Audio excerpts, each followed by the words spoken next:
in the South Asian region is facing severe effects of climate change, including adaptation challenges due to floods, landslides, and hurricanes and other natural calamities. Therefore, the conference will focus on building resilience and developing affordable and inclusive housing policies that can withstand the impact of climate change in the region. The con- The conference is an important platform for stakeholders to share their experiences, actions, ideas, and collaborate on potential solutions to the housing and the climate justice challenges in South Asia. Through the discussion and presentation, the conference aims to generate actionable recommendations that can inform policies, programs, and projects to advance the development of affordable, inclusive, and resilient housing policies in the region.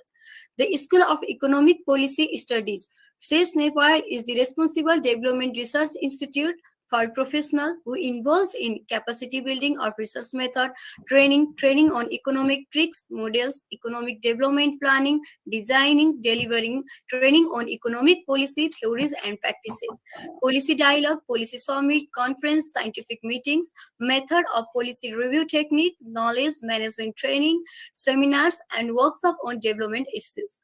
RFI, Research Foundation of India, is concerned with improving the educational process by encouraging scholarly inquiry related to education and practical applications of research results.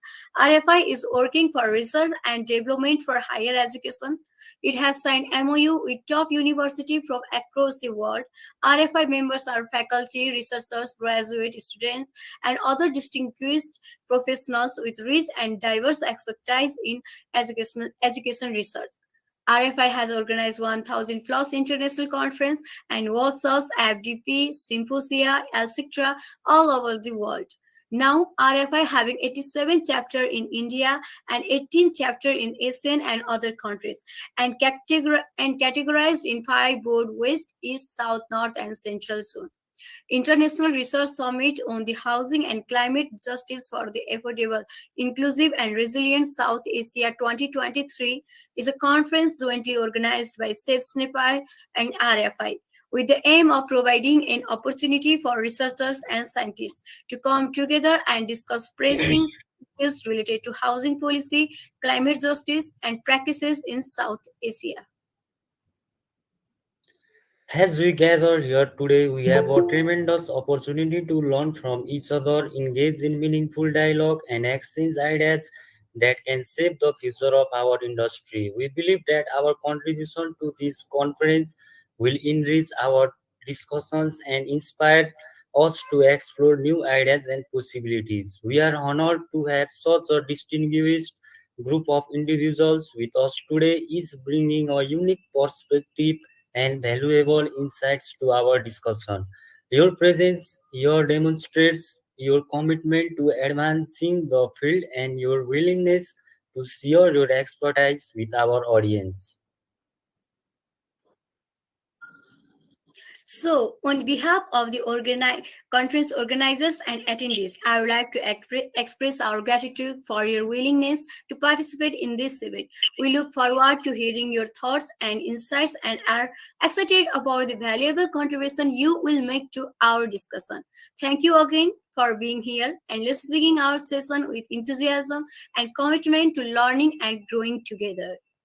Ladies and gentlemen, please join us in welcoming our distinguished speaker for today, Dr. Saurabh Jain, Professor Dr. Chandramani Adhikari Sir, Professor Dr. Ashok Kumar Gupta, Mr. Norabadu Thapa, Professor Dr. Atindra Dahal, Dr. Sauli Mukherjee, Professor Bon Irik, and student presenter Deepak Tamang, Ajit Thapa, Sulabh Adhikari, Namrata Nupane, and Praveen Kharga. So, with any delay, let's begin our conference. Ladies and gentlemen, we'd like to call Dr. Saurabh Jain, the chairperson of the Research Foundation of India, for a welcome speech.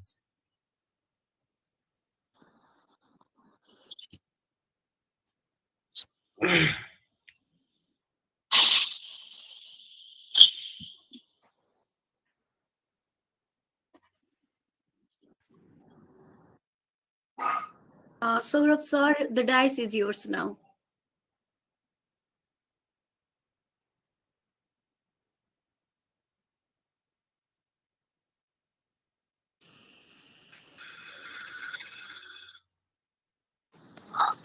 Hello, is it audible? Yes, sir. Yes, Hello, it's audible. Yes. please, sir. Thank you, Janissa and Rohan. First of all, I would like to say congratulate to School of Economic Policy Studies, SEPS Nepal, to organizing such a wonderful summit on Economic Policy Research 2023. That conference is going to be organized by SEPS Nepal. For that conference, they did not take any type of sponsor in form of financial aspect. So I would like to say thanks to ARGA, Edu Academia, RFI-CARE to support for that conference. As we know very well, pandemic period someone is facing right now, and we have faced that pandemic period in 2020 and 21 and 2. But in that scenario, SEPS is organizing such a wonderful international conference for participants and for getting the benefits behalf of professors and all the research scholars. As we know very well, economic policy is the main aspect. Be talking about the SDG goal 19 that under sustainable development goal is facing that the perspective in the form of 1269 point version. That's its cover for the same. So thank you very much for that such a wonderful international conference at Nepal with organizing Expect Biz Research Foundation of India. And also I would like to say thanks Dr. Rudra Prasad Ghimre to make that conference at top level. And I would like to welcome Dr. Ashok Kumar Gupta, Chief Managing Director, Research Foundation of India, Professor Dr. Ajay Jain, National Coordinator, Research Foundation of India, and all the eminent speakers, dignitaries, guests, and special thanks to participants to make that conference success. So thank you very much. Again, special thanks to Dr. Ghimre to make that conference success. Thank you very much. Over to you, Rohan, please. Thank you, Professor Zain. Nice And to meet you. very good morning to all dignitaries. We have Dr. Chandramani Adhikari, sir, and we are welcoming him. And Rohan is, I think, it's Rohan and Jenny Sides hosting the program. Thank you so much. Thank you, sir. Thank you, sir. Now, without any delay, ladies and gentlemen, it is our pleasure to introduce our next speaker, Professor Dr. Chandramani Adhikari from TB1 University, who is also the former member at Government of Nepal National Planning Commission, also former chairman at Citizen Investment Trust incorporated under CIT Act 1999 Nepal. We will be discussing the topic on highlights of housing and climate justice, opportunities and threats. He is a renowned expert in the field of housing and climate justice with years of experience working in this area.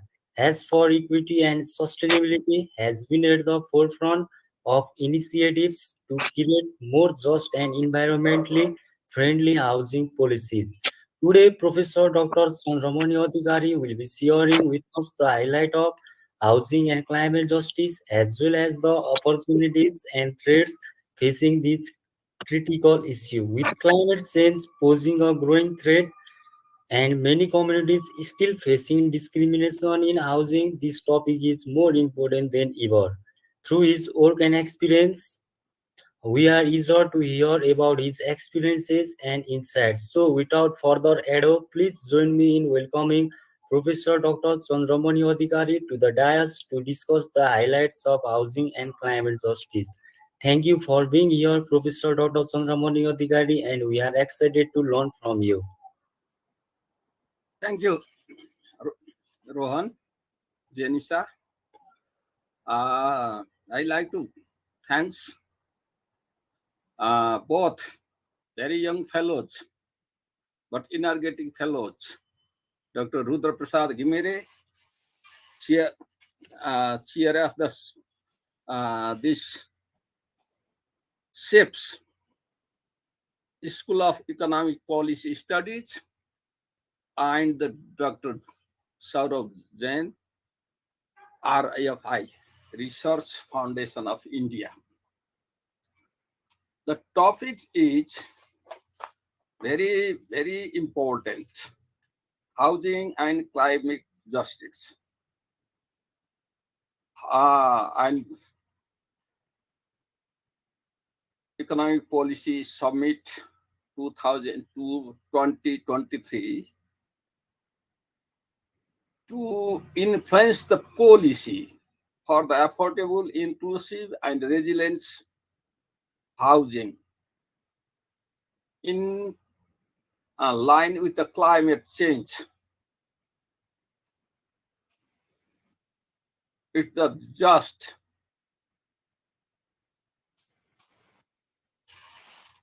I like to congratulate all the people, welcome all the people, participants, academicians, economists, planner. I'm not an expert of this housing sector. I like to express my views based on the development aspects, economic policy aspects, and social justice aspects in line with the green growth. Really, the housing, the climate justice is not only the matter of only relating to this physical infrastructure, houses. This is the multidisciplinary sector, multi-dynamic sector.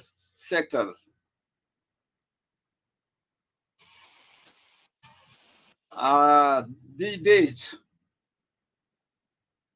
around 1/5 of the people, old population, are living without house or quality housing. And in South Asia, I think about 1/6 number of populations are living without home, without house. And around 25% populations are living without houses, without with housing without proper and livable facilities. Yeah.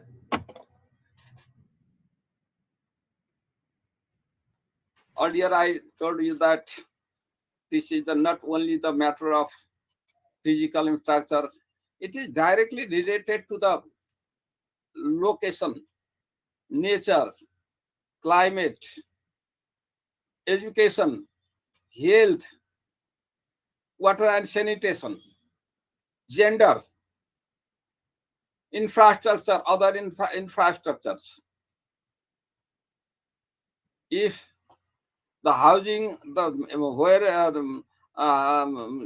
in your house, if you have no proper facility of drinking water and other water for other purposes, the people should have to spend more time to carry the waters. Similarly, if there is any proper green energy there, they should have to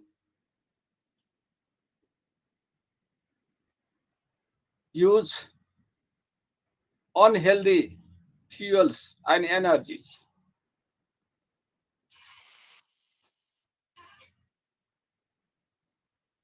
Actually, these are the human related things,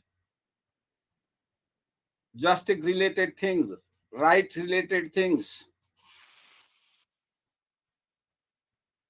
Right to adequate standard of living is the right of the fundamental right of the people. Right to non-discrimination on housing and daily services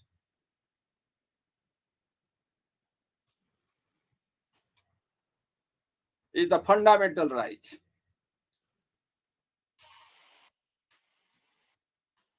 In South Asia, many people are affected by the flood, landslides, windstorm, etc. Except some location of the coastal area, the problems are the same due to the climate change, due to the unscientific use of natural resources, due to the anti-clockwise economic and infrastructure development, industrial development.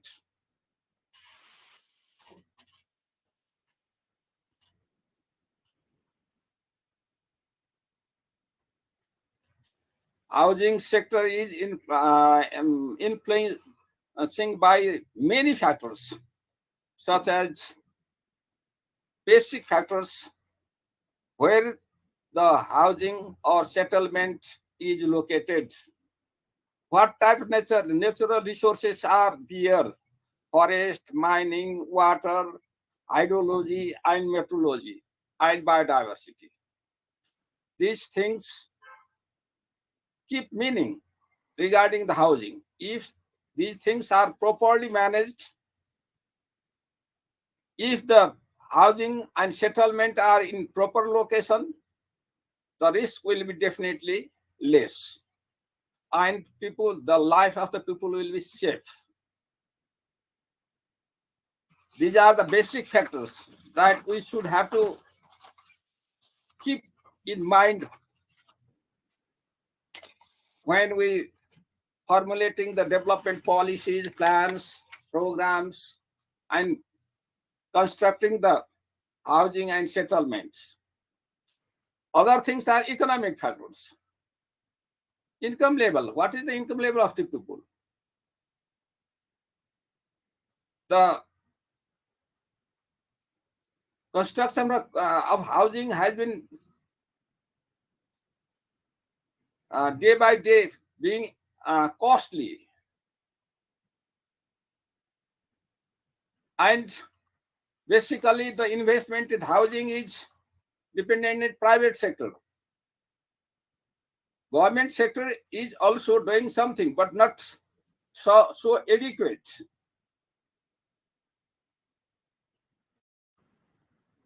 Financial services are not so poor friendly. Development of related industries are also not so poor friendly. Natural resources and local resources are being scarce for the people who depend on the local materials.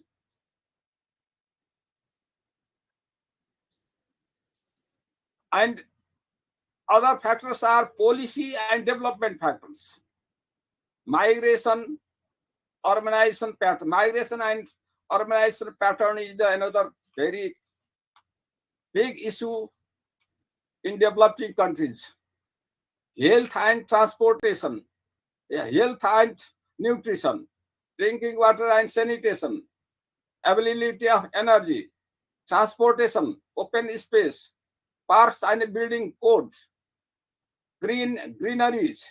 All these factors are factors keep meaning to make the housing affordable to the poor people, resilient and inclusive to all sections of the society. Other cross-cutting factors are also there. Addressing of gender issue, level of awareness, and level of disaster reduction, risk reduction management, how these things are going on regarding the housing and climate change. These things play greater role.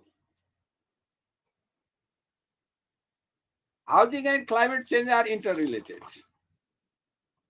Somewhere positive relation, somewhere negative relation. If for housing purpose, for settlement purpose, we use the resources, natural resources, unscientifically, there may be chance of deforestation. Construction of roads and transportation, other infrastructures also keep meaning.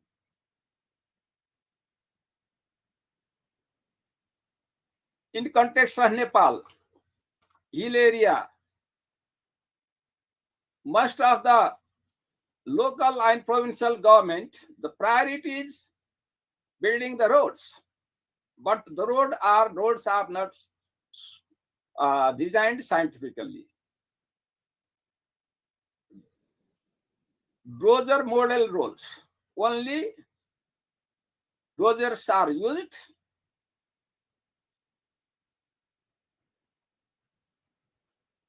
Technically, from technical points of view, the roads are not designed on the base of loads, purpose of use of roads, vehicle capacities, load capacity.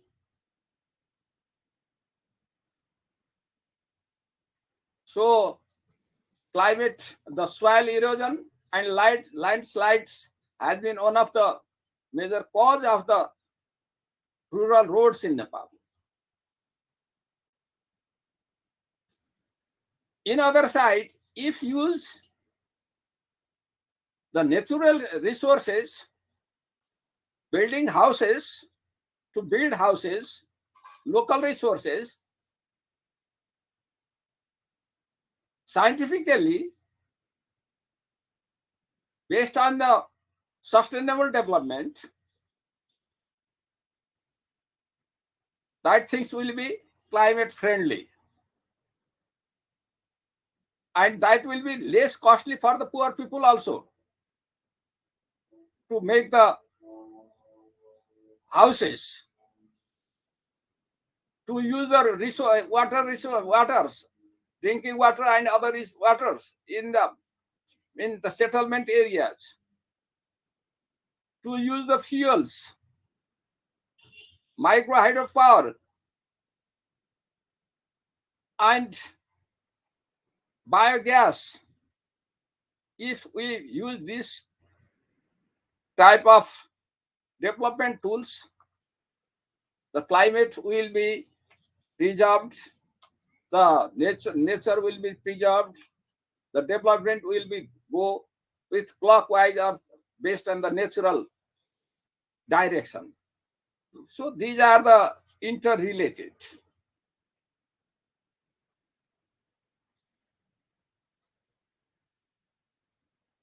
Due to use of unscientific use of resources, unscientific and imbalanced development approach, this time Nepal is facing a very serious problem of migration.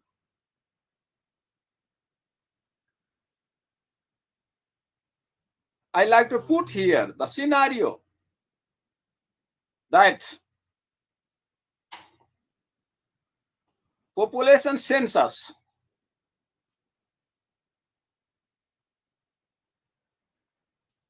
2000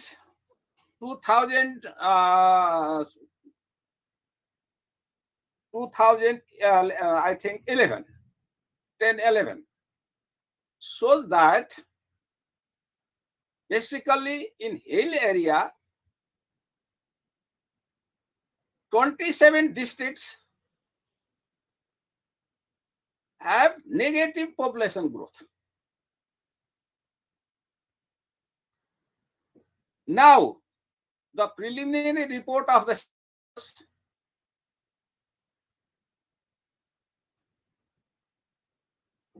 2022 has been showed that 32 districts are facing the problem of negative population growth.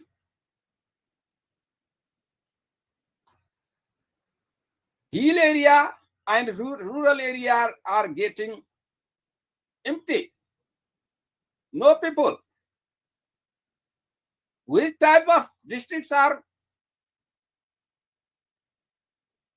going to be empty? That where the road connection is, the road has been connected in these decades. Past 3, 4, 5 years. Like that. Rameshap, Nuakot,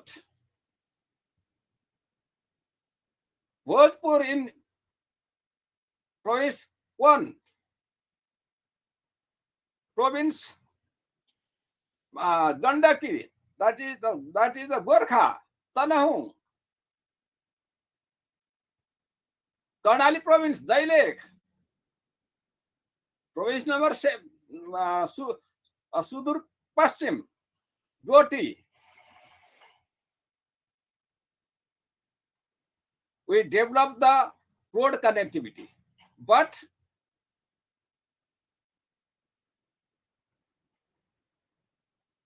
the purpose of road connectivity was to provide the more technology, more agriculture inputs, more industrial inputs to those locations and to create jobs, to improve the production levels, but this could not happen. Now, the young people are coming from those districts to the Kathmandu urban areas and going to the abroad, either for unemployment or in the name of the education. And those districts are being empty, and the districts of land of old age people and the wild animals are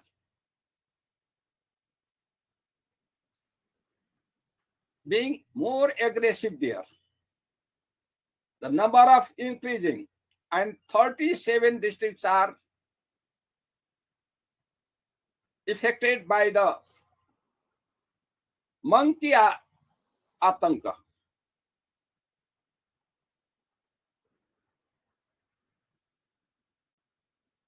So, while developing the policies, program and plans regarding the housing, settlements and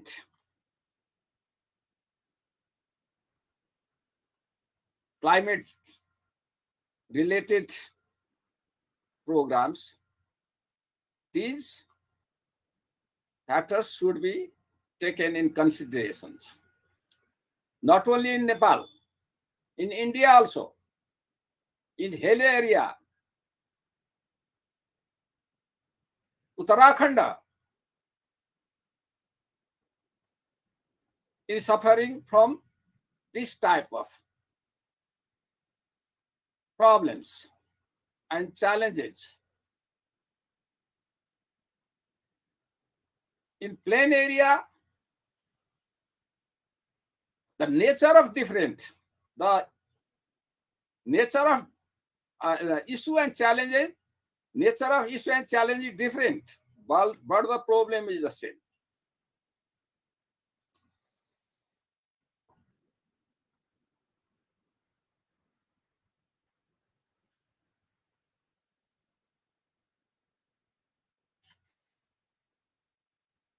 Based on these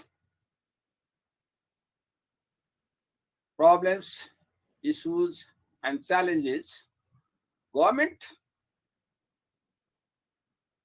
has developed some housing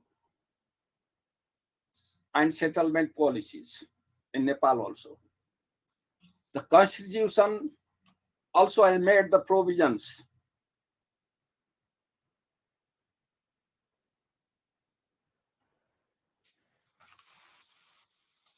to address the problems regarding the scattered settlement of in hill area, unmanaged and concentrated slum type of settlement in plain area,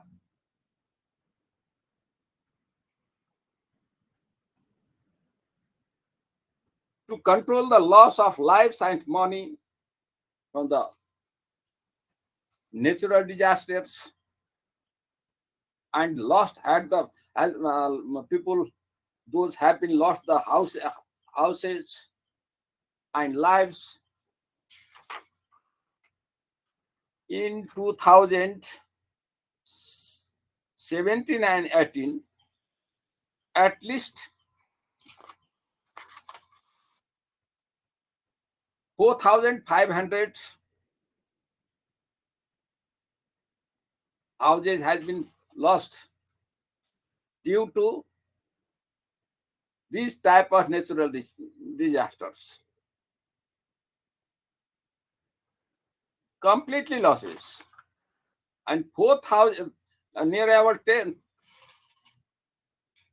15, 16,000 houses are partly damaged. Basically due to the climate issues. And nearly about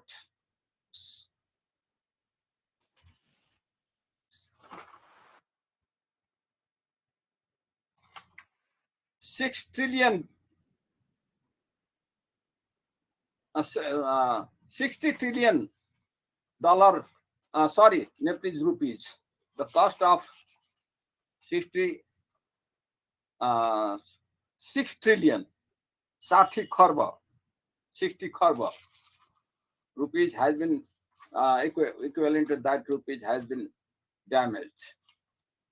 Basically, houses and houses related infrastructures, houses relevant infrastructures.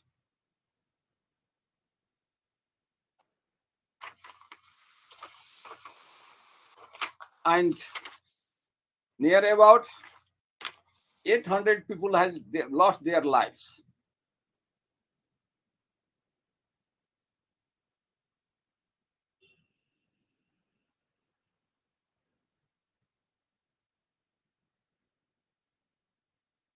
The constitution of Nepal and India also, I think,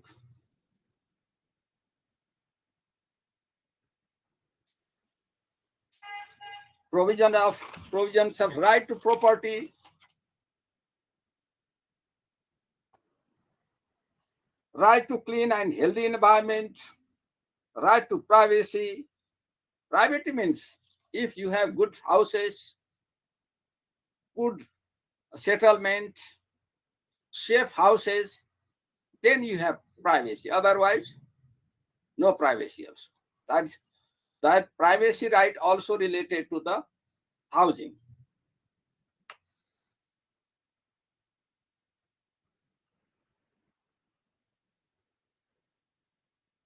Right to appropriate housing and settlement. But still, in South Asia, I told that 1/4 people are living in unhygienic, unhealthy, and unsafety houses without proper daily services and facilities. The constitution also states the policies also. Mentions about the state policies also relating to the basic needs of the citizens. Development of the related basic needs of citizens. Social justice and inclusion. Development related to social justice, including the housing and settlements also.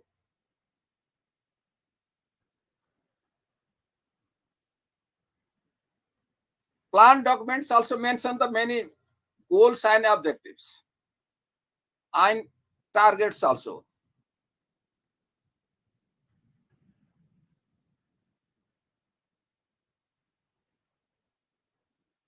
And the plan has also identified the problems. What is the problems?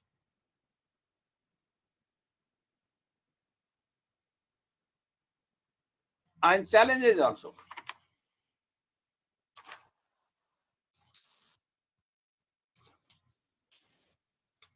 The basic challenges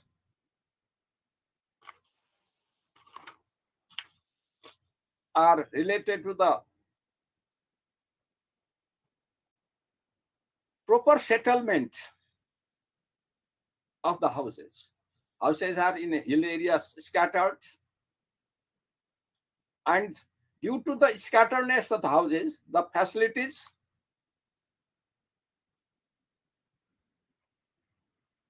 are not properly afforded. The investment is not properly allotted. And another challenge is also to work together, private sector, government, and communities also.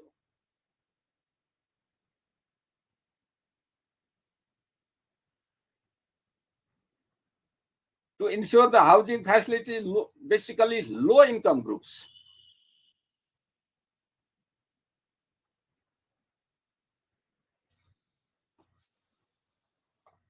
And has declared the objectives to make arrangement for the sustainable and resilient housing for the period people through the development of integrated planned settlement. The basic objectives.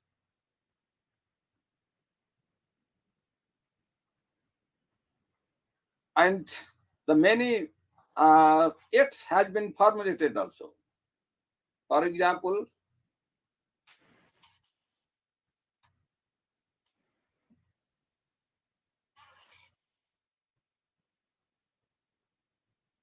Housing Act, Housing Protection Act, and Housing Policy, urban building codes,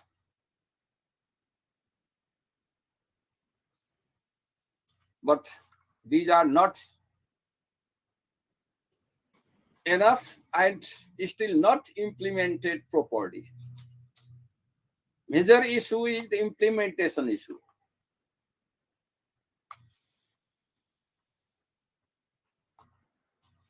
People's housing program has been declared by the government, but the progress is very low.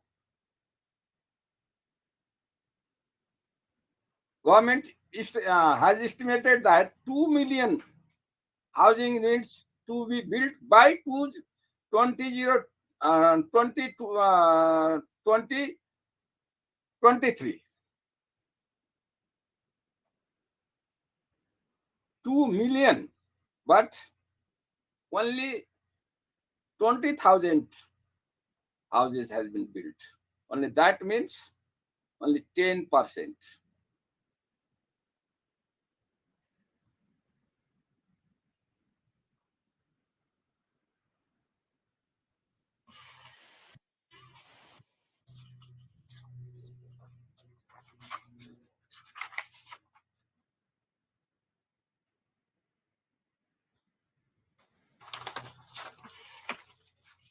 In this scenario, the investment by the government, development partners in the housing sectors, achieving the sustainable development goals relating to the green growth, green energy, green industry, green governments,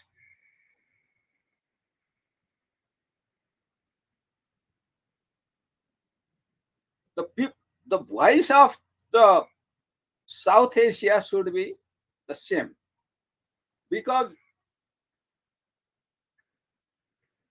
we do not produce more carbon. Basically, carbon is produced by developed countries. 24% is produced by the China. 16% is produced by the USA.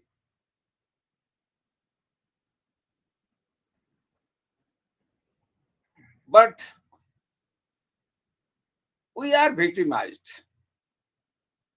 We are getting the punishment for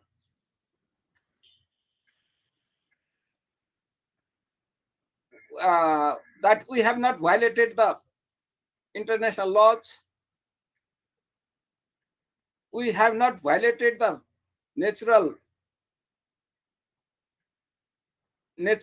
values. We have not violated the norms.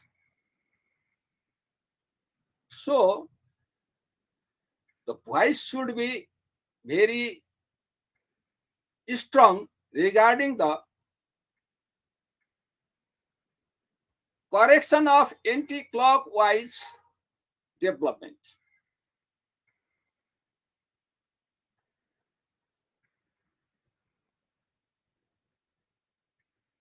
To compensate the underdeveloped countries,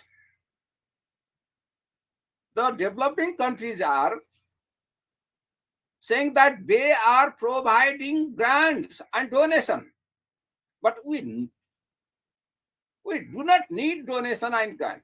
We need compensation. So we say demand for the compensation. We should demand for the compensation. We should lobby for the compensation.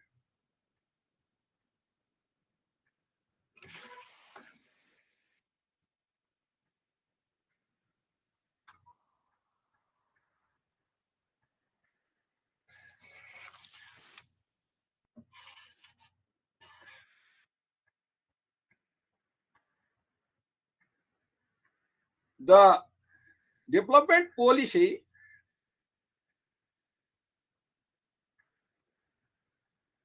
regarding the education, regarding the health, regarding the safety, regarding the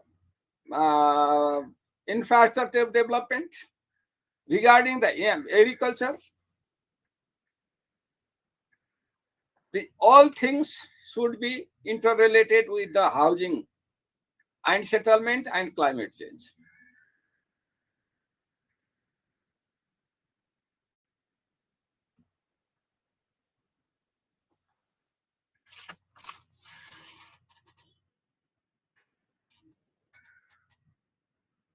in this regard, I like to present some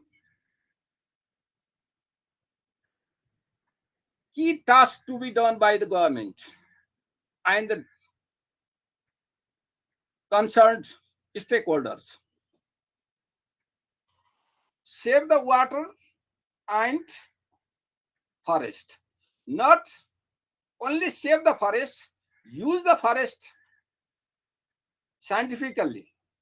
In Nepal and other developing countries,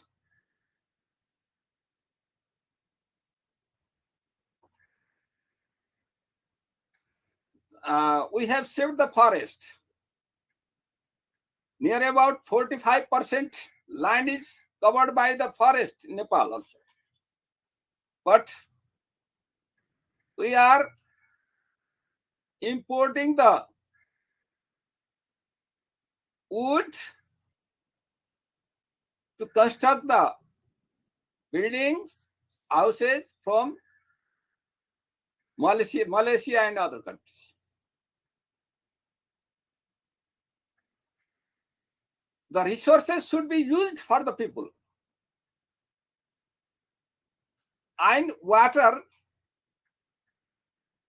is the life. The next coming decade or middle of this running decade,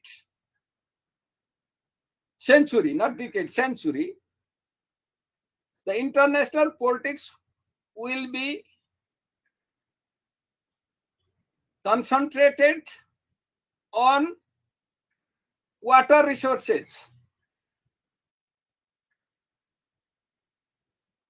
controlling the water resources instead of controlling the oil resources.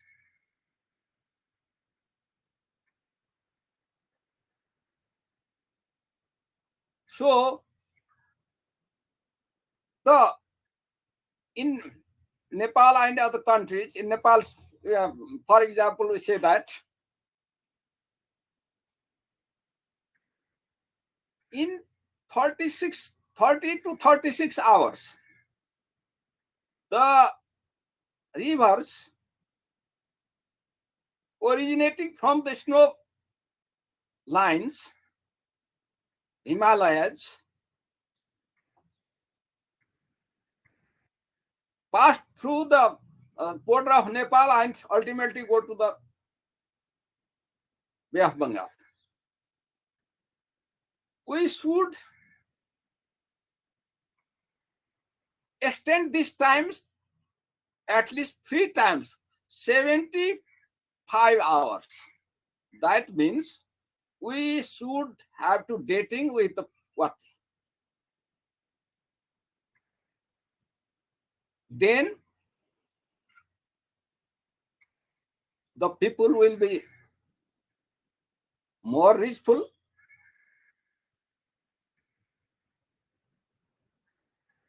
The land of the Nepal, hill area, India, hill area, and plain area will be suitable for the people to settle happily.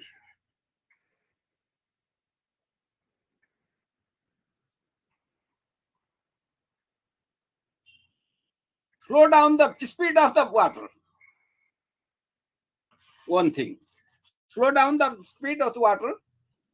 How? We should revive the traditional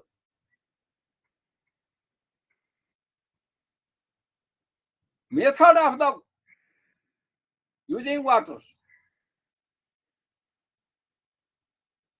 through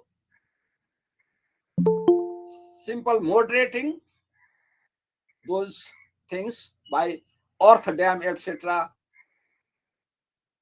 In Tara, in plain and hill area, there were ponds and something traditional Chinese lakes, ponds, kua. All these are not preserved, so that water comes and firstly go to the river and go to the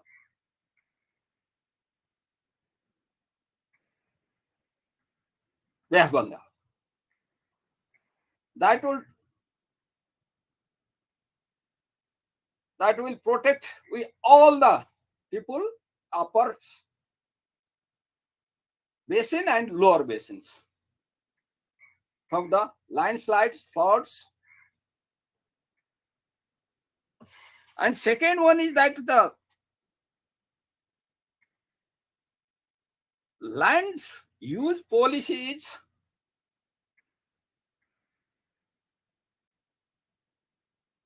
not so poor people friendly, not so inclusive. New type of real estate settlements are developed that is not accessible to the poor people, and that has been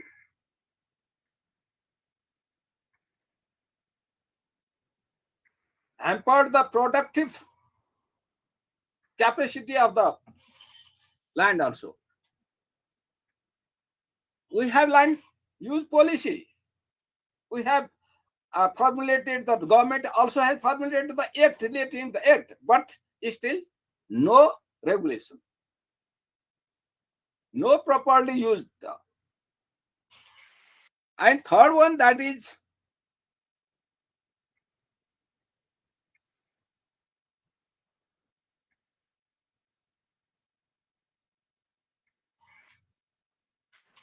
integration of the settlements in the basically in the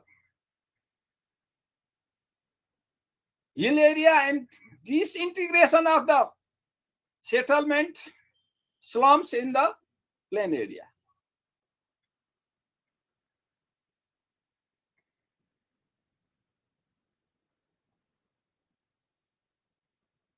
That should be in priority.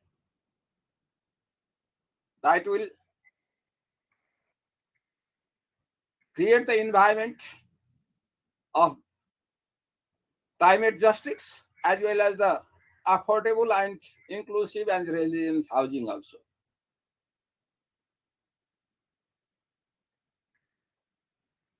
Housing materials are, most of the housing materials are these times not green, green environment friendly. We are using the fibers, plastics, and our local materials, stones, borders, woods,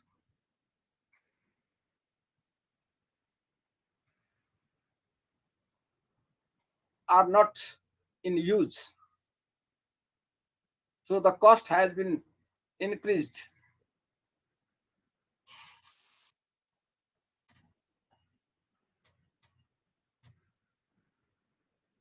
So the local resource in I when I visited 5 years back in America, Washington State, I stayed there in 5-star hotel, but the hotel was totally built by the local materials.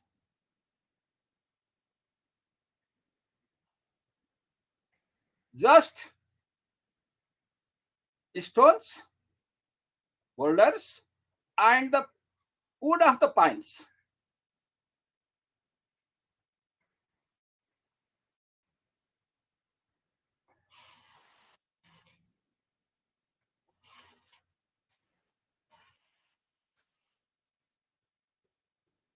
In Nepal and Bangladesh and India's many places, the people are dependent on the local resources, but those are not properly used. The bamboo also be the very resilient, but the wood also be very resilient and healthy. But they are using raw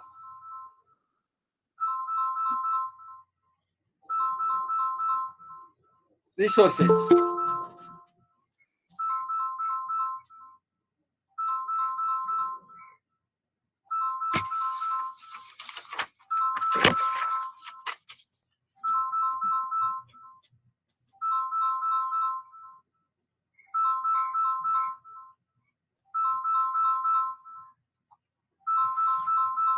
Finally,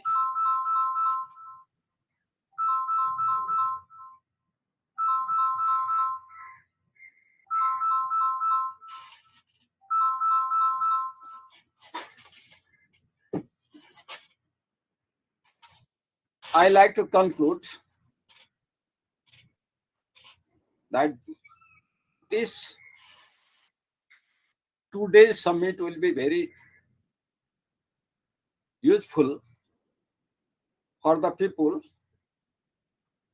as well the policy makers and governments, because I am seeing that many expert persons who are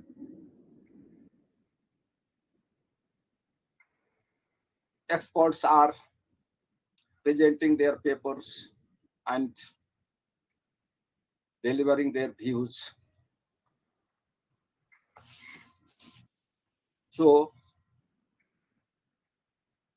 number one, that this housing and climate are very, very interrelated, positively and negatively also. And this should be considered basically in the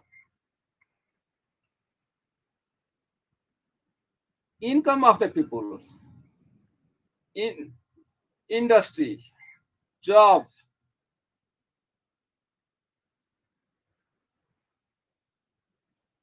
education, environment, how they are interrelated, how this can be reconciled,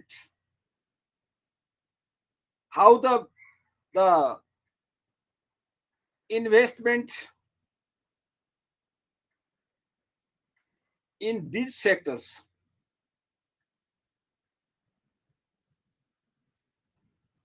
can be made invested in integrated approach based on the social and economic cost as well as the financial benefit. Financial benefit in the sense of private sector, social and economic cost and benefit in the sense of the government, public sectors.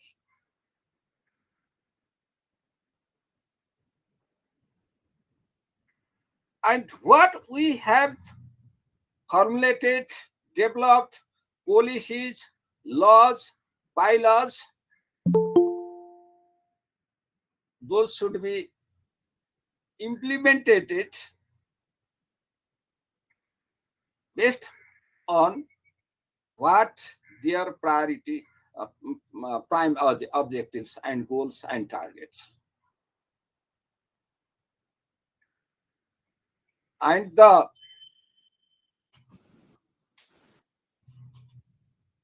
basically, this should be adjusted with a green growth, green development, green energy, green fuel, green building, and green business, as well as green governments. Thank you very much. If any you have any query and questions, then I'll express my view, additional views. Thank you very much to the organizers and participants, ladies and gentlemen. Thanks.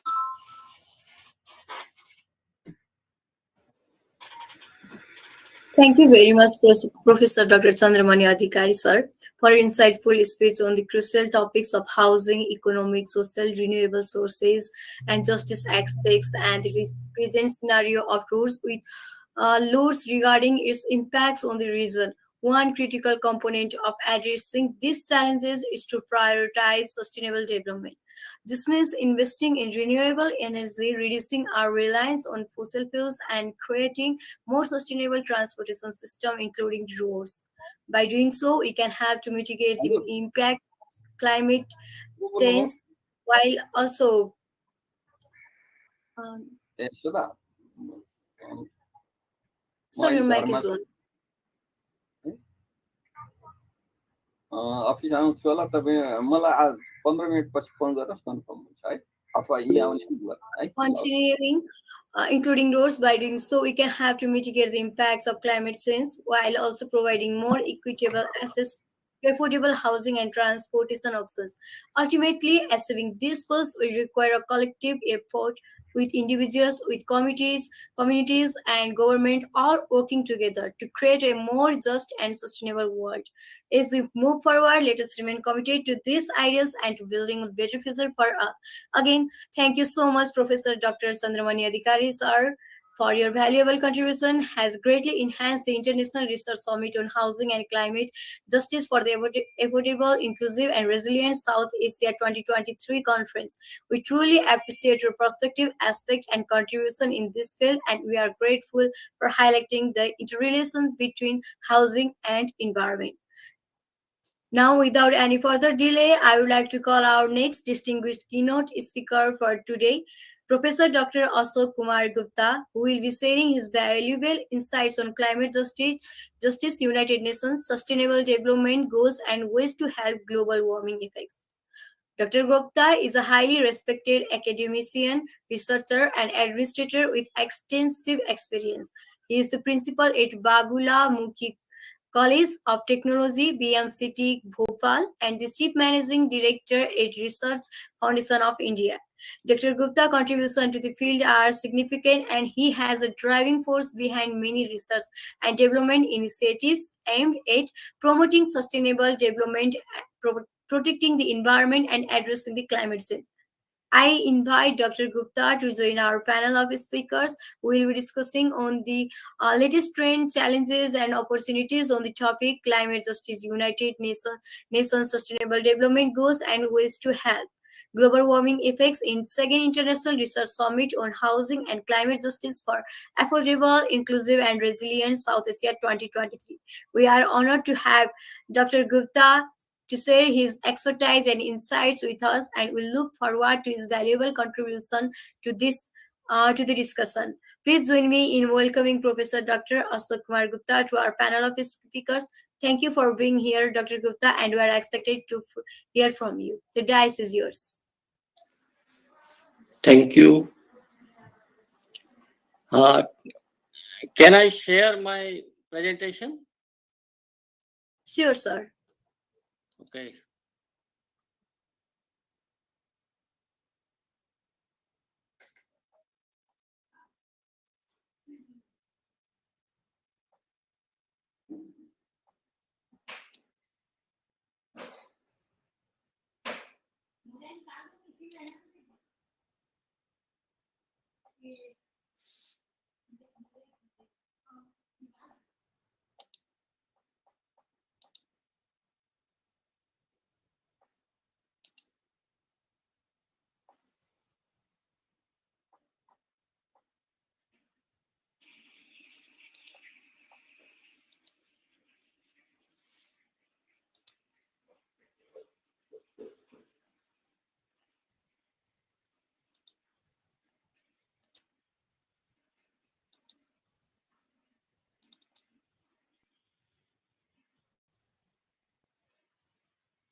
Is it visible?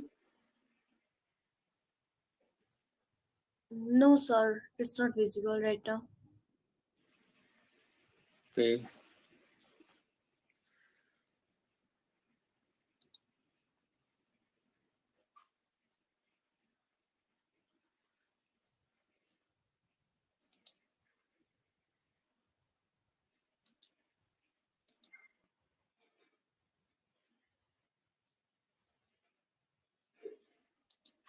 I think it is okay now.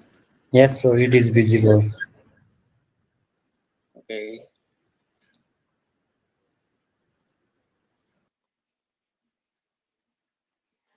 Thanks a lot.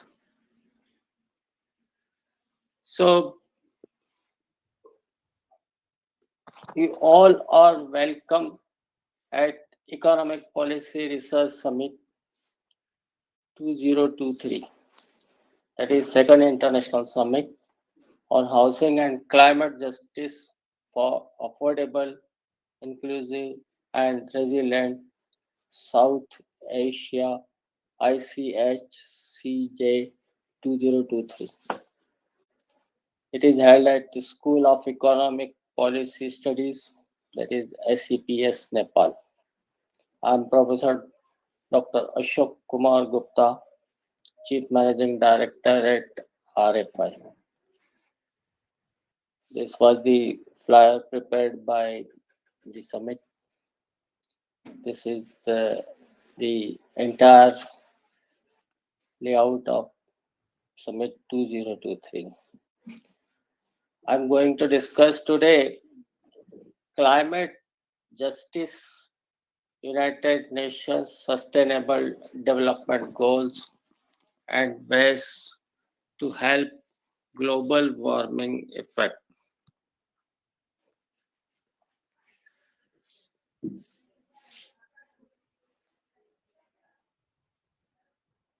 This is related to goal number 13.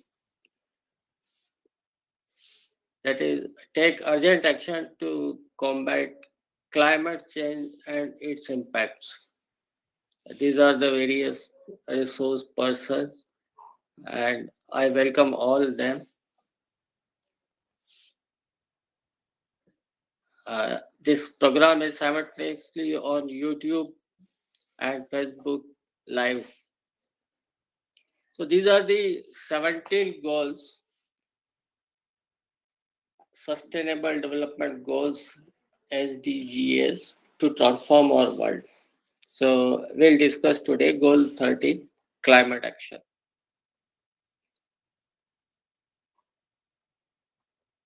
Envision 2030, goal 13, climate action.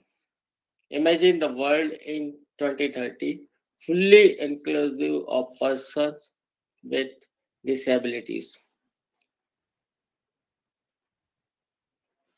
The targets for this particular goal: strengthen resilience and adaptive capacity to climate related hazards and natural disasters in all countries.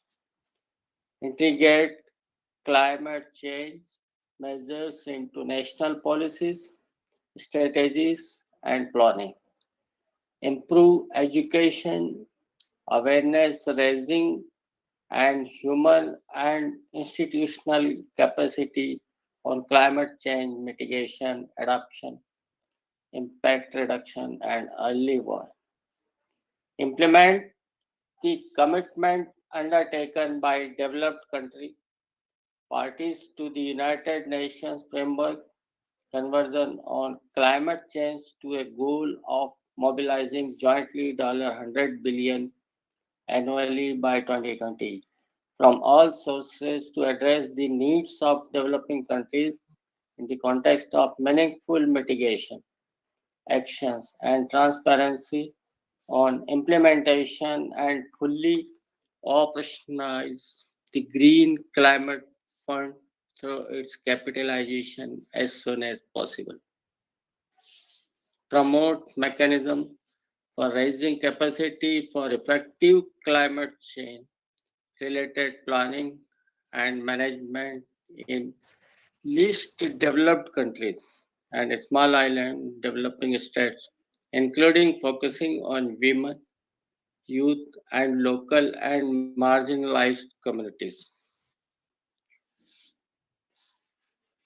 The conversation we can make, we can forward our comments, suggestions, references, and or new information on the SDGs and persons with disabilities to this mail ID enable at un.org, or we can follow at UNENABL on Facebook and Twitter as well. And we can use hashtag Envision 2030 to join the global conversation and help create a world that is fully inclusive of persons with disabilities by 2030. 2030 is the target year. What are the resources? Further suggestions for resource related to the above goal are welcome. We can mail enable at un.org. The impact of climate change on people with disabilities, the Global Partnership for Disability and Development and World Bank 2009.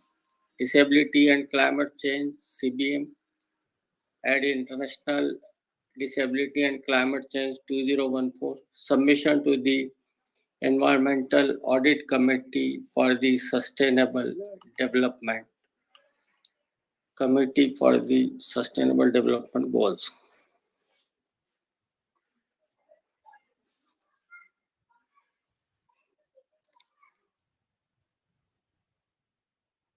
Climate justice.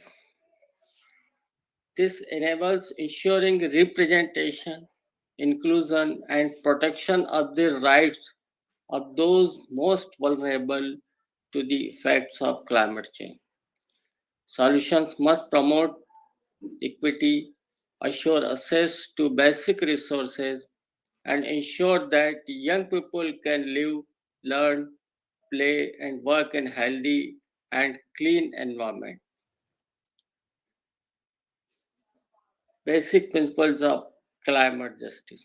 Climate justice links human rights and development to achieve a human centered approach, safeguarding the rights of the most vulnerable people and sharing the burdens and benefits of climate change and its impact equitably and fairly.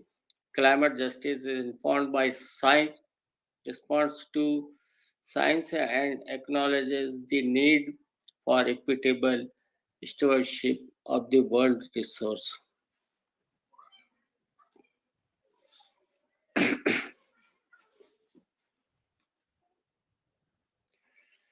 Science continues to show that as the impacts of climate change accelerate, extreme weather events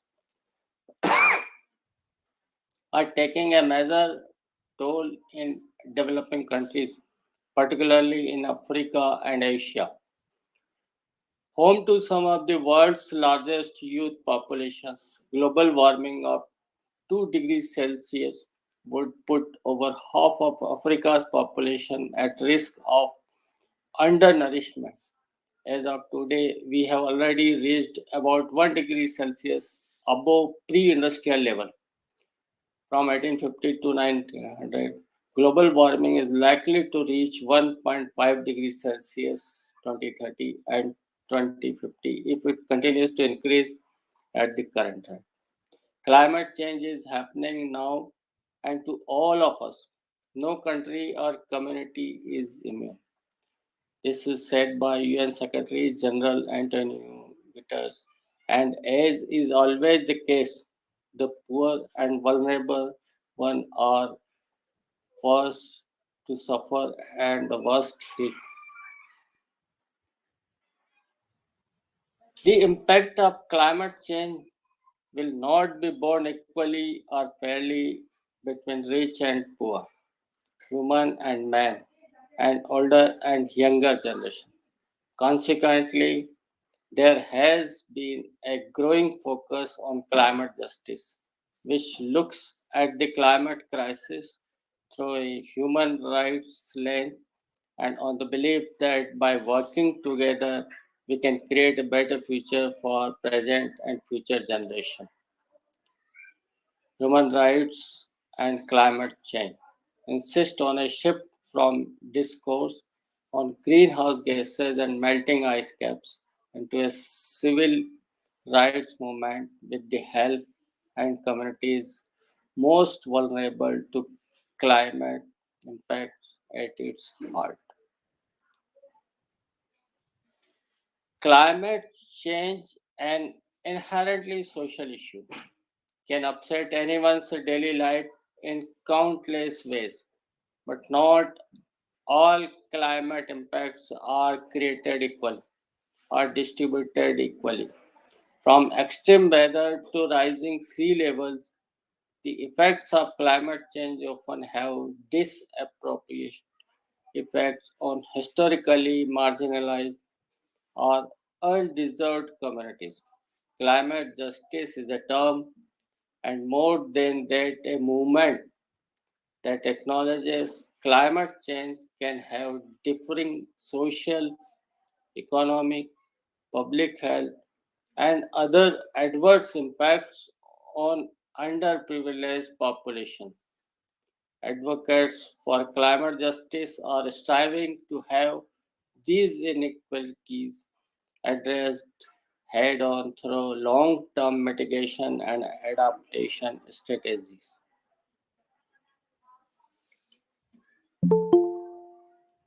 There is overwhelming evidence that human activities are changing the climate system.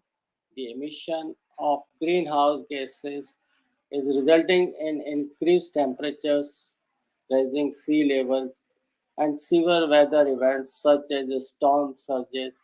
These climatic changes raise a number of issues of justice. These include, but not are not limited to, the following. How do we assess the impacts of climate change? What climate responsibilities do current generations have to future generations? How should political actors take into account the risks and uncertainties involved in climate projections? Who has what responsibilities to address climate change? Given that there is a limited greenhouse gas budget, how should it be distributed? What constraints should regulate and constant climate policies?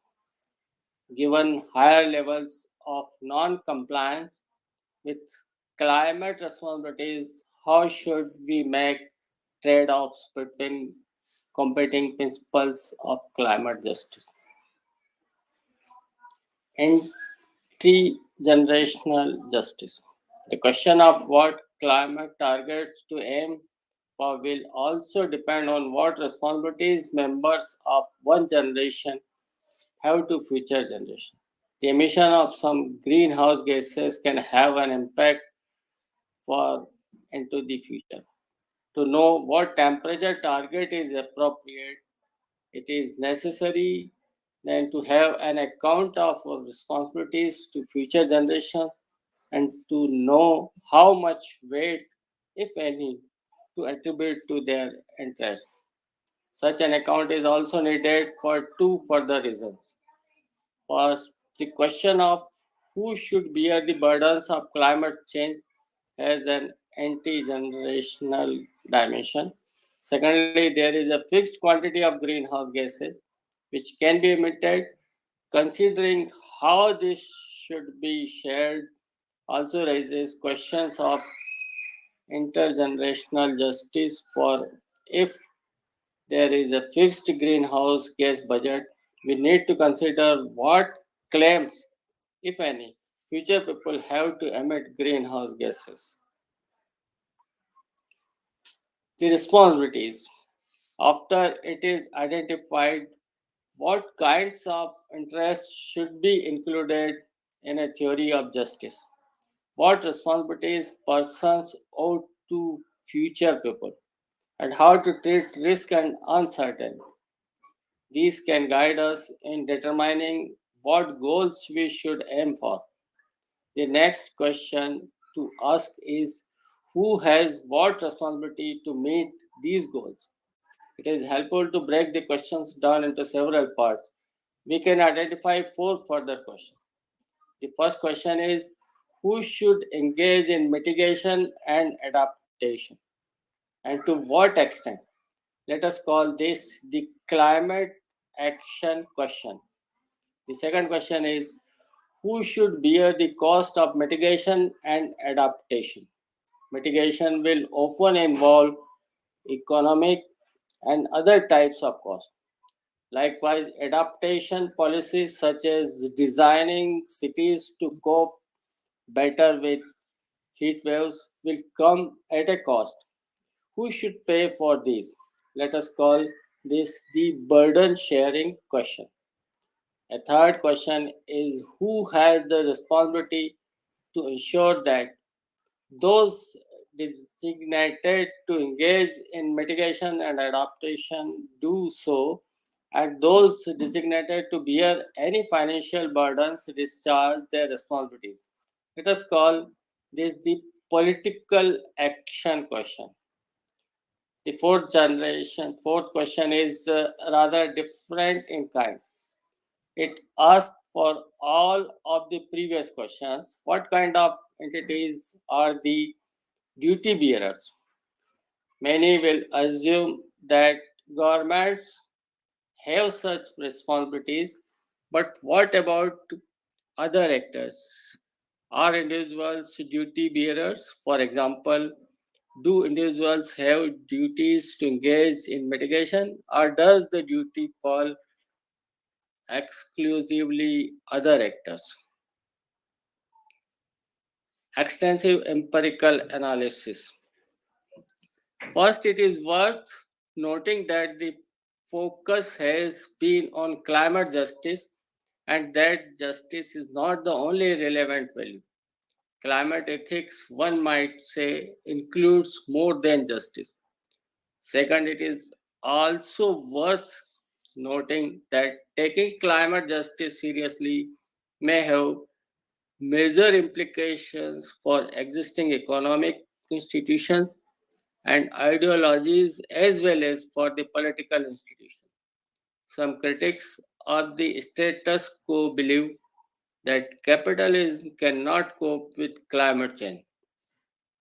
Some doubt the ability of our contemporary institutional architecture to address the current challenges facing humanity.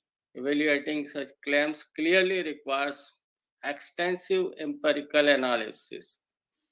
Only with the help of climate science, history, politics, economics, anthropology, political economy, sociology, science and technology studies, and law can we begin to address such claims.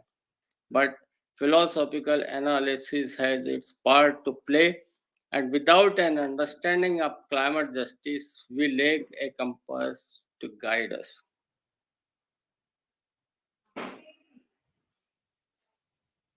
Responsibility for climate change.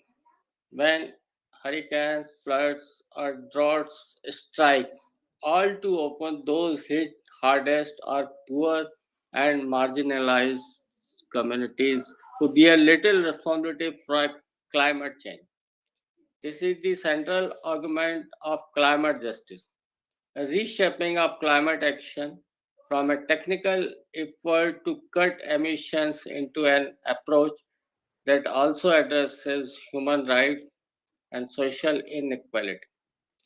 As industrialized nations and corporations have amassed wealth by burning fossil fuels, many also argue that a just outcome would involve them redistributing more of this wealth towards those having to deal with the consequences. Climate justice now. civil right issues.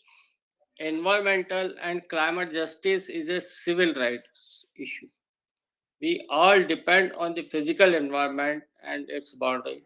Toxic facilities like coal fired power plants and incinerators emit mercury, arsenic, lead, and other contaminants into the water, food, and lungs of communities. Prevent climate justice. Design interventions impact our communities, include a community impact analysis on every design project to reflect local values and ensure design solutions do not create injustice within or to neighboring communities. Take community action, prioritize local action, commit to common goals, embrace fabrication. Components of environmental justice. The topic of social impact of conversation can be divided into the concern of three types of justice, that is, distributive justice, procedural justice, and what we call sense of justice.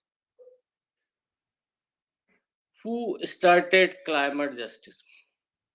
The first mention of climate justice in academic literature has been identified as a 1989 book on anti-generational inequality by US environmental lawyer Dr. Edith Brown West of Georgetown University. Can climate justice be achieved?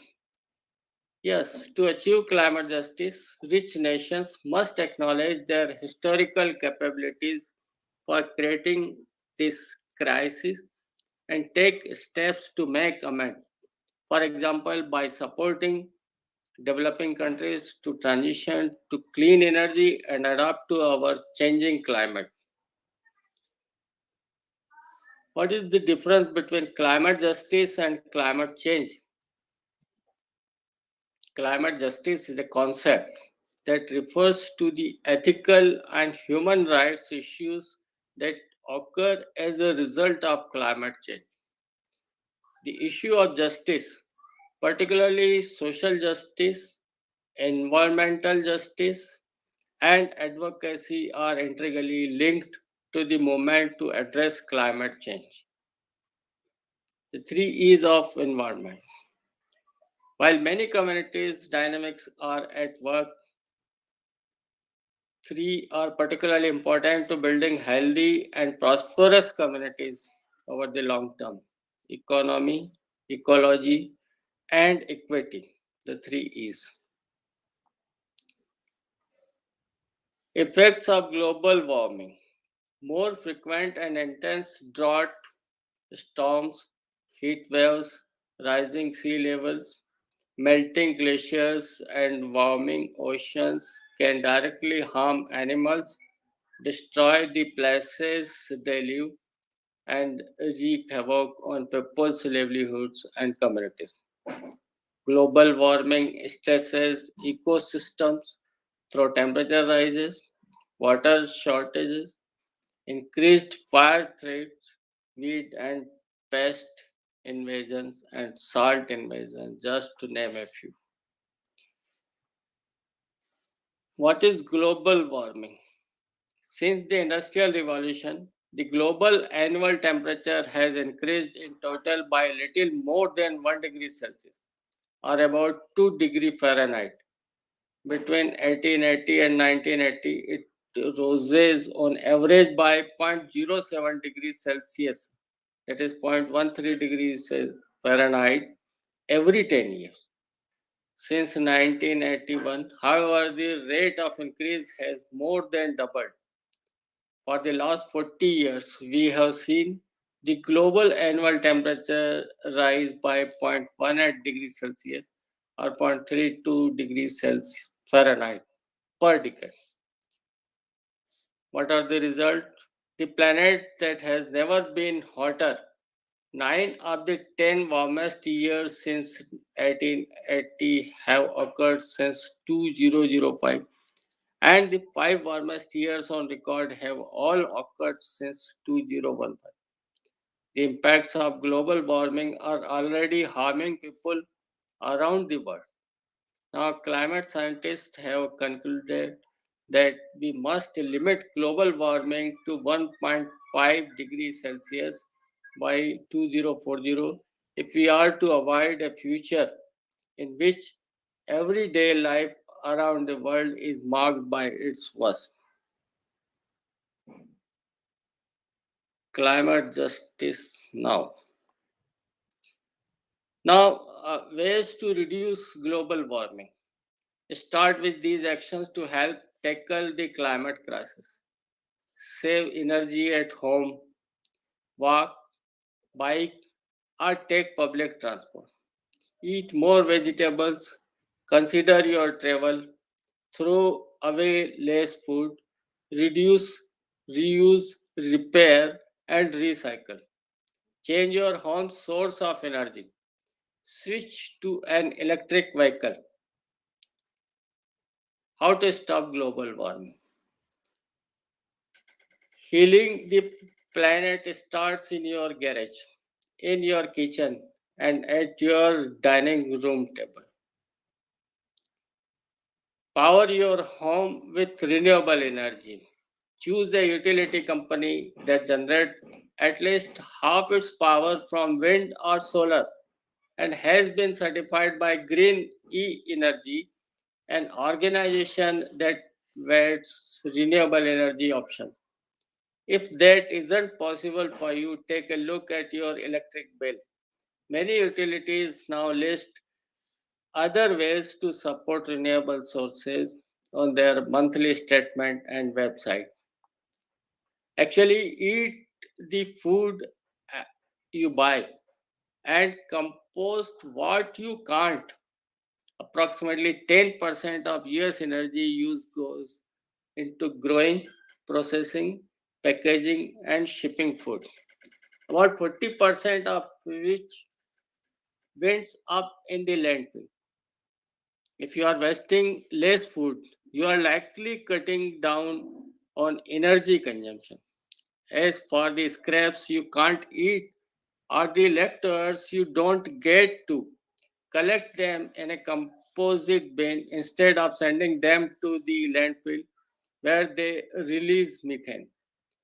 Recycling food and other organic waste into compost provides a range of environmental benefits, including improving soil health, reducing greenhouse gas emissions, recycling nutrients, and mitigating the impact of droughts. Drive a fuel efficient vehicle. Case smart cars such as hybrids and fully electric vehicles save fuel and money. And once all cars and light trucks meet 2025 clean car standards, which mean averaging 54.5 miles per gallon, there will be a mainstay. Before you buy a new set of wheels, compare fuel economy performance here. Rethink plans, planes, trains, and automobiles. Choosing to live in walkable, smart growth cities and towns with quality public transportation leads to less driving, less money spent on fuel, and less pollution in the air. Less frequent flying can make a big difference too. Air transport is a major source of climate pollution. If you can take a train instead, do that. Reduce, reuse, and recycle. In the United States, the average person generates 4.5 pounds of trash every day. Fortunately, not all the items they discard end up in the landfill. They recycle or compost more than one third of the trash. In 2014, this saved carbon emission equivalent to the yearly output of 38 million passenger cars, but they could be doing so much more. Reduce should always be the number one priority. and to reap the environmental benefits of recyclable goods, one must recycle according to the rules of the municipality since systems vary widely by location. Search your municipality's sanitation department or equivalent web page to learn exactly what you can place in the recycling bin, as countries and cities often differ in that they accept. Okay, now what? It is a question that people are often left with when they hear the facts about global warming or about the climate crisis. Getting the facts doesn't give you what to do, the actions to take, or how to make an impact. That is why 2030 or bust. We must offer not only the facts, but the facts inside a real plan. A plan that allows us to avoid the current future we are headed for and instead arrive at a future where all life on earth can thrive. These are the references I have taken for this presentation. Thank you for listening. Any question, or you may contact through my email or cell phone WhatsApp. Thank you again.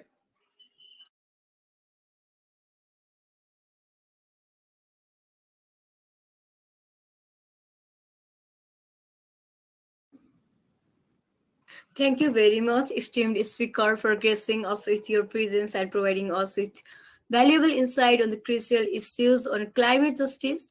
Your extensive knowledge and expertise in the field have truly enlightened us, all inspired us to work towards creating a sustainable future for all. The United Nations Sustainable Development Goals have undoubtedly been a driving force in the global fight against climate change. Your emphasis on the importance of these goals and the need to work towards them is commendable. Your call for action in reducing greenhouse gas emission, adopting renewable energy sources, and promoting sustainable practices is truly inspiring and must be taken seriously by all stakeholders. The implement of global warming on our planet is evident and the consequences are severe. Your emphasis on ways to help mitigate these effects and promote sustainable practices is vital in achieving a sustainable future. Your your insight on the impacts of global warming on the environment, the economy, and social justice have been particularly enlightening. Once again, we would like to thank you for your contribution to the International Research Summit on Housing and Climate Justice for the Affordable, Inclusive, and Resilient South Asia 2023 conference. Your presence has truly enriched our understanding of this important issue, and we hope to continue to benefit from your knowledge and expertise in the future. So, Thank you. moving on, uh, welcome, sir. Moving on, it is our pleasure to introduce our next distinguished speaker, Mr. Nar Bahadur Thapa. Mr. Thapa is a senior researcher and economist in Nepal, is the ex-director of Nepal Rashtra Bank and the author of several books and research articles published in national and international journals. Mr. Thapa has spent many years of contributing. Um, I think there got we.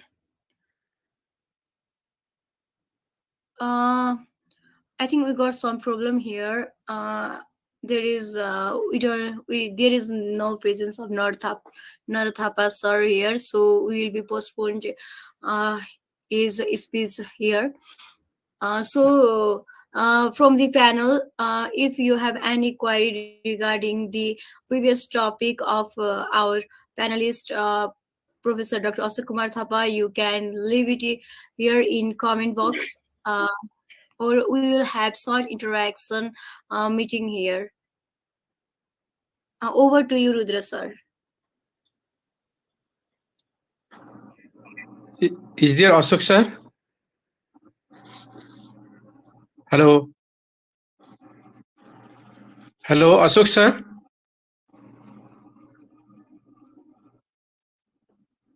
Hello. Is there Ashok sir? Hello.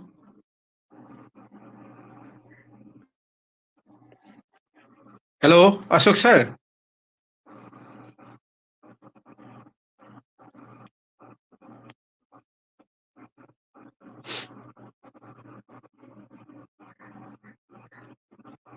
Hello, Ashok sir. I'm hearing there.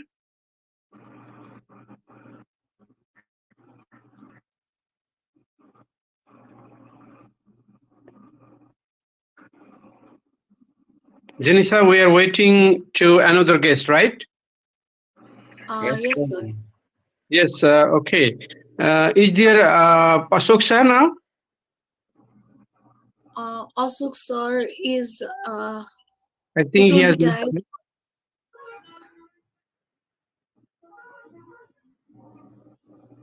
Ashok sir,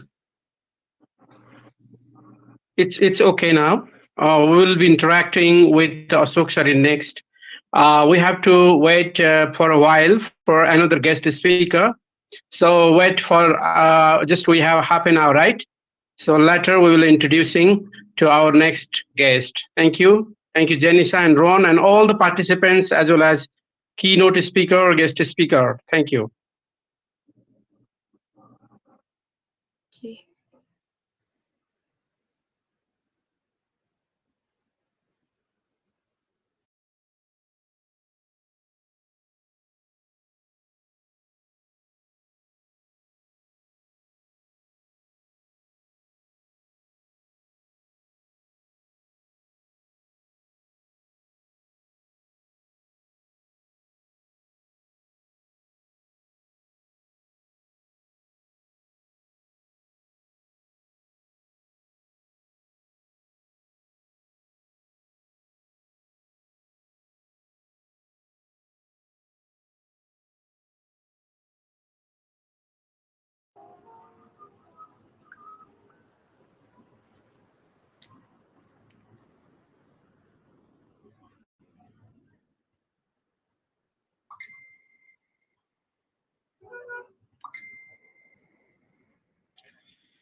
Okay.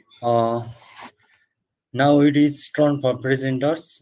It is now time for our esteemed presenter to take the dais and share their insights with us. We have a diverse range of experts from different fields. We will be presenting on a wide range of topics related to climate justice, sustainable development, and the environment.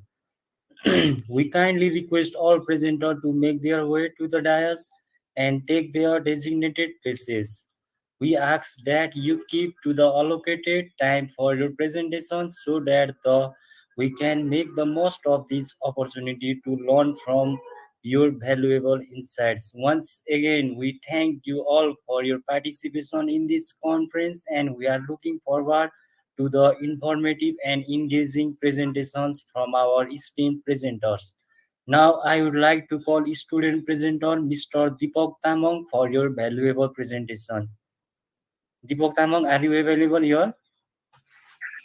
Hello, yes. Hello and namaste everyone.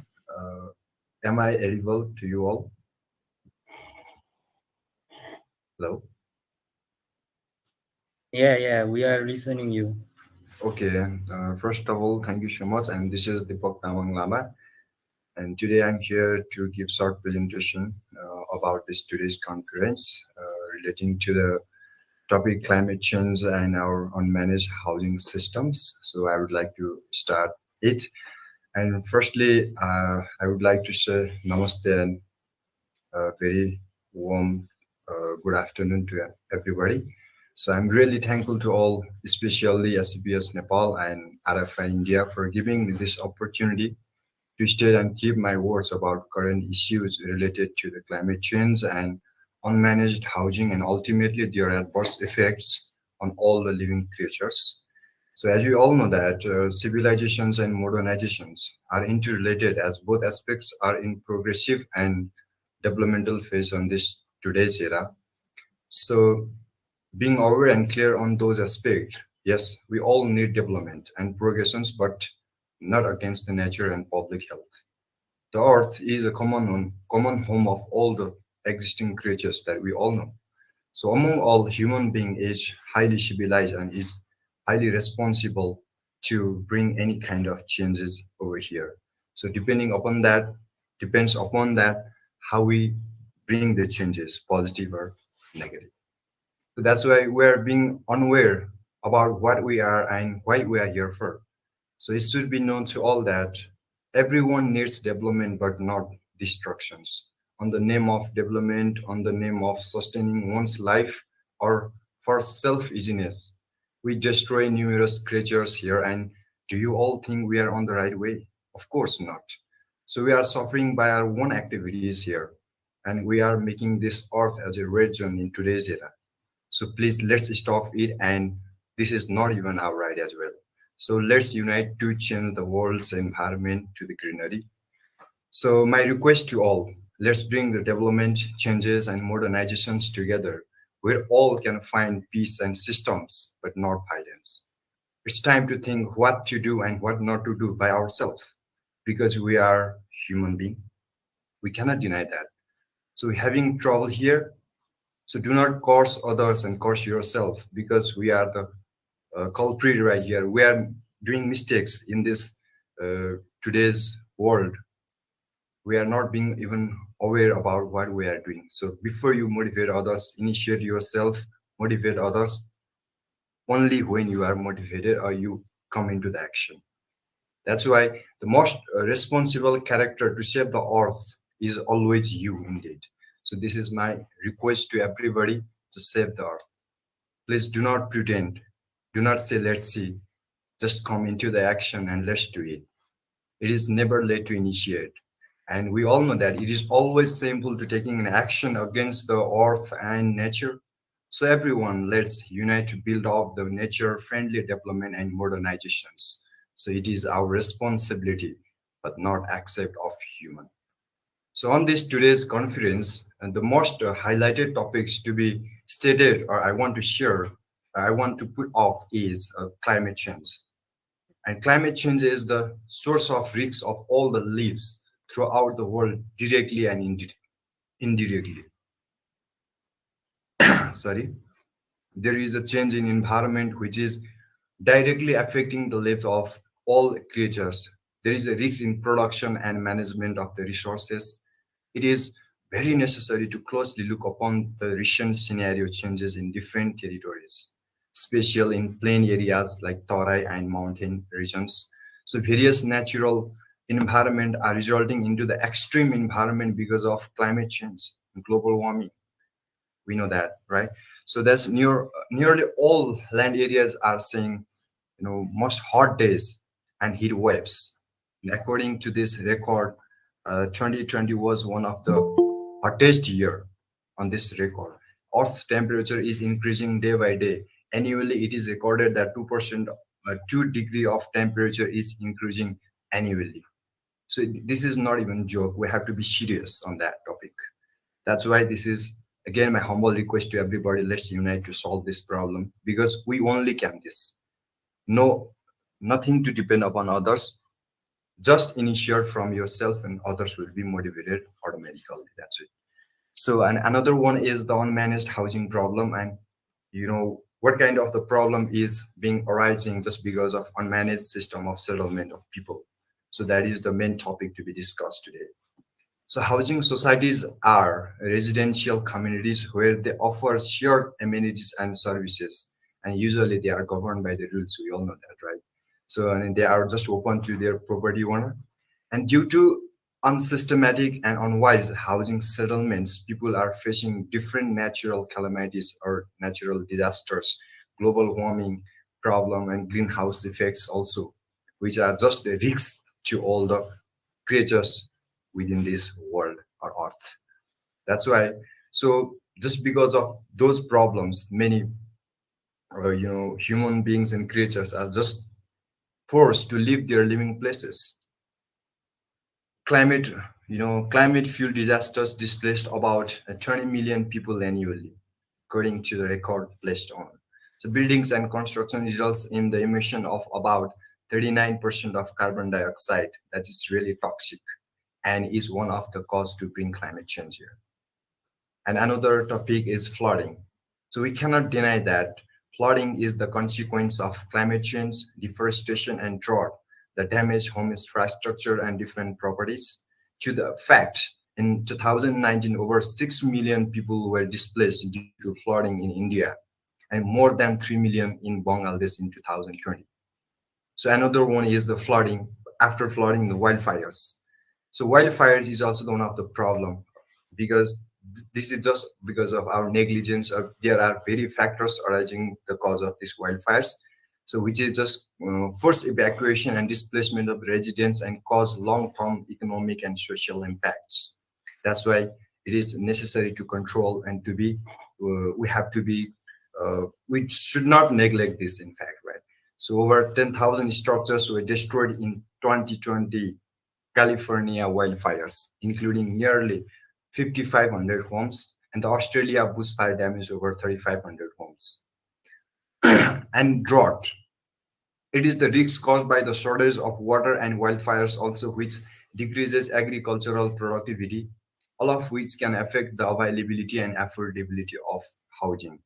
In California, 2012 to 2016, drought led to decrease in housing construction and higher home prices and homelessness also. So another main problem is arising in the sea level and coastal storms. Increasing in the sea level is caused by the melting glaciers and the ice sheets due to the climate warming. Increase in the temperature. They are just melting and just bringing the different problems in this earth environment. Increasing in frequency of such coastal storms threaten properties and ecosystem in coastal areas, and this is the real problem to be solved. Extreme heat and cold also the causes the destruction of the all the creatures, different type of organisms or creatures need different type of the earth environment or temperatures to sustain their life. But just because of our negligence or our human beings activities, this extreme environment is being created here, and which is really hard to suffer. And we know that extreme heat damages building materials and increases energy cost. That Australia extreme heat waves in 2019 caused thermal expansion and cracking in the concrete slabs. Extreme cold can lead to the frozen pipes and heating system failure. On the record, it is right. So it is on the record that 2019 polar vortex in the US. Heating system failed in many homes, causing burst pipes and property damages, costing over $1 billion. And that is the problem to be solved. Yes. So another is, and these are the what I would like to suggest, or I would like to state the current situation of this world. And I would also like to say that how housing as a contributor to the climate change. So energy consumption. Residential area accounts for 20% of the global energy consumption and emissions, and building materials of that construction of the building and production of the materials, cements and steel accounts for 6% of the global carbon dioxide emission. And what that many habitats are being lost due to the urbanization and house development, leading to adverse effect on the ecosystem and biodiversity. And of course, it is there are various solutions to solve such problems. If we created the problems, of course, we have to believe on that there is solution. So how we minimize such problems, that I would like to say such points here. So please to concentrate on these points, and you have to work on it in the days to come. That's why. So the first is the collaboration among the government and private sector and civil society is very necessary to address the housing crisis. Emphasize on the reduction of use of carbon materials and nature-friendly construction like wood and bamboo is very necessary. And innovation and processing of the cheap, affordable, and cost-effective energy sources is very necessary. And we have to work on this. Raise voice for this. If you cannot involve into an action, but if you can involve, please do involve. And all the professionals and researchers are supposed to work on it effectively and encourage youngsters. And as a conclusion, I would like to say the adoption of climate and nature-friendly housing and construction in South Asia is critical for addressing in the challenge of climate change and natural calamities. So according to the International Energy Agency, buildings account for 19% of greenhouse gases emissions also. That is the result of greenhouse effect. And evidence shows that a low carbon materials, passive solar design, and renewable energy system and other green buildings practices is significantly reducing energy consumption. So that is the real thing we have to do for minimizing those problems. So these are the some ways to minimize those problems. And as a conclusion, and finally, this my words is up to here because most of the things what we have, what we are suffering and what we are facing, that we all know that. So it's time to unite everybody and all respected our guests here and all the professional researchers, whoever is involving here. My request to everybody, just let's unite. We are here for everybody, so this is our responsibility also. So on saying these two words from my side, I would like to end my this speech right here. And at the end, I would like to thank you so much everybody for listening me. And yeah, this is very real thing to listen. This is not even a joke. This is the reality we are facing. So please, my request again and again, please do it. So I'm here also. I will also help, and I will also encourage all the youngster, my friends, and all the partners to involve here. So it is our responsibility. That's why saying that. And at the end, I would like to thank you, everybody. Thank you. Thank you, Deepak Tamang. We like to express our sincere gratitude to the presenter Deepak Tamang for his insightful and informative in presentation on the topic of climate change. The impact of climate change is a crucial issue that affects not only our present generation but also the future of our planet. It is therefore essential that we understand the complexity of the problem and work together to find solutions that are sustainable and effective. The presentation today has shed light on the various aspects of climate change, including its causes, effects, and possible solutions. The presenter has clearly articulated the urgent need to address this issue and has provided valuable insights into the various initiatives being undertaken globally to mitigate the effects of climate change. The presentation has also highlighted the role of individual, organization, and government in taking action towards the sustainable and responsible environmental practices. As we move forward, it is imperative that we continue to have such discussion and engage in meaningful dialogue to explore innovative solutions to tackle climate change. We need to work together to raise awareness, share knowledge, and develop collaborative strategies to reduce our carbon footprint and create a sustainable future for our generation to come. Once again, thank you to the presenter Deepak Tamang for his excellent presentation, and we look forward to hearing more from him and other experts in this field as we continue to work towards a sustainable and resilient planet. Thank you, Deepak Tamang. Yes, thank you, Tipopamo. And it is our pleasure to introduce our next distinguished speaker, Mr. Norabadu Thapa. Mr. Thapa is a senior researcher and economist in Nepal. As the ex-director of Nepal Rashtra Bank and the author of several books and research articles that published in national and international journals, Mr. Thapa has spent many years contributing to the advancement of knowledge and innovation in his discipline. Today, Mr. Thapa will be sharing his thoughts on the topic of macroeconomic policies and climate change. As someone who has spent years exploring the interaction between macroeconomics policies and climate change, He brings a wealth of knowledge, experience, and insights to the discussion. Mr. Thapat's notable contribution to the field, and we are privileged to have him with us today to share his expertise with us. So, without further ado, let's give a warm welcome to Mr. Norabadur Thapa. Thank you for being here, and we look forward to hearing from you. Uh, Thank you very much. I will be speaking on housing and climate change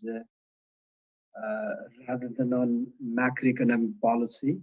I've been allotted this topic.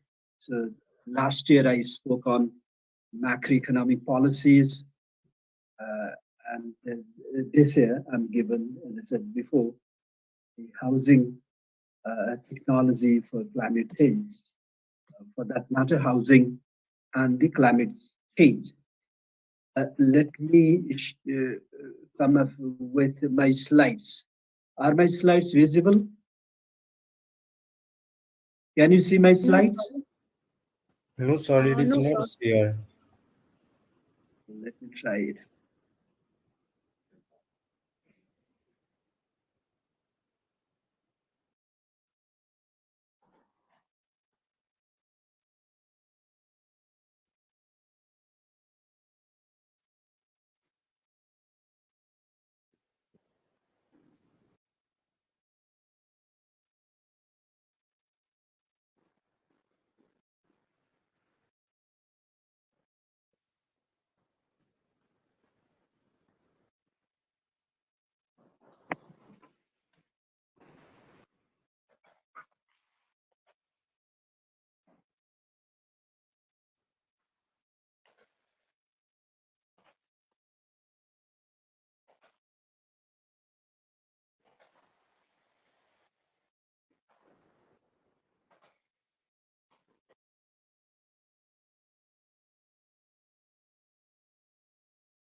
Are they visible now? Yes, sir. Hello? Are they visible now? Yes, sir, it is visible. Okay, thank you. Thank you. Sorry for that disturbances. Okay, sir. So I would be speaking on 5 things on the issue of housing and climate change. The first point would be the climate change and the right to housing.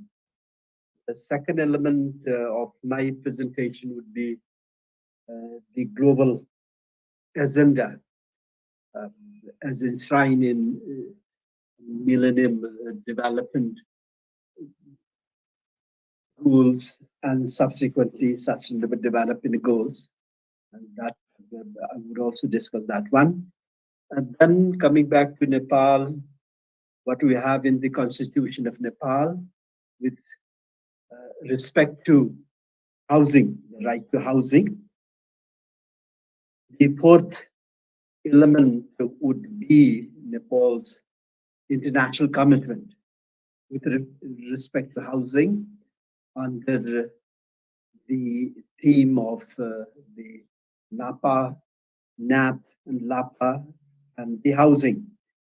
And the last point would be the, the strategy, the schemes that Nepal has put in place for housing in Nepal. So my discussion, my presentation would revolve around these 5 points. On the first point, climate change and the right to housing, that the issue uh, housing often is overlooked in developing country like ours. But in order to address the issue of climate change, we need to address the issue of housing. That's the point, the starting point, and the the relationship between the climate change and the right to housing is aptly described in the slogan of no climate justice without housing uh, justice. So this is very uh, pertinent issue for macroeconomic management of any country in the aftermath of the climate change issue. I think this should be the starting point of our discussion, the slogan. Now, the other point is that very often we hear that of the internal displacement of people on a massive scale, uh, and due to some conflict and others, but we do not discuss the internal displacement of people on account of the climate change. In the past also, in the context of Nepal, the people very often in the past got displaced on account of floods, there's earthquakes, uh, the the other natural disasters, and some people were relocated in the Tarai, in the plain area of Nepal in the past as well. That the issue of settlement in the plain has become political difficult these days, but the internal displacement of the people on a large scales and the settlement in the safe area should be the political issue uh, as well as the important matter for the policymakers. Globally speaking, and in the case of right at the global level, nearly 2 billion people are said to be not have adequate or safe housing. And in the case of internal displacement, nearly 20 million people every year they become uh, homeless because of the climate change. That issue, that number should be at the focus when we discuss the climate change and the issue of housing. Now, the most important fact that is the housing injustice or climate justice. That issue is very pertinent when we discuss this issue with reference to poor people who cannot afford to new house, so the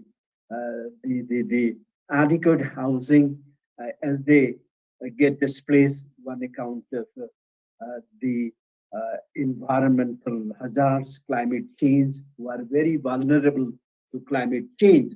So this issue should be the main issue for the policymakers. Now, the housing industries in the context of climate change is, is a related issue of the livelihood and the transportation. The transportation, livelihood, housing industries, they should be taken together, they should be discussed together. This issue need to be judicially addressed. Now, the in the urban areas, even today, wherever we are, whether in rural or urban areas, affordability, inequality in housing because of rise in prices of houses, homes, real estate in relation to their incomes is the issue pertinent issue again for the policy maker. And in urban areas, the urban poverty, inequalities, they are also very important when you talk about the right to housing. So we should have very often when we talk about the right to housing, we refer to the problem in the urban areas. That is an emerging issue even in Nepal because of the growing urbanization. Now we're also talking about smart cities these days.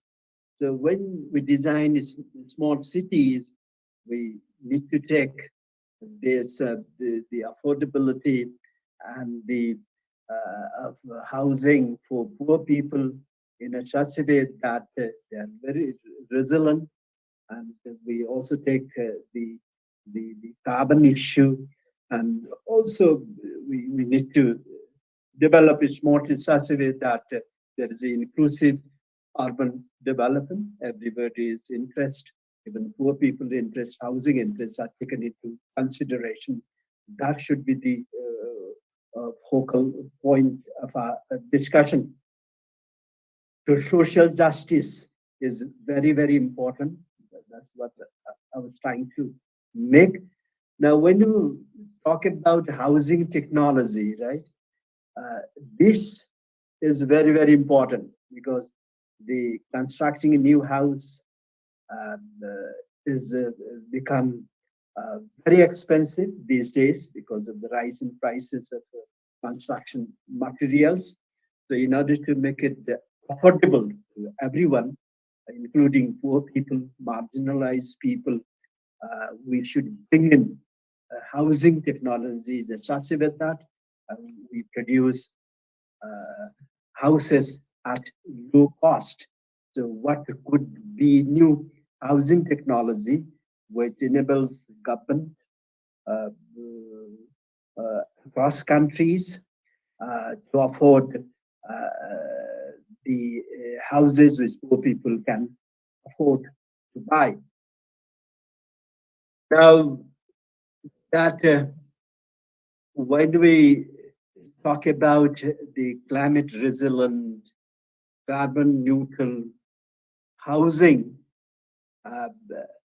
what we should factor in is that the gravity of the problem of the poor people as they face the natural hazards, as they are in vulnerable position, not only in terms of the housing, but in terms of the means of livelihood.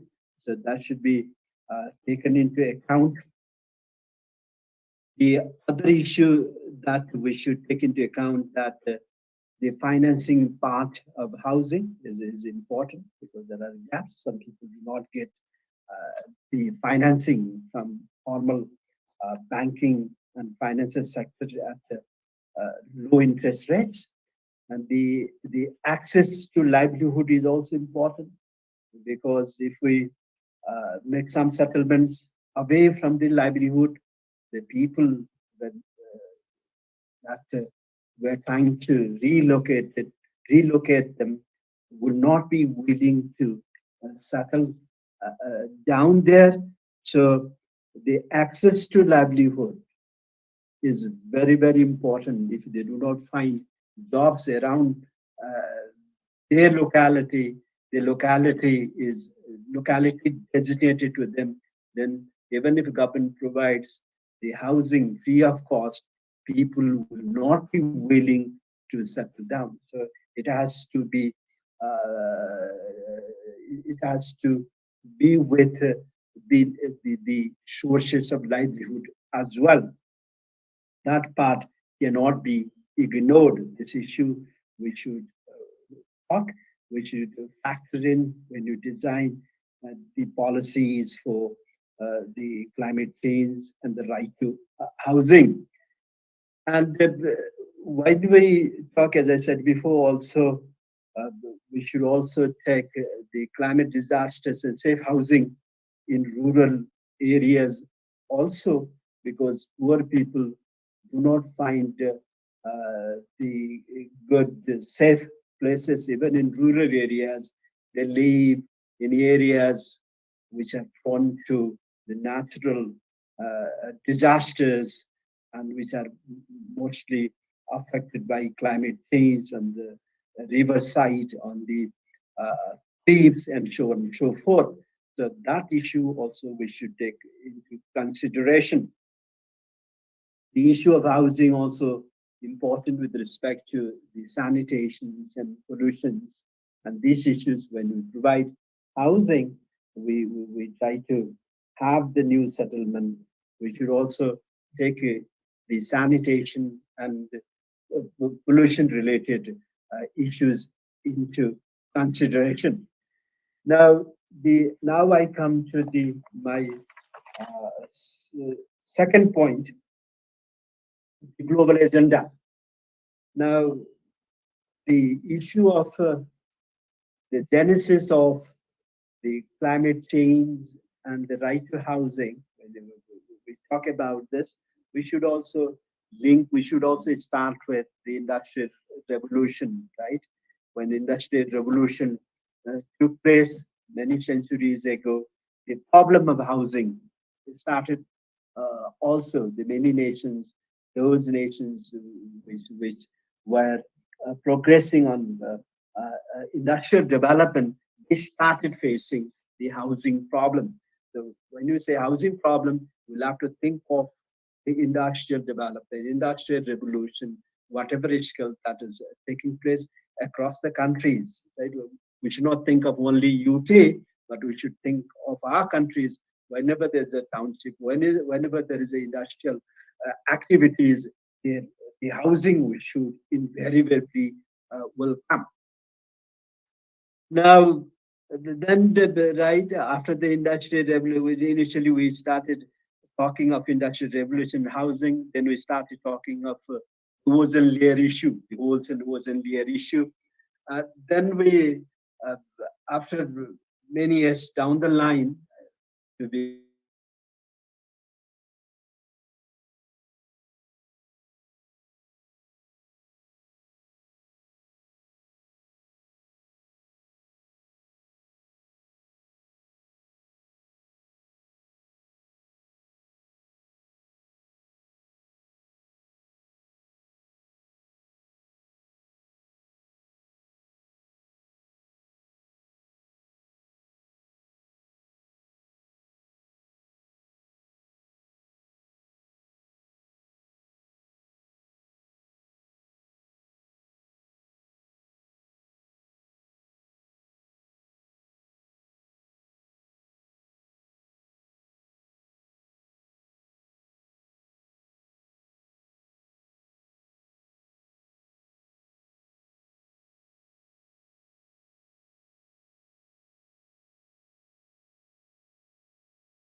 the general solution would be relocating rural settlement prone to natural disaster in safe areas and urban informal settlements, slum areas in urban peripheries. That could be one solution, one point to take discussion forward. The other would be introducing the circular economy principle for housing as well. And this will help mitigate or solve the issue of financial resources. The circular economy is very, very important for countries like Nepal. And the third issue would be launching community-led housing initiatives at the community level. We should bring community into the picture, and they should be at the front to address the problem of housing in the context of climate change. The other issue, general issue across the countries, using land management policy and zoning instruments. And the other issue would be, solution would be incorporating locally available materials during constructions. And the last would be applying innovative housing technology to deal with the unaffordability issue of housing. This could be general solution across the countries. So we need to dwell on these issues before we look into country-specific problems and solutions. Now, the third point of my presentation is the Constitution of Nepal and the right to housing. How Nepal is dealing with the issue of housing is important in the sense when we talk of the Constitution in Nepal. The Constitution of Nepal has enlisted the right to housing to all citizens as one of 31 fundamental rights. So housing, the right to housing is one of 31 fundamental rights enlisted in the Constitution in Nepal of 2015. That point I would like to highlight in the case of Nepal. Now, the right to housing is important for Nepal. As I said before, Nepal is world's most vulnerable countries to climate crisis. Because of that, it is stated in the Constitution itself, so that the policymakers across the ministries, across the agency within the country will recognize the gravity of the problem as it is in the Constitution. And we also take into fact that in the recent years, Nepal has been witnessing extreme weather events, the natural disasters. And to cite few examples, I would like to highlight that the disasters we face because of the Melansi River floods. The Melansi River nearby Kathmandu, the river gushing into women settlement and township, destroying houses, roads, and bridges in 2021, recently. The second example is of 2014. Again, the flash floods because of climate change. In 2014, the floods destroying human settlement in Surkhet district, in Bardia districts of Nepal. Again, once again, climate change. The people on a massive scale lost their homes, houses, and the other these amenities, utilities, and their problems after so many years not solved at.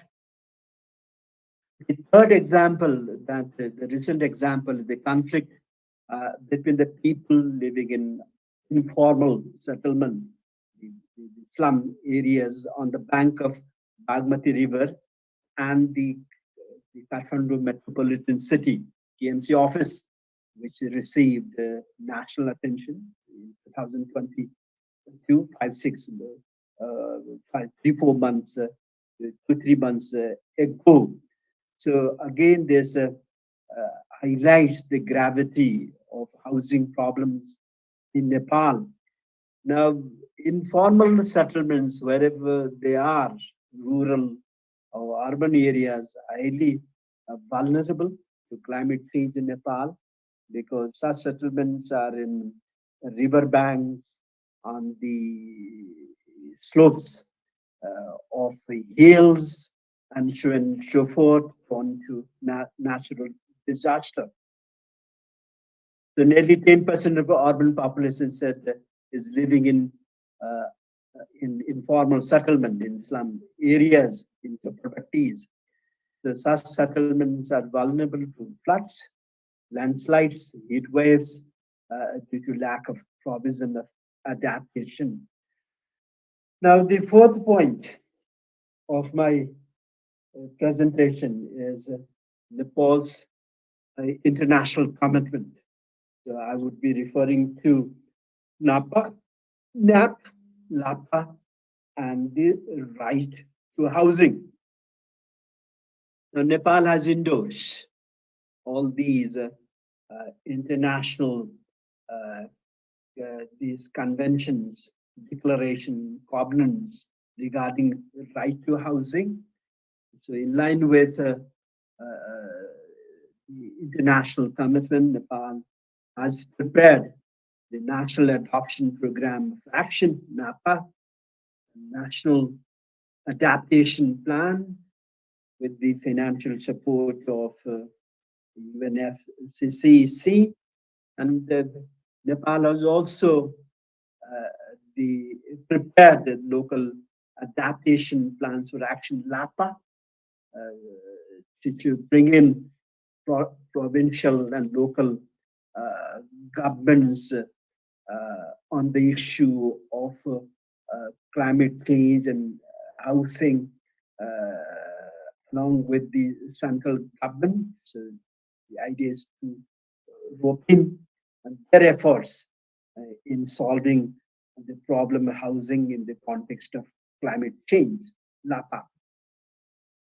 And Nepal has also issued the climate policy 2011, and Nepal has also prepared and issued national central policy 2012, recognizing housing as the basic need of all people. The point is that all these issues, all these things that we have, as I referred to, the issue of informal settlement remains excluded in these commitments, in these plans. So we need to take it forward in our plans and in our international commitments as well. We talk of housing and other thing as if there's no problem. There's no problem of slum settlement, informal settlements, and the nice things we talk about.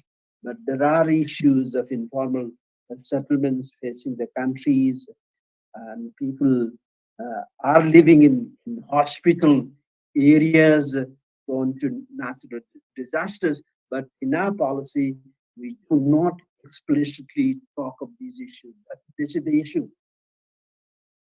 The other issue in the context of Nepal is marginalized group such as Dalit. They lack adequate housing. So a special focus should be also given to the housing problems of marginalized groups. That's the point I'm trying to make. Now I'm coming to my last point, that is strategies and schemes for housing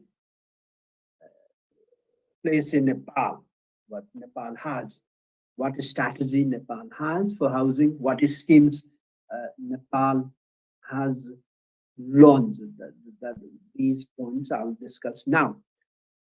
Now, with respect to housing and climate change, there are two strategies important for Nepal, and Nepal should work, and in a way, Nepal is also working on these two strategies in the context of climate change.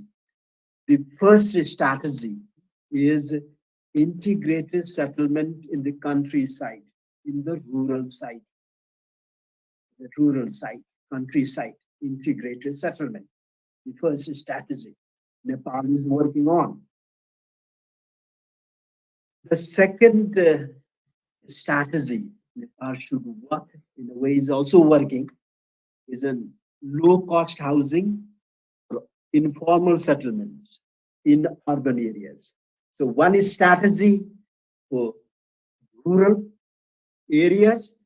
The other strategy for housing is for urban areas, that is informal settlements, slum dwellers in urban areas.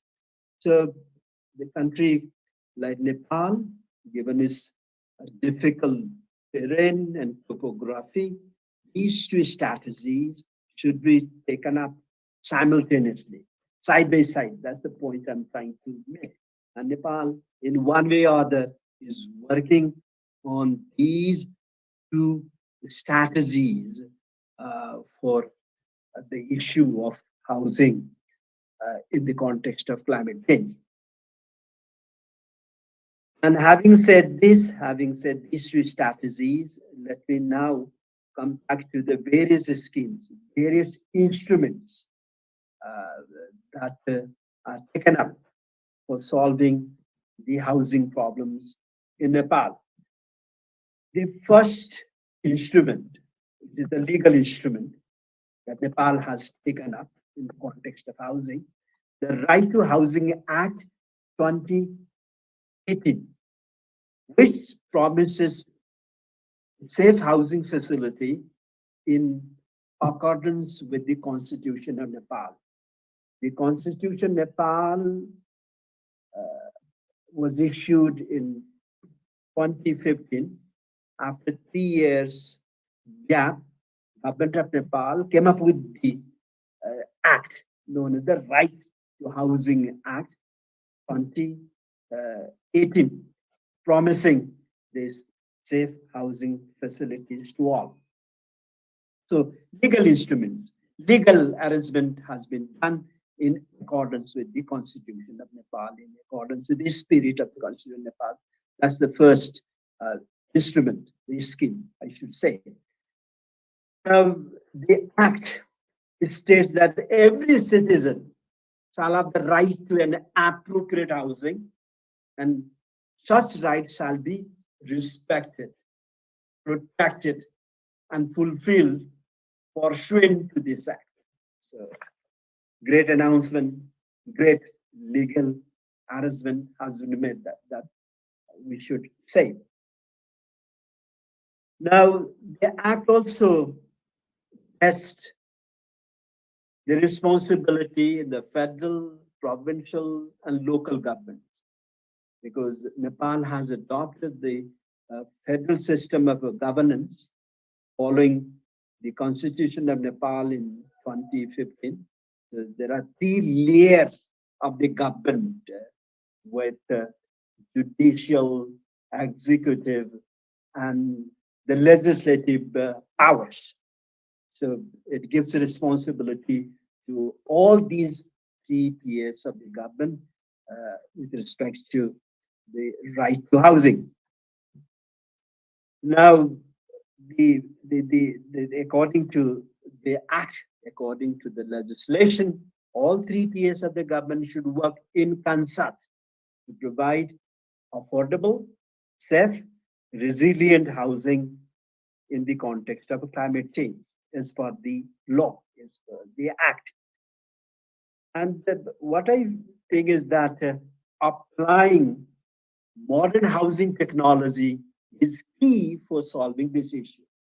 Whether the central government, provincial government, we call it provincial government, Nepal, India uh, has the state government, right? We call it the provincial government in Nepal.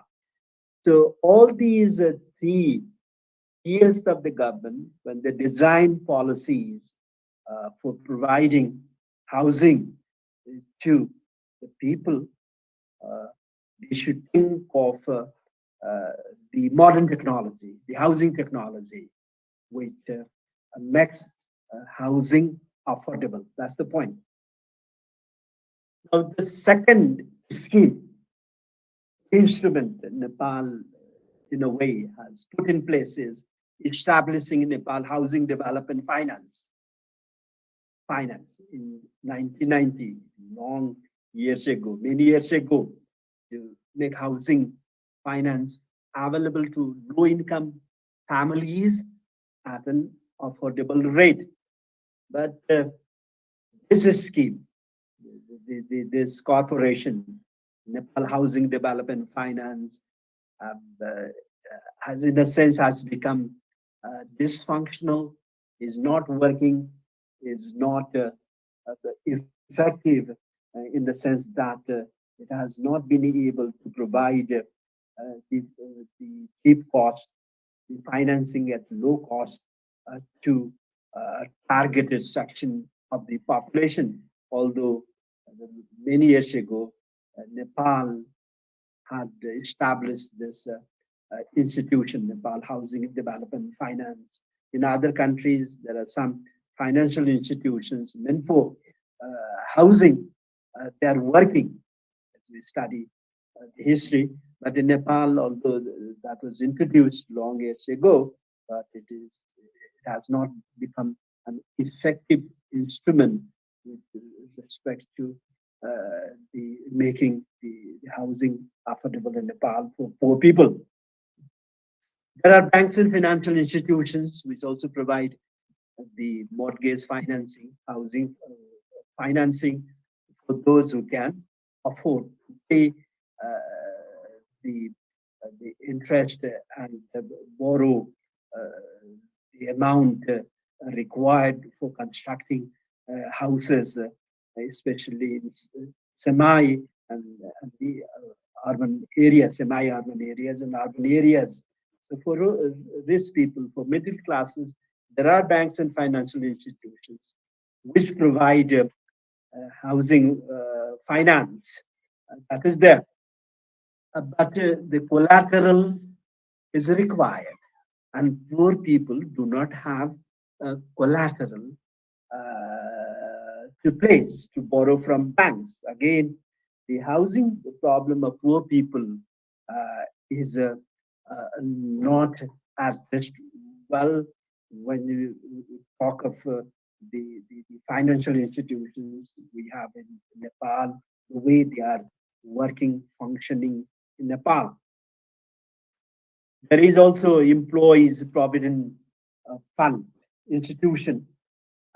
It also provides housing finance to its client pensioners. So again, it is for the specific people, not for the poor people.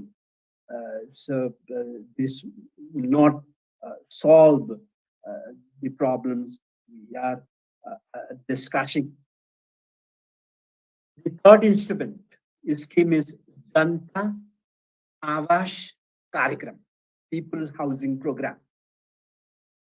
Now, nearly 12 years ago, 2009 and 10, government of Nepal launched the scheme of Janta Awas, for that matter, Janta Awas Karikram, People Housing Program. It is for extremely poor people, marginalized people, to provide the safe housing with grants from the government. Government is providing grants to construct the low-cost housing, which we call Janta Awas, and it is implemented by the Department of Urban Development and Building Construction, as I said before, since 2009 and 10. And so far, nearly 7,000 low-income houses in 55 districts out of 77 districts in Nepal. These houses are being provided for targeted people, so 7,000 so far. And the problem that this is not such an integrated urban settlement. This is not the Janta Awas Karyakram, although on the face of it, it looks like an integrated urban settlement. But in the true sense of the term, it is not an integrated urban settlement as it is undertaken in areas where people own land. So government won't provide lands, and they will be using the land of poor people, the marginalized section of the population, and the government will be constructing. So those people who are living on the climate areas prone to climate change, on the bank of rivers and other areas. And this scheme is not meant for such people. So the concept of integrated urban settlement is not taken into consideration by the Janta Awas Karyakram. That's the point I'm trying to say to the policymakers. Fourth instrument, the scheme, land pooling as a tool for urban land management. And this concept was introduced long back in 1975. People started talking of, and it was with the Triple land pooling project in Pokhara long back in 1975. And it started with that. The concept started with the Triple land pooling project in Pokhara, the tourist area of Nepal, very famous for tourist Nepal, the Pokhara, but it didn't become very successful over there. However, the first official land pooling project was initiated in Gongabu, Kathmandu in 1988 as the pilot project. And so far, 12 land pooling projects have been implemented within the Kathmandu Valley.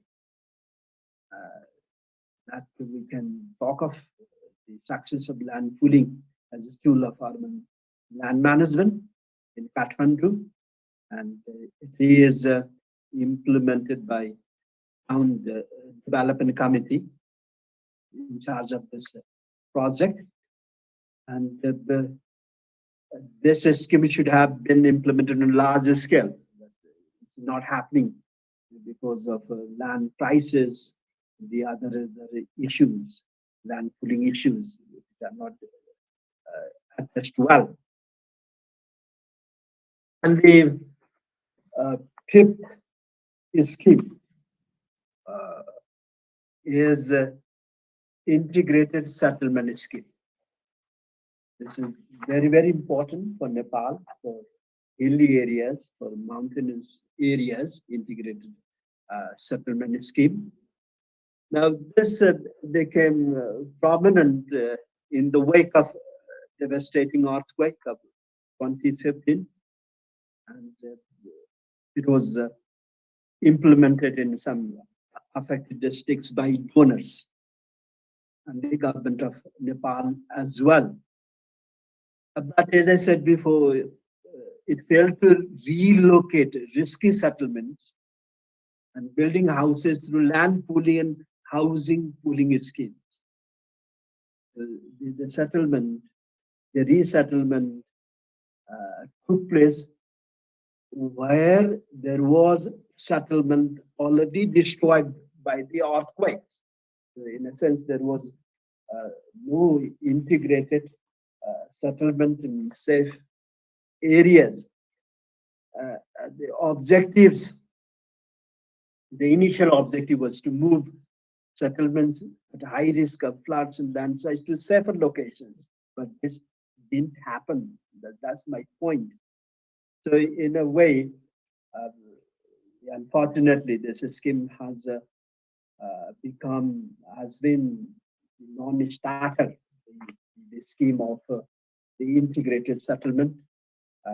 But the point is that the discussion so far that they have initiated have pointed out that Nepal needs to do more and implement schemes related to housing in all earnest.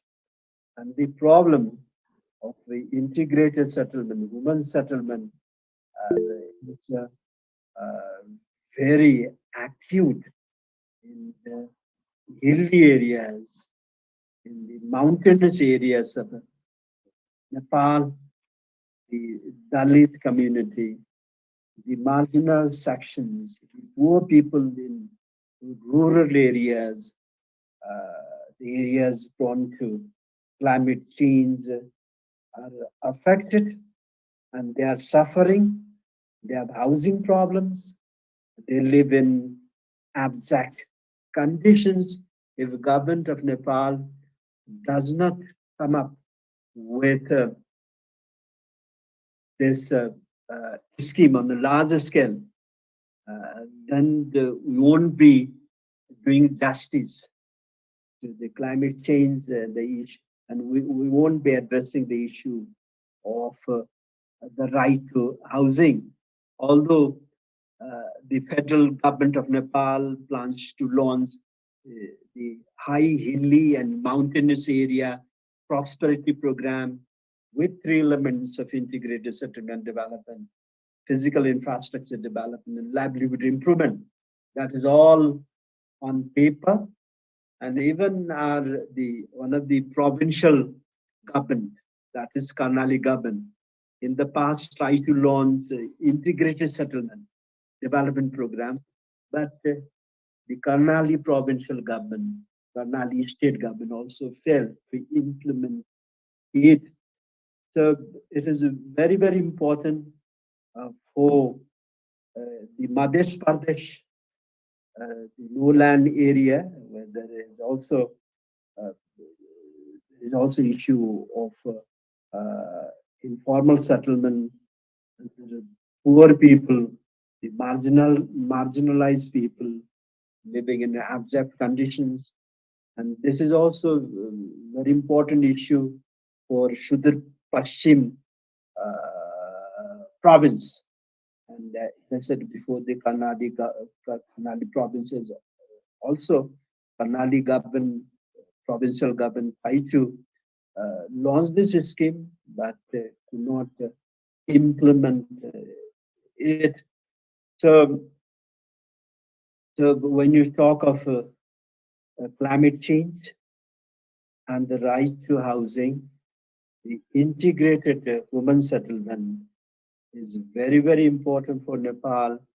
But this doesn't mean that informal settlement in urban areas is not important. That's not I'm saying. But there is a larger issue of the safe settlement in countryside, in hilly areas, in mountain areas, in the context of the climate change, the natural disasters that Nepal is facing during recent years.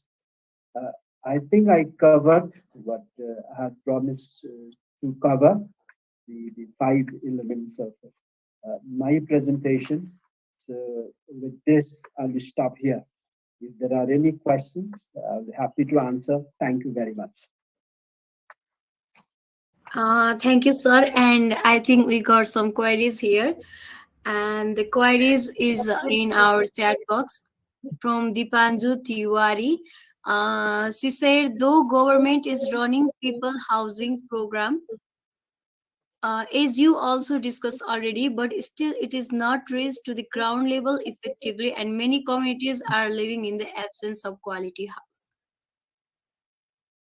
Right, right. As I said before, so far government of Nepal has constructed about 7,000 houses, two-bedroom houses. Initially, it started in three districts: Saptari, uh, Siraha, Saptari, Siraha, and one more districts, three districts in Madhya Pradesh. Now, now government of Nepal has started this in 55 districts out of 77 districts Nepal has. The thing is that given the magnitude of problem housing of poor people, the vulnerable people, the marginal people, the pace of construction, the grants provided, the budget allocated, appropriated for Janta Awas Karyakram is pitifully low. So there's no matching between demand for such houses and the supply of such houses. And what I think is that the government of Nepal, not only government of Nepal, federal government, the provincial government, even the local governments, we have 753 local government, seven provincial governments, one federal government. All these three tiers of the government should take up the issue of Janta Awas. Currently, this is implemented by the federal government. And now my point is that even the provincial government, even the local government should mimic uh, the this Parakram, the housing program for the benefits of the poor people. Yeah. Sir, So we got. shall I read those points and try to answer? In Nepal, housing companies, colonies are growing and doing their business in major cities of Nepal. So it's good for country, people to build apartment colony instead of building randomly by people in their one twice. Now, I think that the development of colonies, housing, apartment by the private sector is important. Government will not provide these facilities on a larger scale. The private sector should come up, and private sector should be allowed uh, to develop colonies, and the housing companies should come up to provide housing facilities to the rich people, to the middle class people. That's very important in modern day societies, modern societies. And in order to have the modern facilities and amenities, we need colonies, we need the housing companies, the apartments, and so forth.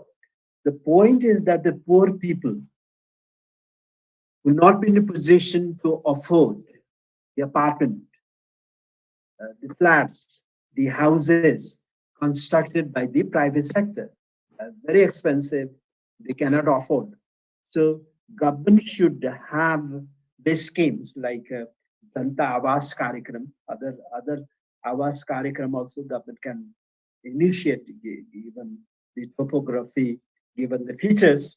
So government, all tiers of government should have two-pronged strategy. One, allowing, facilitating the private sector to construct apartments, build some houses for the middle class people, so, so that uh, government can provide the drinking water, the electricity, and the problems, and the big settlement. So it is also for the benefit of the government.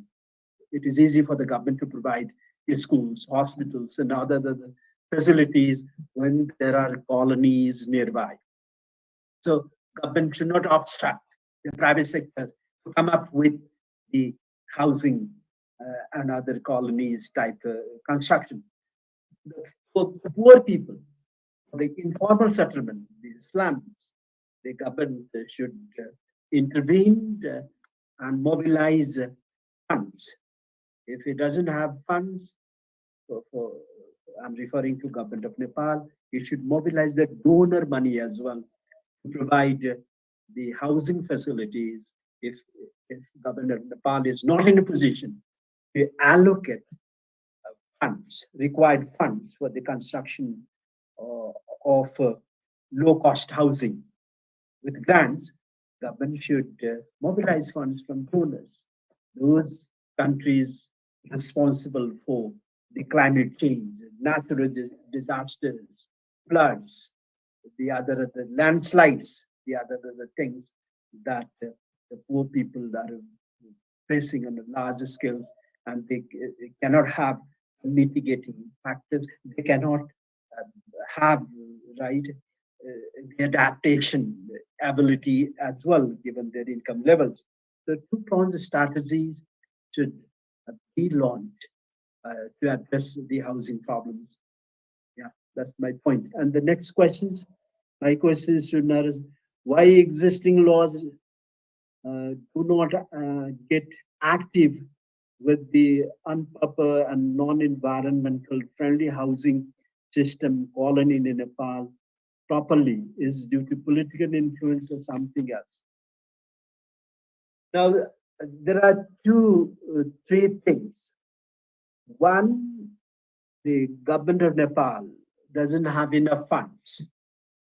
The revenue that Nepal is mobilizing is low.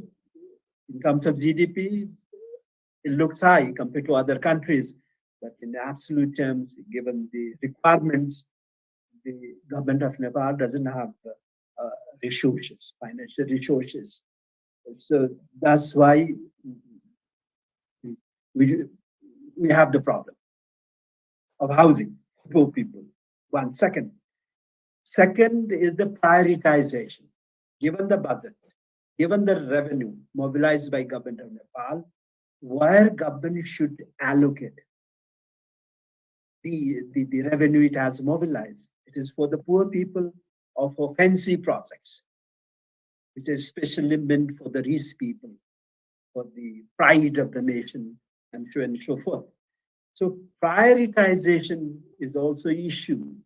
If we have made international commitment to the sustainable development goals and other climate-related international commitments we have made, if we have such commitments, we should adopt, we should implement such commitments, international commitments, and we should have also commitments to our own people, to the poor people. So if this realization is gone from the ruling people, the politicians, those people at the helm, and then problem will be solved. And the third issue, I think, lately we do not have the pressure from the people as well.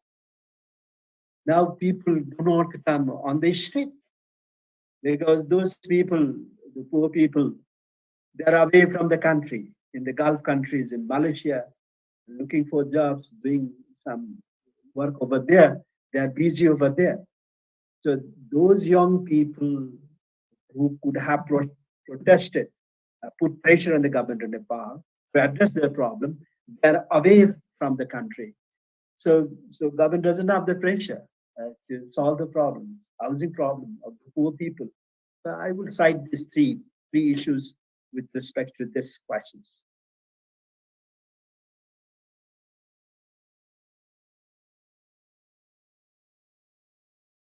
Anything else? Sir, I think there is one more question here by Kemon Adhikari. I do not say Himon Adhikariya.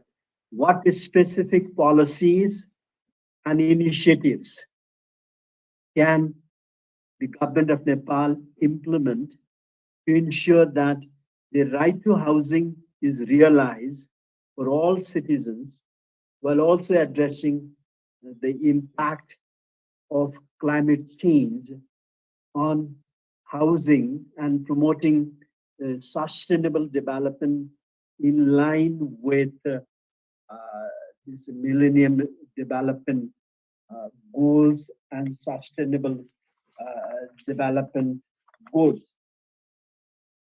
Now, as I said before, the MDZ Goal 7 says that the issue is for the slum people.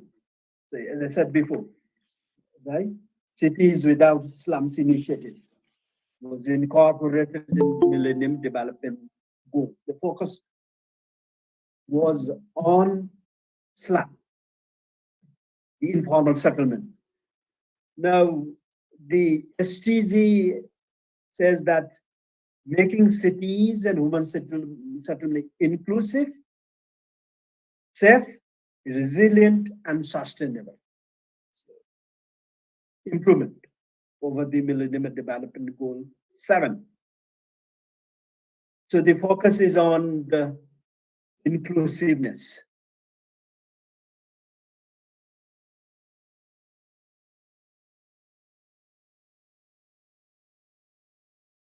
Strategy that we very often talk these days.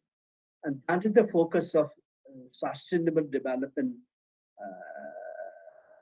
goals, goal number 11. So I think it is high time for Nepal to adopt the green strategy. Focus on green development, green growth, and the growth should be resilient. The development, the initiative should be resilient, sustainable, right? Resilient. And it should be also inclusive. All people should be taken on board, and the development should be focused on these elements. So as I hinted initially, that Nepal should adopt a two-pronged strategy, the integrated urban settlement for hilly areas, mountainous areas, and the settlement in urban peripheries for informal settlement in urban areas. So if a government adopts this strategy, two-pronged strategies, one strategy for rural poor, marginalized people living in areas prone to natural disasters, and one for urban informal settlement. So government of Nepal will be doing justice to housing rights enshrined in the constitution of Nepal. So if these two strategies are taken together, implemented, equal footing, then the element of inclusiveness, inclusive growth will be fulfilled, and justice will be done. And to repeat that government should prioritize, should allocate funds accordingly, right? Focusing on poor people, their needs. And in case the internal resources are not adequate enough to address this problem, and should mobilize external funds, international funds, and ask donors help, and put pressure on donors to fulfill what they have promised in the context of climate change. That's what I would say on your questions.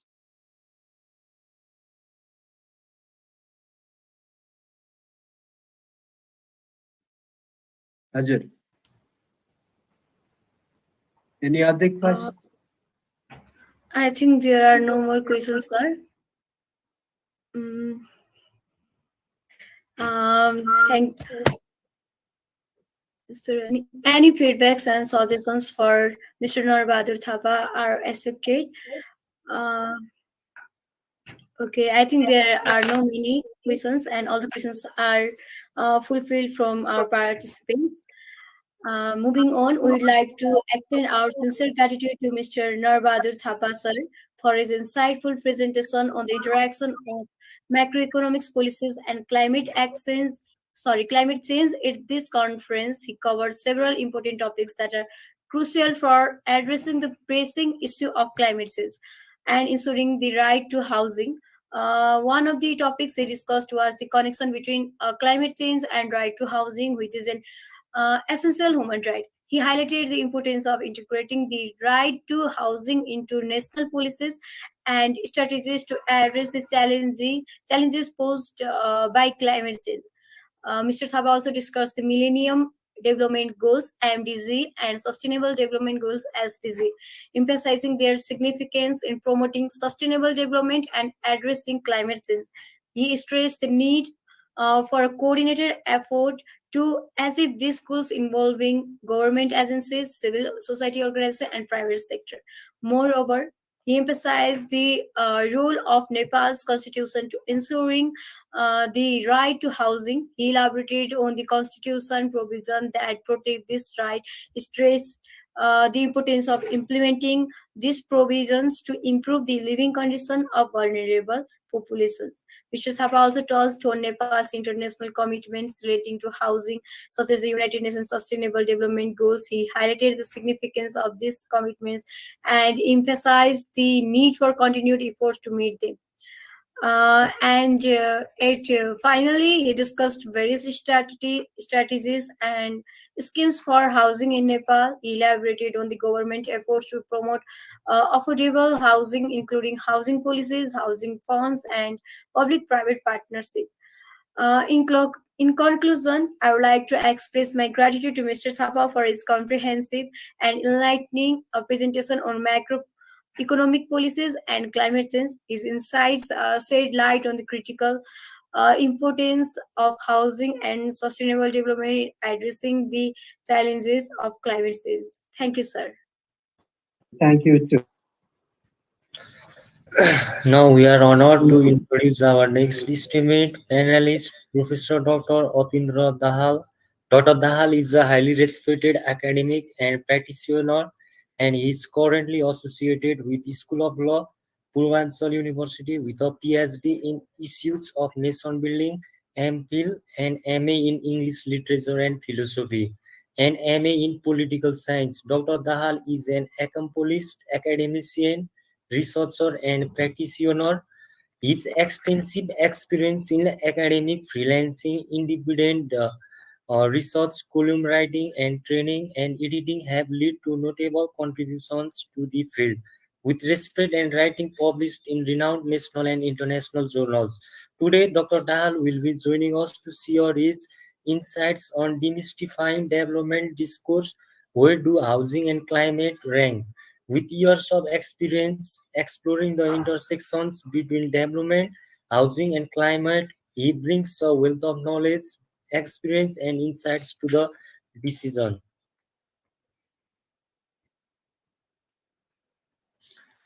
So, we are privileged to have Dr. Dahal with us today, and we are excited to hear from him. So, without further ado, let's welcome Professor Dr. Atindra Dahal to our panel. Thank you for being here, Dr. Dahal, and we look forward to your valuable contributions to the discussions. Okay, thank you so very much for the MC of the program. Rohanji, am I audible and visible to you and all?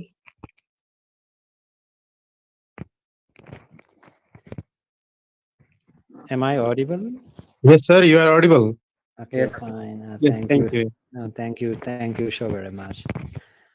Uh, Thank you so very much once more. The MC, the chair of the function, other fellow participants, speakers, and everybody else, whoever has joined this particular Second International Summit on Economic Policy, jointly organized by School of Economic Policy and FSR India. I'd love to extend million-ton thanks for inviting me as the guest speaker, the speaker resource person for this session. Demystifying development discourse, where do housing and climate rank, will be the issue theme of this particular session, where I shall try to present my opinion and ideas about 30 or 40 minutes in this today's discussion. Since we have been joining this particular session in an online or digital mode, the most common, convenient, feasible, and desirable pattern or interface of communication in 21st century. Please bear me provided there shall be any technical glitch or disconnection in between. I've joined from one of the remote parts of the Nepal, so there even might be always possibility of technical fluctuations and so on. The addressee and all the fellow participants participating in this seminar. Development and prosperity have always been heavily assumed, expected, and highly desired issues in international and national politics and sociology across the globe. What would be an endless objective of human lives, national politics, and the expectation of each and every national, international, state and non-state agent is ensuring development and working for the prosperity of citizen and the country. We may have different type of political parties, forces, fringes, leaders, and quite divergent political ideologies across the globe, from the largest democracy to largest socialism. However, those all are always willing and opting to ensure development and to mark prosperity in the country. So development and prosperities these days have become buzzwords everywhere else in the globe, from center to circumference, from periphery to the point. However, there are consistent sources of development. It's like we have been carrying a constant debates, consistent efforts, approaches, and an endless visions or methods have been applied. Whenever we trace the origin of the society and gradual progress or development of the state, humans initially negotiated and they presented savage mode or barbarian age of their civilization, which was even called somewhere primitive communism age or hunting age. But whenever hunting has posed some serious challenges over the smooth and seamless survival of human beings, they transformed and developed themselves. A human civilization advanced to agricultural age. After that, animal rearing age, then materialistic age, and currently we have been living in consumerist age. Each human's status, dignity, capacity, or financial or economic status these days is defined not by the possession you have, but rather with the consumption level of consumption we make. So even we check in terms of the ages or civilization of human beings, these all upgradation advancements were the quest of the development.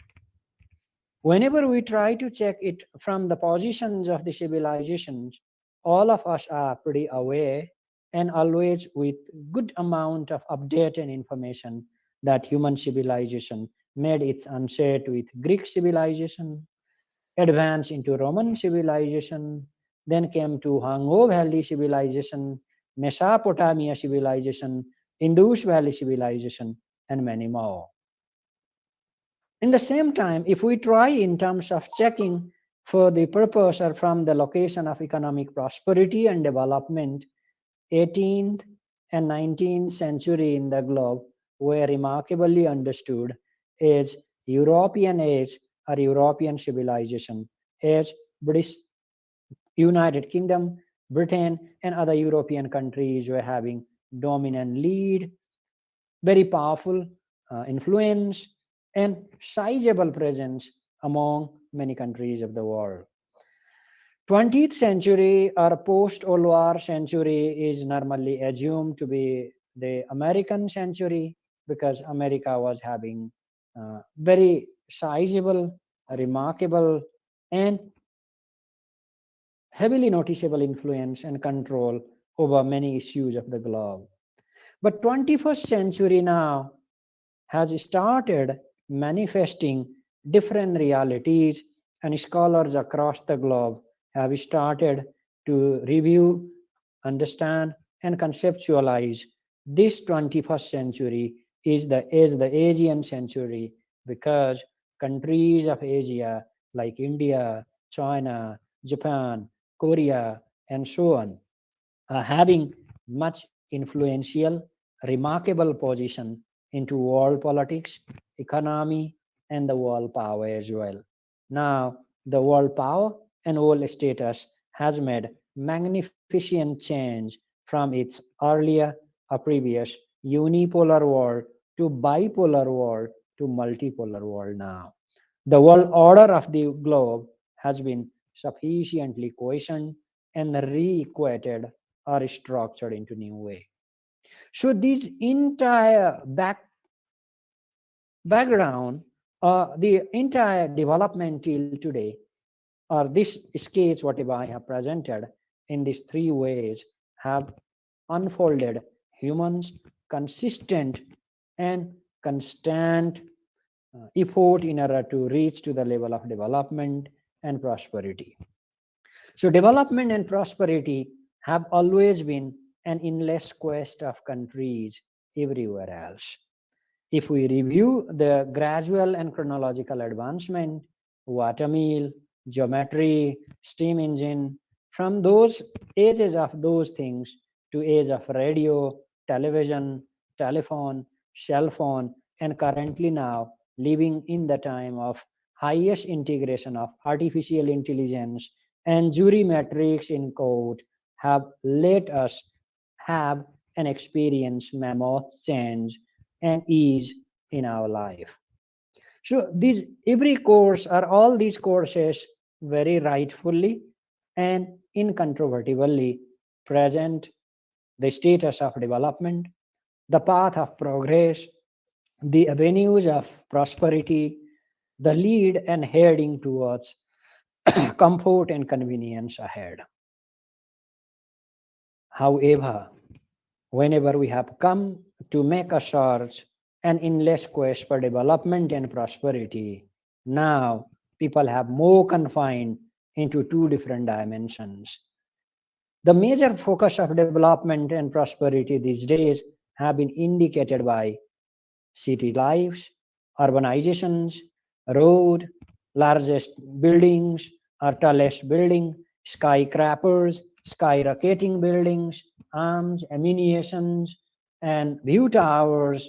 Those like of issues have started indicating the development these days. So the dimension of development, the discourse of development has started taking quite new avenue, new pitch, and the new forum. So, however, though the strategies are different, though the way how people have been adopting are different, but development and prosperity has been a consistent and constant, let's say, quest. This has been always much needed and heavily desired, highly touted the human desire. There is no any individual in the globe who who is quite determined to deny the development, who is much committed to unwelcome the prosperity. But whenever these like of development issues or development mechanisms have been adopted, whenever we have been claiming that we are being developed to huge extent.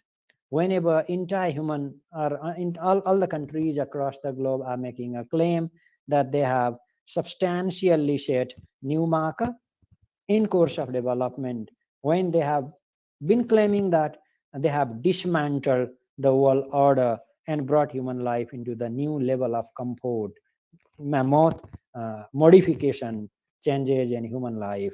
Now there are multiple other departures, or there are many other series which human beings have been missing a great deal.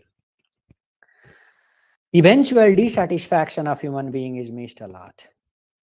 Though we are developed, though we have experienced heightened prosperity, though there have been various dimensions of development noticed, though people have been able to share themselves to Mars towards the Mars, though they have been now imagining about cultivating curves in the moon, though they have developed such atomic weapons and supersonic atomic weapons which can cause destruction of the entire world in a second or just on the tip of the from the tip of the finger.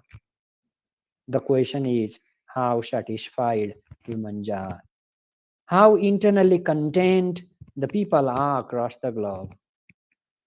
But despite we have had development a lot, despite the pace of prosperity has made powerful trend, despite the prosperity has been a common quest and heavily expected assumption or doubt from different people in the world, the graph of dissatisfaction is taking new point. The spiritual nature of the people, it's at complete deficit. There is fiduciary risks among human beings across the globe. And my dear Drashi, the recent corona or the corona wave that paralyzed almost every dimension of the world in the recent decade has now made us to think what exactly is the dimension of development. Those like of large road networks, tall buildings, skyscrapings and skyrocketing towers, materialistic life, access to all digital issues of the world. But what did these all things come into the help of humans when the world was suffered with corona? We do have big housing these days. To be shortly confined on the issues, the entire development and prosperities have been defined and measured from the location of, or from the lens of housing. Many people across the globe, many of us, those who have been participating in this particular seminar, might be in different professions, and we all of us are definitely struggling to make ourselves career-wise well-set professionals. But how do rest of the society measure your career success? Is it on the basis the contribution that you have made to society? Is it on the basis the competence that you have developed on your profession? The answer is big no, an absolute no. The address is the society makes a blindfolding rating of our success on the basis the house you have built, the materialistic possession you have made, the consumerist life you have led. So humans are being somehow measured, their competence, their creativity, their contribution to society, their expertise are all ignored and completely gainsaid. However, they have been always measured from the location or lens of the housing, or if the houses or residence they have built or constructed or made. But people have started making competition over these like of situations. Let's check the statistics of urbanization in last 50 years. A mountainous and rural country like Nepal, where the base of economy is in villages, About 40+% now are currently residing into urban areas. So is the situation across the globe. There has been a huge tendency. People have been obsessed and infatuated a lot to migrate to city from rural areas and to migrate to Tarai or plain land from hilly and mountainous regions or areas. So humans have developed such a tendency. They are more attracted with jungle of concretes, going to city life, living into concrete of jungles, enjoying and spending their life among skyrocketing buildings, wandering here and there. These all have been the source of satisfaction, indication of development, the marker and determinants of prosperity and success to majority of people across the globe. However, at the same time, this is high time for all of human beings across the globe to review and assess our accomplishment. Fine, a significant quarter of citizenries across the globe might have accomplished or earned a sizable success to build multi-storied residences or housings. They might have been able to build skyrocketing towers, and they might have been living the highest mode of materialistically supported life. But question is, how internally content are they? How satisfied they are in their well-beings? How much happy are they in terms of their regular and gradual course of life? Dear Dressy, this particular fact is never revealed and cannot be derailed at any of cost. The stress among modern human beings is at new record. The graph of anxiety is always in a bullish trend. Trouble, disorder, a manifestation of modern human livings. The crony capitalistic nature and rent-seeking attitude that humans have brought, developed, scouted, and manifested in terms of possessing materialistic success, in terms of wanting skyrocketing housings, in terms of facilitating much of destructive type of residences, and the endless passion and attachment towards housing are bringing people into much of chaos, disorder, dissatisfaction, and so on. So if we review last 100 years of time, the development, the course of development, the path of development, the avenues of development that has brought us to conceptualize and attitudinize that housing, materialistic possession, properties, consumerist life, crony capitalist type of living will ensure you the major indication or manifestations of development. Therefore, if you check those countries which we call developed, those countries which we regard of being able to ensure highest pace of development in last 20 years, what have they done? What India is willing to do or doing to ensure that India is really being a developed country. What China is doing to make other countries of the world know that China is having good pace in course of development. What Japan, what Korea, what UK, what America, what Germany, what France are doing. They all are making a very reckless competition of expanding or making this like of unplanned urbanization. To recapitulate, making large road networks as far as possible. making tall buildings as far as possible, developing new cities as much as possible. These like of things are considered as their success measuring rate, or as the tool to measure their success in terms of development. Now question comes, what lesson did we learn from Corona 2020? How did this development become helpful to us whenever we were served and suffered a lot with Corona pandemic and crisis? Majority of countries these days are spending their significant amount of budget on two issues.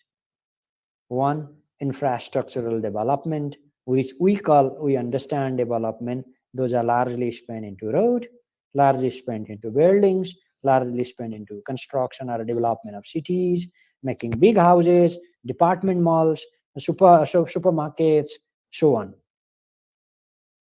And another significant amount of budget is being equally spent into arms, ammunition, and so. So whenever we compare our traditional life to modern life, or let's say the life that we are living, we can very honestly come to a juxtaposition or a comparison that at modern times now, we are living into tall houses, big cities, but the situation is quite dismal, frustration is quite high, disorder is heavily noticed, disharmony has been a common characteristics, divorce, distraction, criminal activities, murder, robberies, lootings. These like of issues have made our society, our life at one particular path of, let's say, situation of peril. But whenever we review the life, whenever these like of development paradigms or determinants were largely absent, let's review the life 100 years back when there were no tall buildings, no large networks, no big cities, no much busy life. People were living with joy, happiness, harmony. They had good bonding. The compulsancy level of compulsancy in society was high. The unity was quite enviable. And love, humanity, cooperations were the indications of society. So whenever we compare the life, human life, at the time when we assume that we are not developed much, and the quality of living and the peace of mind to the people at the time when we are living, at the time that we think we are much modern.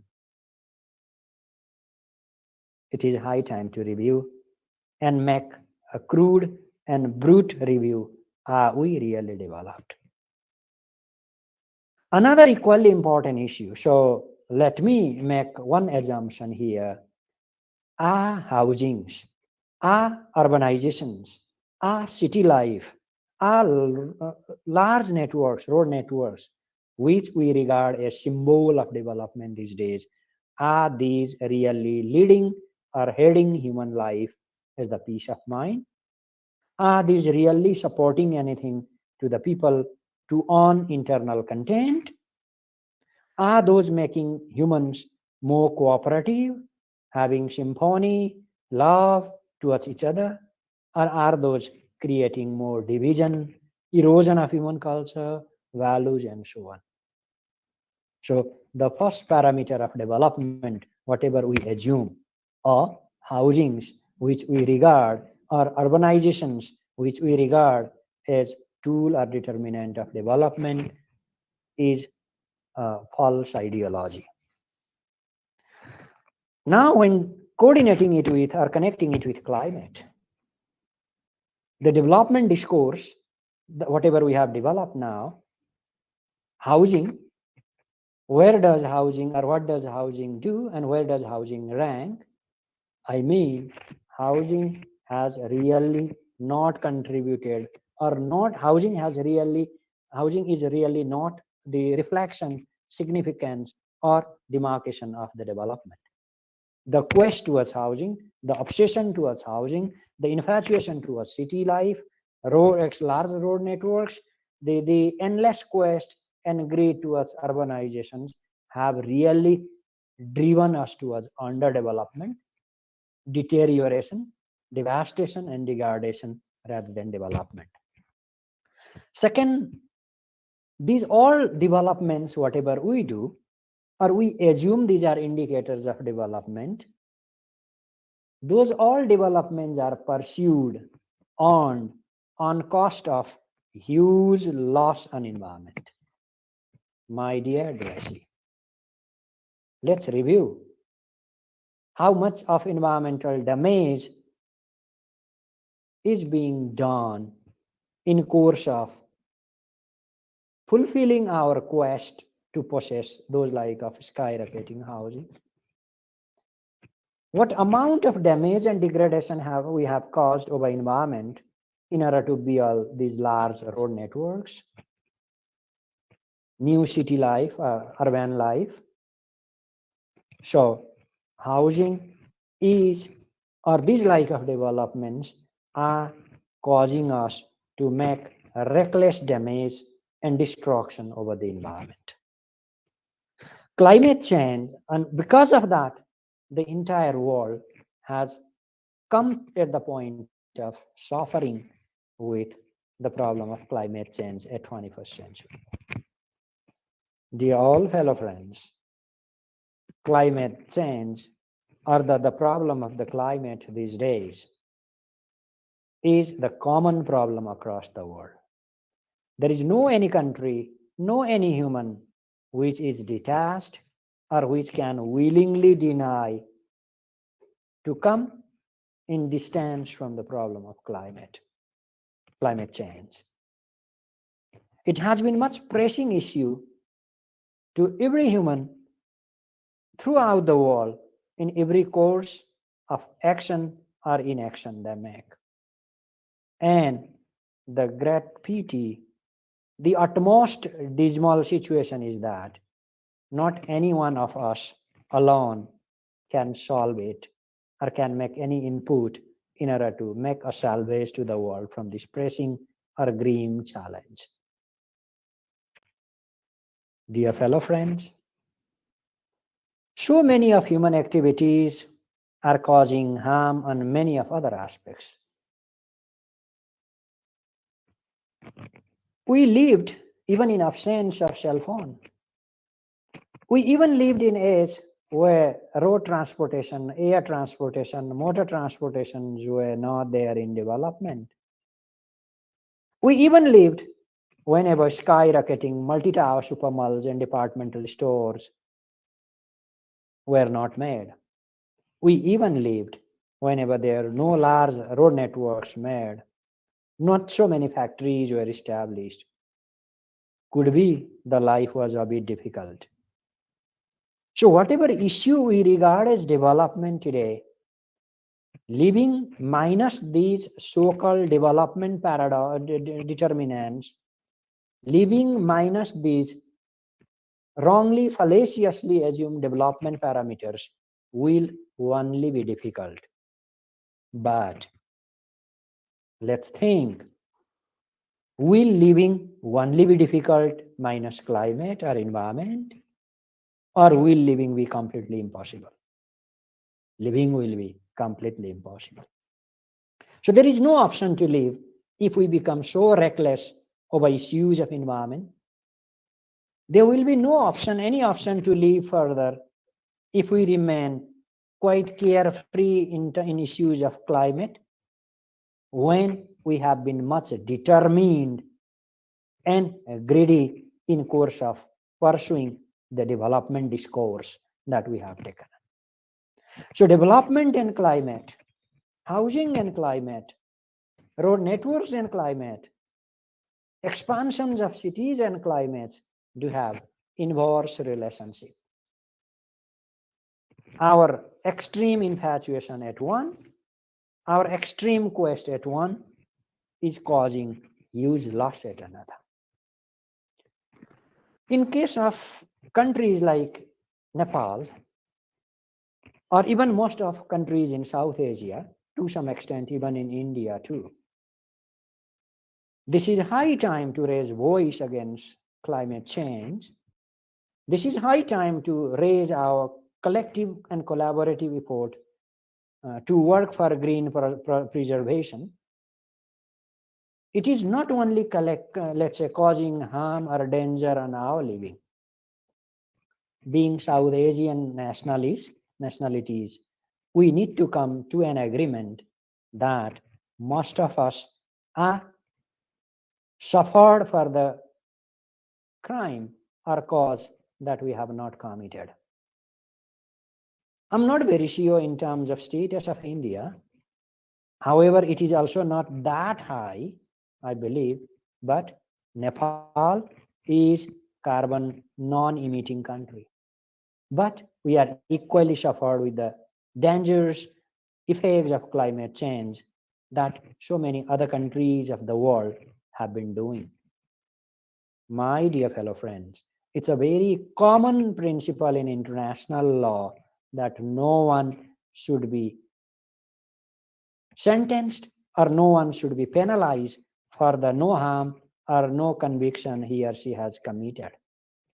Why South Asian countries, especially like Nepal, should be convicted for the crime it has not committed?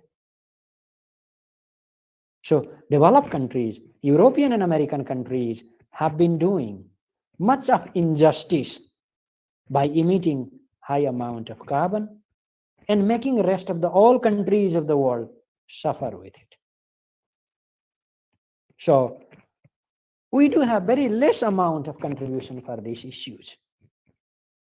So this is even high time to revise our activities, to remodel our issues, to regenerate our activities that will go more green or more eco-friendly. Let's start having green auditing of each and every activities of ours. Why should government only be asking big development project to have environment damage assessment or impact assessment? Organizing conferences like this can be relatively green in nature, in place of making offline seminars and so on. So let's try, all of us, start making our activities eco-friendly. Let's make all of us to have green auditing of our activities. Let's try to make all of our activities more in distance from ecocide or destruction of ecology. That's one input we can come. And housing, whatever we have made, maybe one issue where we can think ourselves. But more than that, the carbon emission from other countries of the world, the next sphere of the world, the next pole of the world, are causing us much harm and making huge share and damage or destruction of environment, and highly responsible to have climate change across the globe. So the case of South Asia is double-fold victimized. We are double-fold victimized. We are suffering. We are in problem because of climate change. One-fold victimization. And we are suffering with the problem that we have not contributed or committed. This is sponsored by others.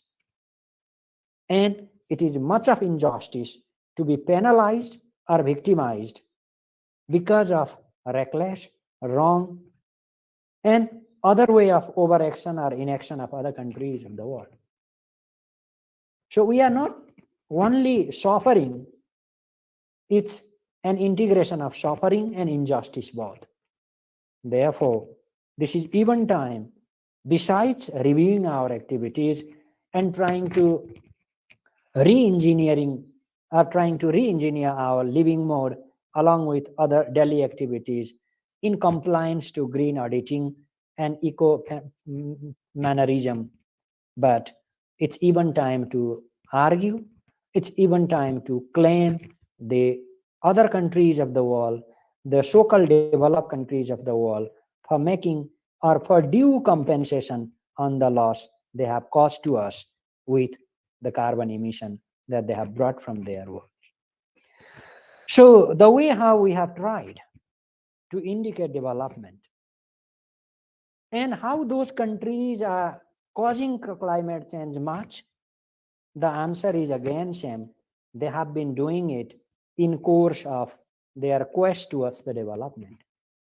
The issues, whatever they claim that they are developing a lot, the path they love to adopt to go for development has caused much of change or risks on the climates or environment and green issues of the life.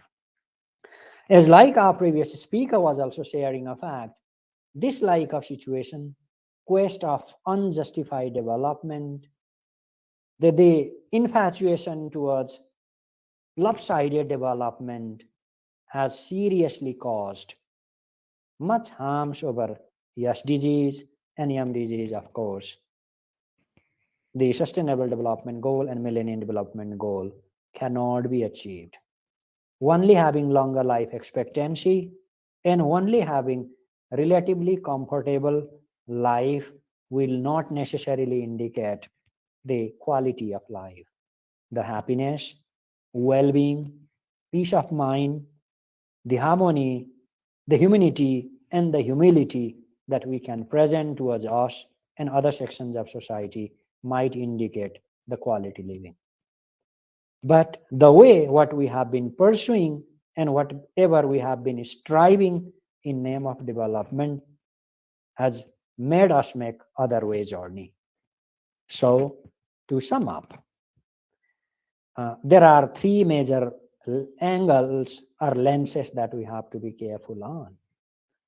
We tried our level the best to make ourselves developed from barbarian age to consumerist age, from Egyptian civilization to Indus Valley civilization, from European century to Asian century. We did so many activities, and the only objective of those all activities, advancement and progress, was development. These days we are feeling that we are relatively developed from the past, but the sense of feeling relatively developed are all manifested in terms of housing, road networks, buildings, urbanization, congestion, traffic, and so on.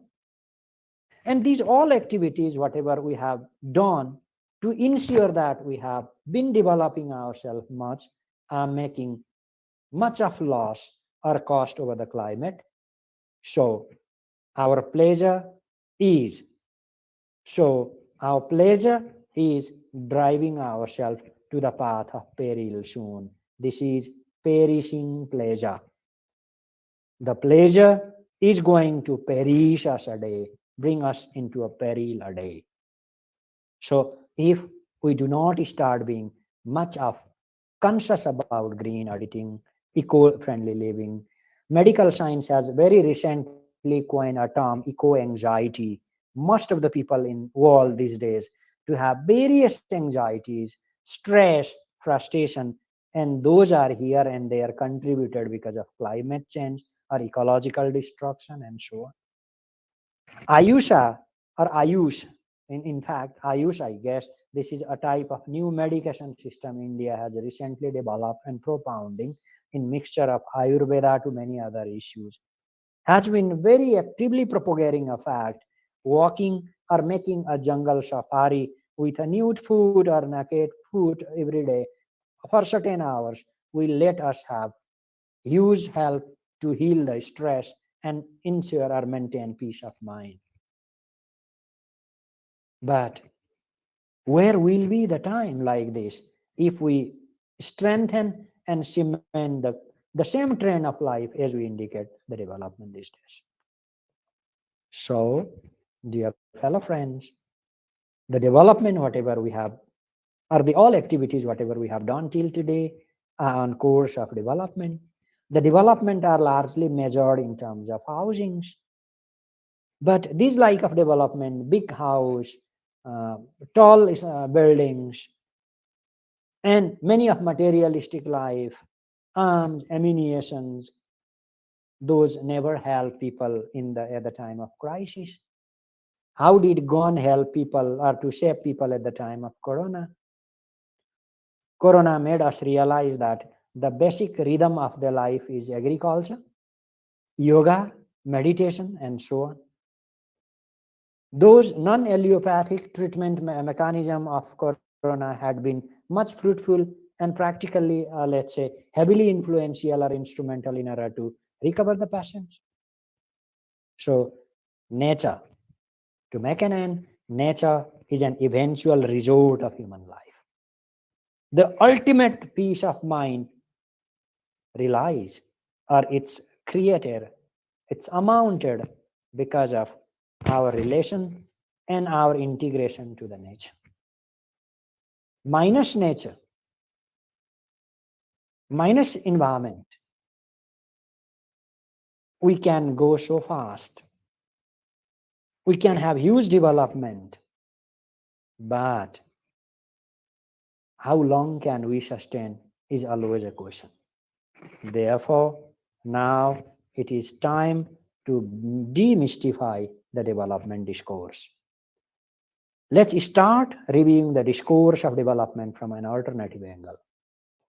The gist and entire issue that I would love to present here today is now the public mindset which assumes big housing, tall buildings, skyrocketing towers, supermalls, departmental mall, supermarkets as an indication of development. They should now start thinking an alternative way. Big buildings not necessarily highlight the or make the development. So neither this is the right pattern of development. Two major conclusions can be inferred. The activities whatever doing today are neither indicating right path of development, nor those development are supporting ecological or environmental protection, conservation, and so on. And we all are aware that every development activity should sufficiently conserve or protect environment these days. Promoting environment itself is one parameter of development these days. And how these housings, how this type of construction, how this like of skyrocketing buildings promoting, conserving the status of environment. So these are neither supporting environment, rather those are causing huge impact on our environmental issues. Therefore, the discourse of development should be demystified. Housing does not rank anywhere else in terms of development. It is not that a development quest and success of any country or any city should be assumed or marked or measured in terms of the housings or urbanizations or big buildings or road networks and so on. Rather, the development should be measured in terms of joy of people, happiness, harmony, being internally content, compulsion, love, humility, humanity, and so on. And those will be more possible whenever we resort to the nature, whenever we bring ourselves close to the nature. Therefore, now it's time to demystify development discourse, the discourse of development, the debate of development, the way how we have been assuming the course of development should be revisited and re-questioned. Thank you so very much. This is the message that I would love to share here with all the participants. There are a few questions. Let me check. How can we ensure that housing development in the face of climate change is inclusive and sustainable, especially for marginalized communities? Prajwalji has asked. Fine. There are three questions altogether. So, housing development could even be sometimes helpful for marginalized communities. However, marginalized communities can be treated with other ways as well. The Hertz, the way how they were developing their residents, the more of in their integration with the nature, not only from marginalized communities, from the top or higher level of communities, which we believe that the community is well to do, from that to all and everyone in each and every layer of the society should start making resort to community, let's say environment, to the nature, going back to the nature or bringing ourselves back to the nature is only the way and the way of solution ahead. Therefore, housing development in face of climate change might not be.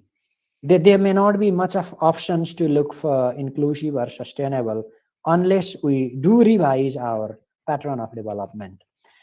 Development, the current way of development, the materialistic way of development, the infrastructure-based development, the current practice and praxis of development largely contrast with the climate issues in face of climate. So therefore, we have to rethink, demystify, develop new pattern of development is whatever we have to now consider. So Pradeep Paurel also has posted a question: what is the relationship between housing and climate in context of development discourse, and how do they rank in terms of importance of this discourse? So therefore, the relationship of housing and climate is inverse. The more of housing, let's say more of developments, whatever we believe these days, because mass mind sentiment is that housing indicate the level of development is having inverse relationship in climate. So this discourse, the development, the discourse of assuming housing as the development should be revisited, that I have stated. What policy changes and collaboration are needed to prioritize climate action in housing sector? So there could be various state level interventions from society, from the state. The first thing, there should be huge behavioral modification and changes in our conduct itself. The awareness in human being themselves is the primary and most foundational source. State might integrate and endorse various regulations.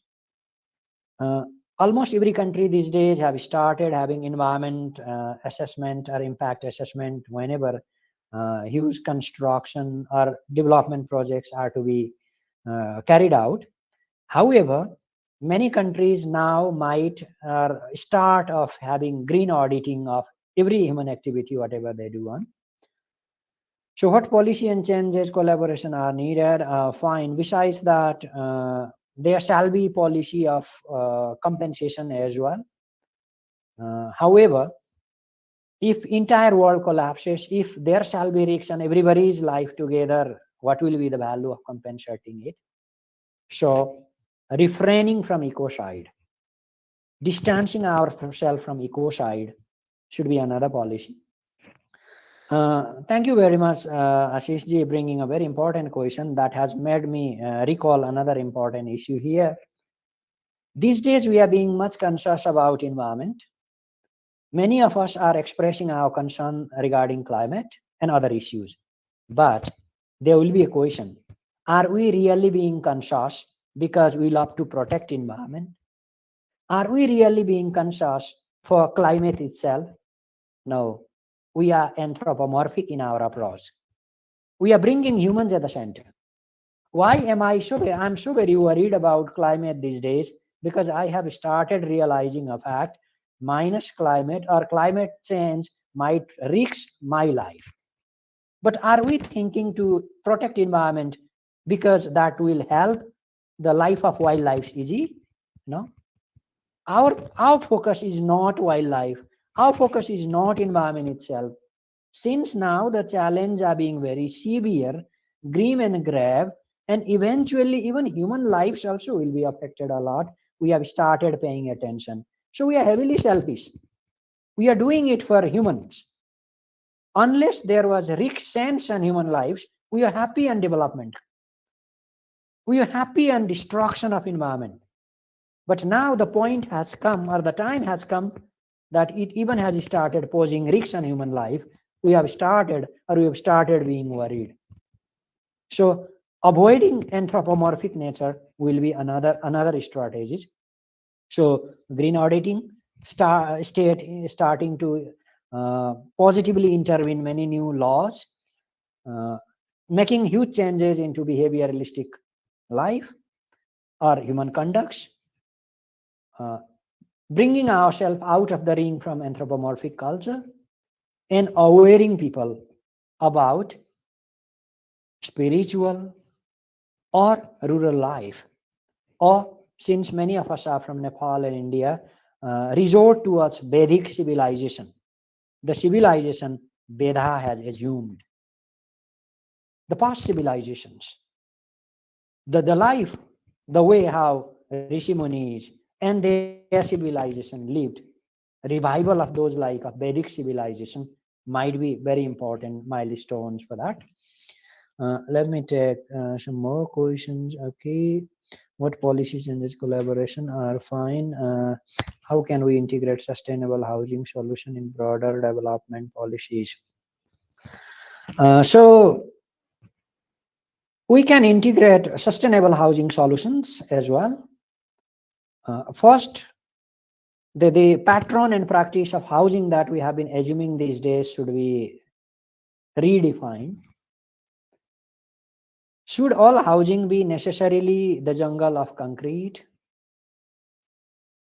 Should all housing be necessarily causing much of destruction in environment?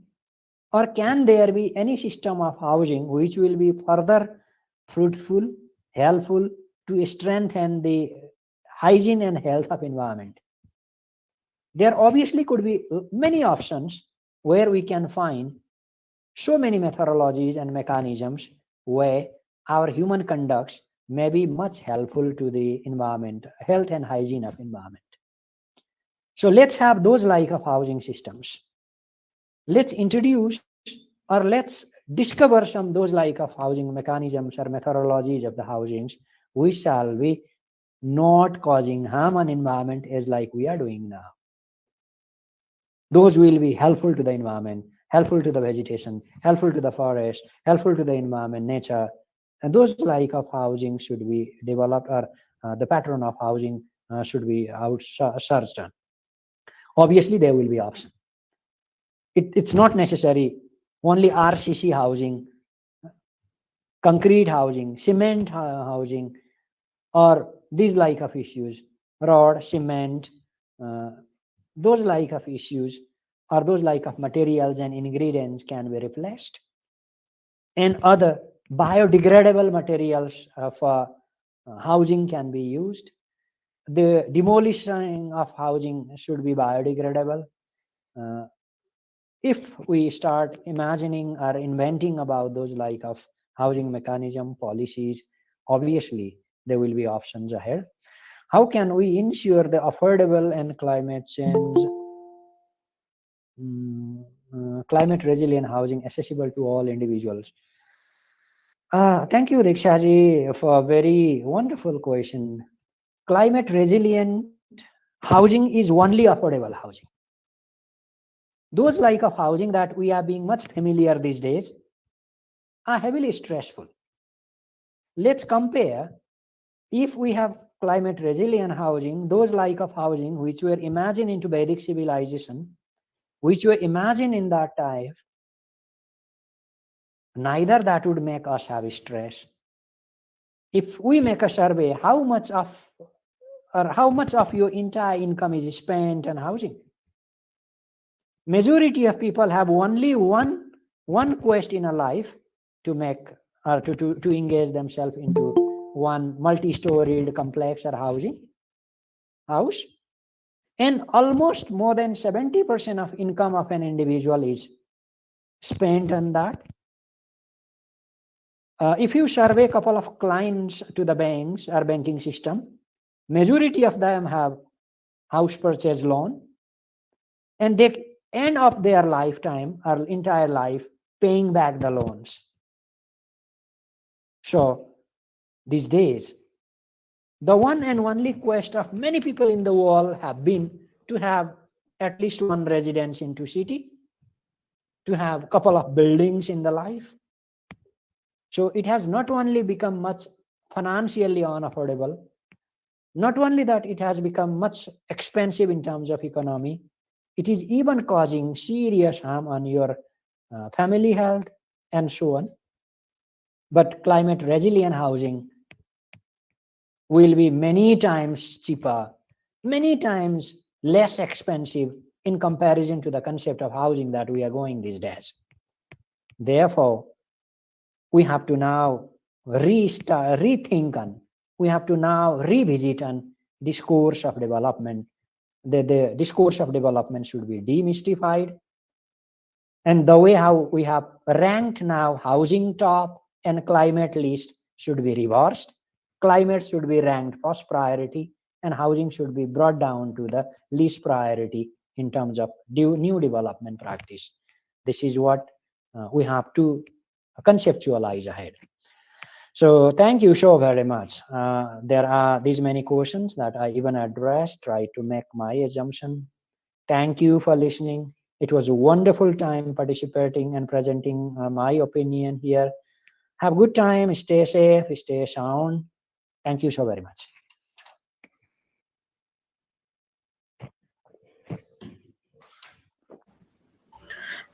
Thank you, Sir Atindra Dahal. I would like to extend my deepest gratitude to you for your enlightening and thought-provoking speech on the topic of demystifying development discourse, where do housing and climate rank? In your insights into the intersectionality of housing and climate change have truly expanded our understanding of these critical issues and the role they play in the broader development agenda. Your presentation highlighted how housing and climate change are inextricably linked and how the pursuit of sustainable housing solution can have significant impact on our efforts to address climate change. Your emphasis on the importance of placing consider how we can integrate these issues into broader development policies and strategies and how we can work together to ensure that the most vulnerable population are not left behind in the pursuit of sustainable development. Overall, your speech has been both insightful and inspiring and has left us with much to think about. We are incredibly grateful for the time and effort you have invested in the sharing your knowledge and expertise with us today, and we look forward to continuing this important conversations in the days, weeks, and months ahead. Thank you once again for your contribution to this conference. Thank you, Sir Professor Dr. Atindra Dahal. Thank And you. okay, and the dice over to you, Rohan. Okay, now it is time for the group presenters. It is now time for our esteemed presenter to take the dais and share their insights with us. We have a diverse range of experts from different fields who will be presenting on a wide range of topics related to climate justice, sustainable development, and the environment. We kindly request all presenters to make their way to the dais and, and take their designated places. We ask that you keep to the allocated time for your presentation so that we can make the most of this opportunity to learn from your valuable insights. Once again, we thank you all for your participation in this conference, and we are looking forward to the informative and engaging presentations from our esteemed presenter. Now, we would like to call student presenter Sulabh Adhikari, Praveen Khadka, and Namrata Neupane for your valuable presentation. Is you are available? Rohan, Rohan, hello. Yes, sir. Yes, Rohan, sir. Yes. Sauli ma'am, he is just arrived here. So can you call upon her? Okay, okay, sir. Okay, Okay, sir. I okay. will call her. Thank Okay. you. Thank you.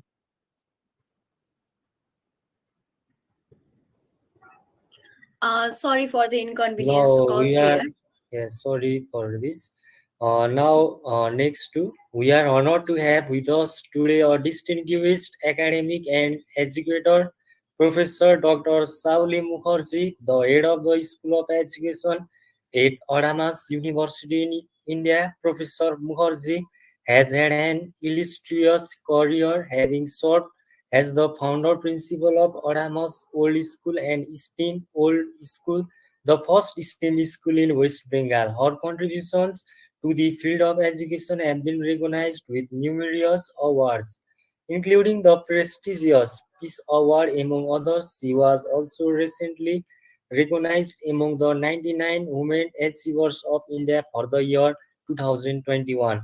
Today, Professor Mukherjee will be discussing the important topic of climate justice and human rights. As an expert in the field of education, Professor Mukherjee has a deep understanding of the intersection between climate justice and human rights.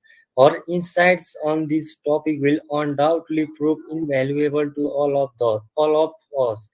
Please join me in warmly welcoming Professor Dr. Sauli Mukherjee to the stage. We look forward to your enlightening and thought-provoking presentation. Thank you.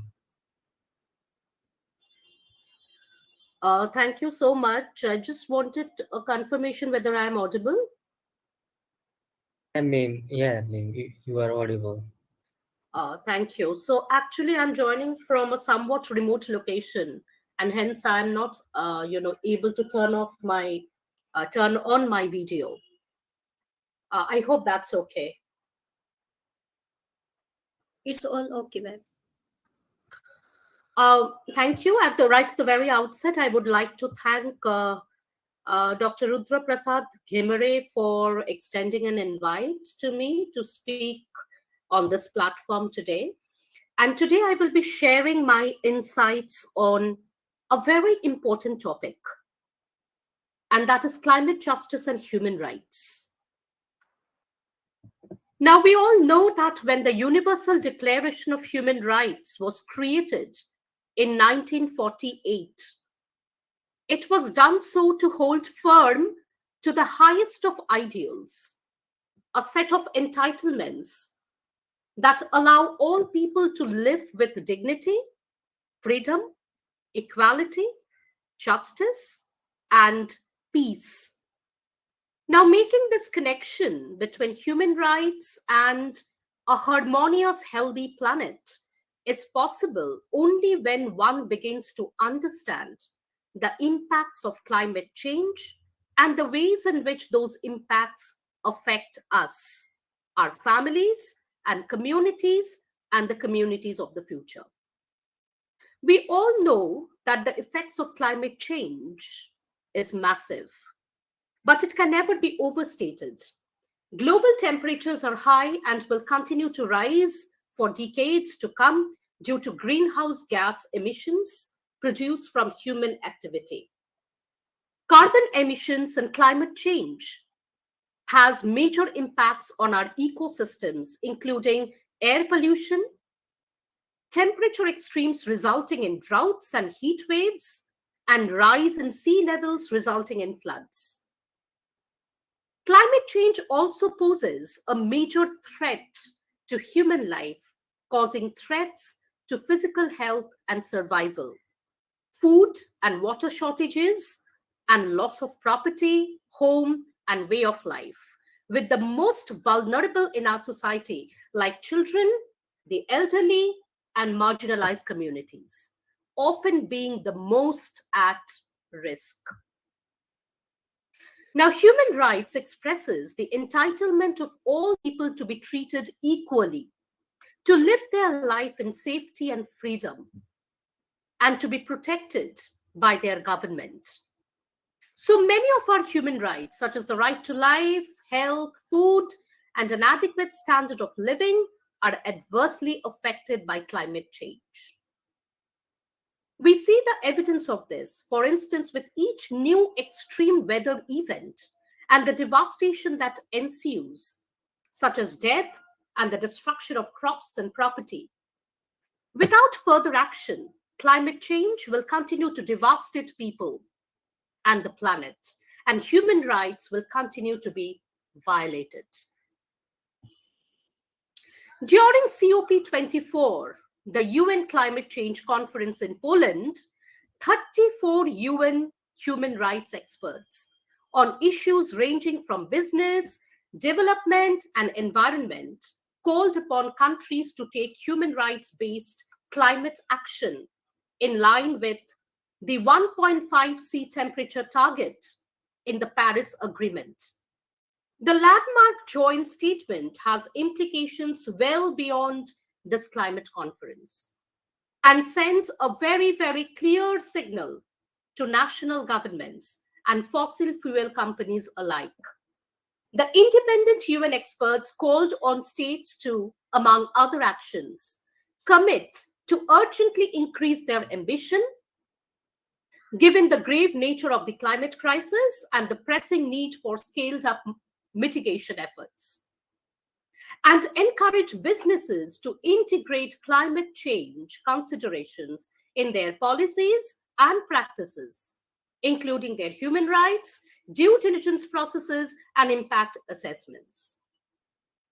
As the window of time available to us to make a difference narrows, we must find ways to make lasting global change. And the answer to this is climate justice. Over the past decades, a climate justice movement has boomed across the world. A United Nations Environment Programme report details that as of March 2017, there were more than 654 cases filed in the United States. And using a larger definition of climate litigation, over 230 cases brought in other countries. More and more cases like this are being filed around the world at a phenomenal speed. Climate justice is the fulfillment of human rights in the face of climate change. It is a process of addressing the climate crisis as a human rights crisis and using the court of law to hold corporations and governments accountable and responsible. Fossil fuel corporations cannot continue to act with impunity, caring only for profit. And governments can no longer ignore the connection between their duty to protect human rights and climate change. Through climate justice, finding new ways of living and existing is not only possible, but imperative. Climate justice tackles climate change and the violation of human rights one case at a time. I would now like to refer to some stories of climate justice, which are not only inspiring, but extremely powerful. Excuse me. In Pina and others versus Government of Colombia, 25 young people sued the government for failing to honor its commitment to tackling climate change. In April 2018, they won their case. The groundbreaking decision recognizing for the first time the Amazon basin as a subject of rights. In Greenpeace Southeast Asia and others versus carbon majors, the largest companies producing crude oil, natural gas, coal, and cement are being held accountable for contributing to global GHG emissions and climate change. This is the first national human rights investigation of its kind, and the Commission is expected to deliver a decision very soon. In Swiss, Senior Women for Climate Protection versus Swiss federal government, a group of over 1,000 senior Swiss women argued that Switzerland's GHG emissions violate their rights to life and to private and family life, which are protected in the Swiss constitution. As of December 2018, the Swiss Federal Administrative Court, contrary to overwhelming scientific evidence, has ruled that women over 75 years old are not more impacted by the effects of climate change than other population groups in Switzerland.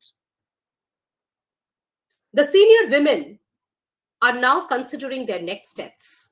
In the meantime, litigants from all cases campaign tirelessly, bringing their cases into the court of public opinion, and the change is palpable.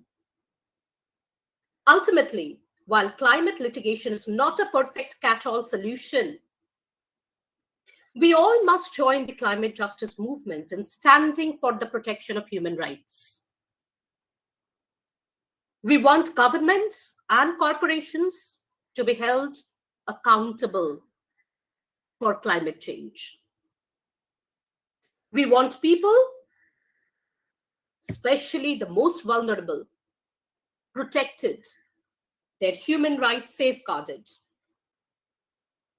We want a new way of existing in harmony with the planet and each other. This is a future that climate justice makes possible. A future we believe in and a future we must create together now. Thank you.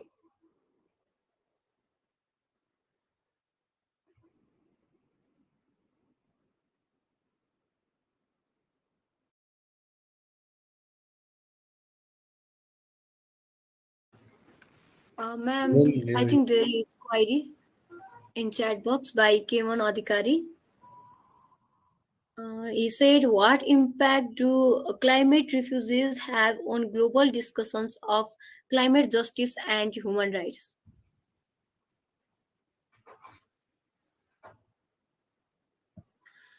I think since the main topic of my discussion was centering around uh, the synergy that we need to have between, climate uh, justice and human rights. I think it is the right for each and every human being to live a life of dignity, to live a life which at least gives all of us the right to live in a very, very, healthy, hygienic, and dignified manner. I would not like to make any, differences and demarcations between, citizens and refugees in this case, since human rights is all encompassing. And it's a kind of a right that is given to people just by the virtue of them being human.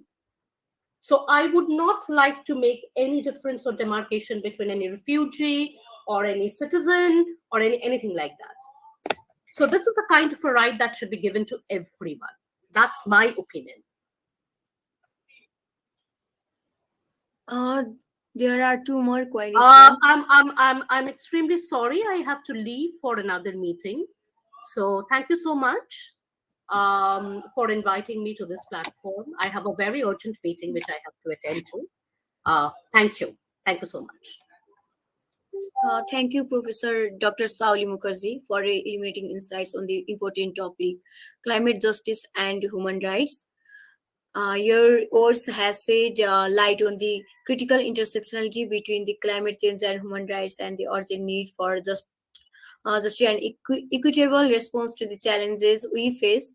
Your focuses on the disproportionate impact of climate change on vulnerable communities and the importance of addressing the underlying social and economic factors that contribute to this disparity has challenged us to consider how we can better integrate human rights into our climate action strategies.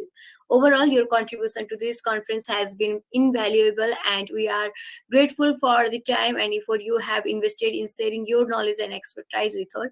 Your words has truly inspired us to continue our efforts to build a more just and sustainable future for all. Thank you once again, ma'am. Moving on, Rohan, the dice is yours. Now it's time for group presenters. It is now time for our esteemed presenter to take the dais and share their insights with us. We have a diverse range of experts from different fields who will be presenting on a wide range of topics related to climate justice, sustainable development, and the environment. We kindly request all presenters to make their way to the dais and take their designated places. We ask that you keep to the allocated time for your presentation so that we can make the most of this opportunity to learn from your valuable insights. Once again, we thank you all for your participation in this conference, and we are looking forward to the informative and engaging presentations from our esteemed presenters. Now, we would like to call student presenter Sulabh Adhikari, Praveen Kharka, and Namrata Newpani for your valuable presentation. Is you are available here? Thank you, Mr. Rohan Parajuli. Can I share the screen now? Yeah, you can share it.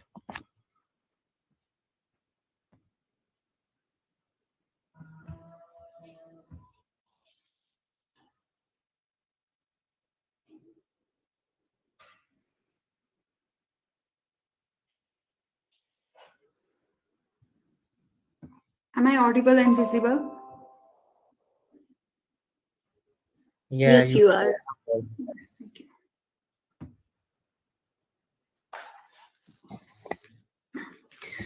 So, greetings everyone. We, the student of Kathmandu University Department of Civil Engineering, are highly honored to be a part of International Research Summit on Housing and Climate Justice for Affordable, Inclusive and Resilient South Asia 2023, jointly organized by the School of Economy Policy Studies, Nepal, and Research Foundation of India.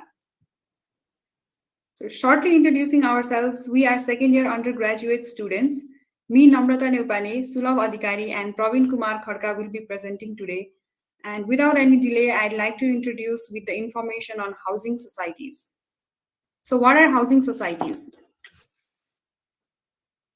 Housing societies are the residential communities that offer shared amenities and services.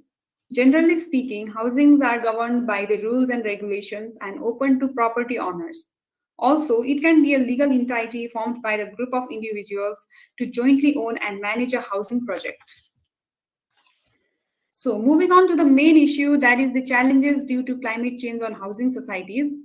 Annually, the climate-fueled disasters displace about 20 million of human population. In 2020, 30 million were displaced by weather events such as droughts and cyclones, which is a matter of concern for us human beings. Another fact correlates with the carbon dioxide being the major contributor in climate change. Building construction contributes 39% of global energy-related carbon dioxide emissions. So, explaining point-wise, flooding is one of the major challenges due to climate change on housing societies, causing damage in home, infrastructure, and shelter. In 2019, over 6 million people were displaced due to flooding in India and more than 3 million in Bangladesh in 2020. The next main challenge is wildfire. Wildfire leads to forced evacuation and displacement of residents and long-term economic and social impacts. Over 10,000 structures were destroyed in the 2020 California wildfires, including nearly 5,500 homes, which is a huge loss for human mankind. Now, moving on, drought is also a concerning challenge that increases risk of water shortages, wildfires, decreased agricultural productivity. In California, the 2012 to 2016 drought led to a decrease in housing construction and higher home prices and homelessness. Another major challenge is sea rise and coastal storm. It is the rise of sea level caused due to melting of glaciers and ice sheets by climate warming. This can threaten properties and ecosystem in coastal areas. Further, extreme heat and cold causes damage in building materials and increasing energy costs. Cracking of concrete slab is a common issue here. About the extreme cold, freezing of pipes and bursting leads to property damage. Slow onset events. Slow onset events is also unexpectedly a major challenge. Sea level rise and erosion can damage coastal properties. Desertification can reduce land values, and this factor will lead to a great loss of economy by 2100 as estimated by the US government. So these are the main challenges we could face due to climate change on housings. Now for further explanation, I'd like to call Praveen Kumar Khadka.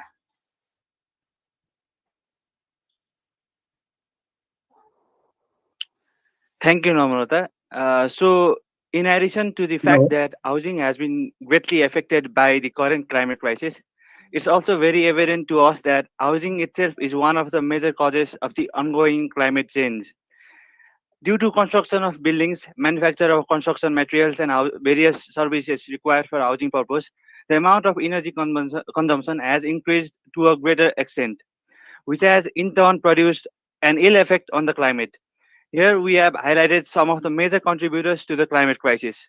So first of all, we have energy consumption. So as I mentioned earlier, the construction of buildings, manufacture of construction materials, and various services required for the housing purpose have contributed to higher energy consumption to a next level extent. So, in the recent years, the residential sectors has been responsible for nearly 20% of global energy consumption and emissions. And secondly, we have building materials. So, uh, due to recent overpopulation growth and urbanization and housing development have caused a huge amount of habitat loss as well as fragmentation. It has led to negative impacts on biodiversity and ecosystem services. One of the major examples of this is the construction of buildings and production of materials of cement and steel accounts for nearly 8% of global carbon dioxide emissions. It is mainly because of the fact that uh, the production of uh, construction materials such as cement and steel use a lot of non-renewable resources such as coal and diesel, which are known to produce a large amount of um, greenhouse gases. Similarly, we have land use. So, as I mentioned earlier, the urbanization and housing development have caused a huge deal of habitat loss as well as fragmentation. And one of the major example of this is the deforestation that has been currently taking place in order to create new agricultural lands as well as settlement zones. And next, we have building design. So, poorly designed buildings with insufficient heating, cooling, and energy intensive appliances have higher carbon footprints than energy efficient ones, especially the buildings without proper ventilation, water supply, and the rooms which don't capture enough sufficient sunlight consume large amount of energy compared to the well designed ones. And finally, we have waste management. So, as we already know that construction and operation of buildings generate significant amount of waste, and the improper disposal of such waste has been leading to various environmental pollution as well as greenhouse gas emissions. And so, in order to tackle all these issues related to climate created by housing, properly planned and prepared housing policies can be a great remedy, which has been quite lacking in the South Asian region as of now, which can be seen as a matter of fact that South Asian countries face a shortfall of nearly 25 million affordable housing units. And similarly, the housing policies in South Asian region prioritize the home ownership despite high informality and low ownership rate. In addition to that, Namrata, please continue the slides. So, in addition to that, many urban poor lack basic infrastructure and services in South Asian slums. Also, the limited access to formal financial system have been hindering housing finances in the region. Also, the restrictive property rights and social norms have been limiting women's housing access in South Asian region. But in spite of all that, microfinances and community-led housing initiatives have shown promises for low-income populations in the region recent years.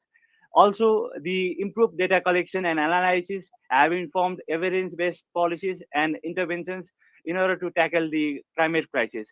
So, this was from me. In order to elaborate on rest of the topics, I'd like to request my friend Sulabh Adhikari. Thank you.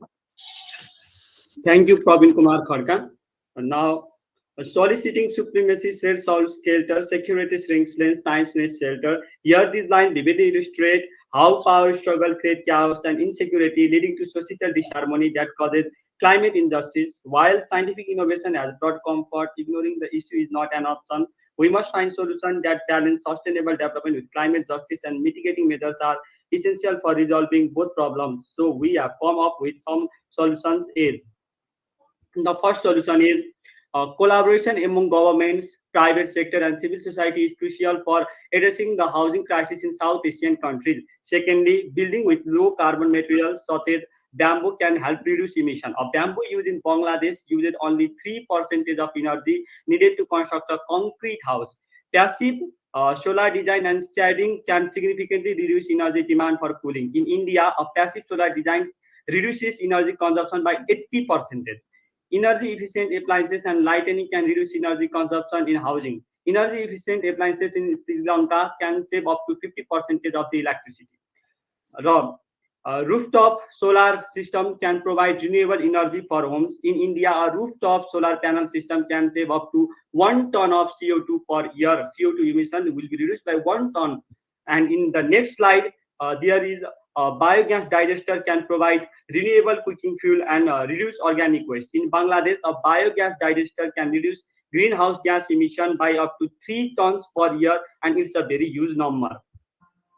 Similarly, green roofs and walls can improve insulation and provide green spaces in urban areas. In Sri Lanka, a green roof can reduce indoor temperature by up to 8 degrees Celsius, so we don't need coolers which affect the environment. Improved waste management and recycling can reduce environmental impact. In Pakistan, a recycling reduces greenhouse gas emission by up to 18 million tons per year, and it's a very huge number. Governmental policies and incentives can promote sustainable and affordable housing construction. The government of Bangladesh provides subsidies for eco-friendly friendly homes, and Sri Lanka offers tax incentives for green buildings. Similarly, rainwater harvesting system can reduce dependence on water supply system in Nepal. Rainwater harvesting has reduced household water bills by up to 40% according to the recent data. Now, as a conclusion, I would like to conclude the adoption of climate-friendly housing construction practice in South Asian countries is critical for addressing the challenges of climate change and creating a sustainable future. Building accounts for 19% of greenhouse gas emission in South Asia, making sustainable house construction a key strategy for reducing emission. Evidence show that low carbon material, passive solar design, renewable energy system, and other green building practices can significantly reduce energy consumption, lower units, and improving living conditions. These are the points which I would like to give as a conclusion. Now, with at last, with green roofs and walls, let's surround our homes with life better, profound, in harmony with nature. Our homes will be a housing society truly free. Let's dream of a world with green, a future that is sustainable, a world to be seen, where nature thrives, and we will thrive to a housing society forever true. At last, for lending ear to our earnest ranks with heartfelt words, we extend our thanks. With heartfelt words, we extend our thanks. Thank you.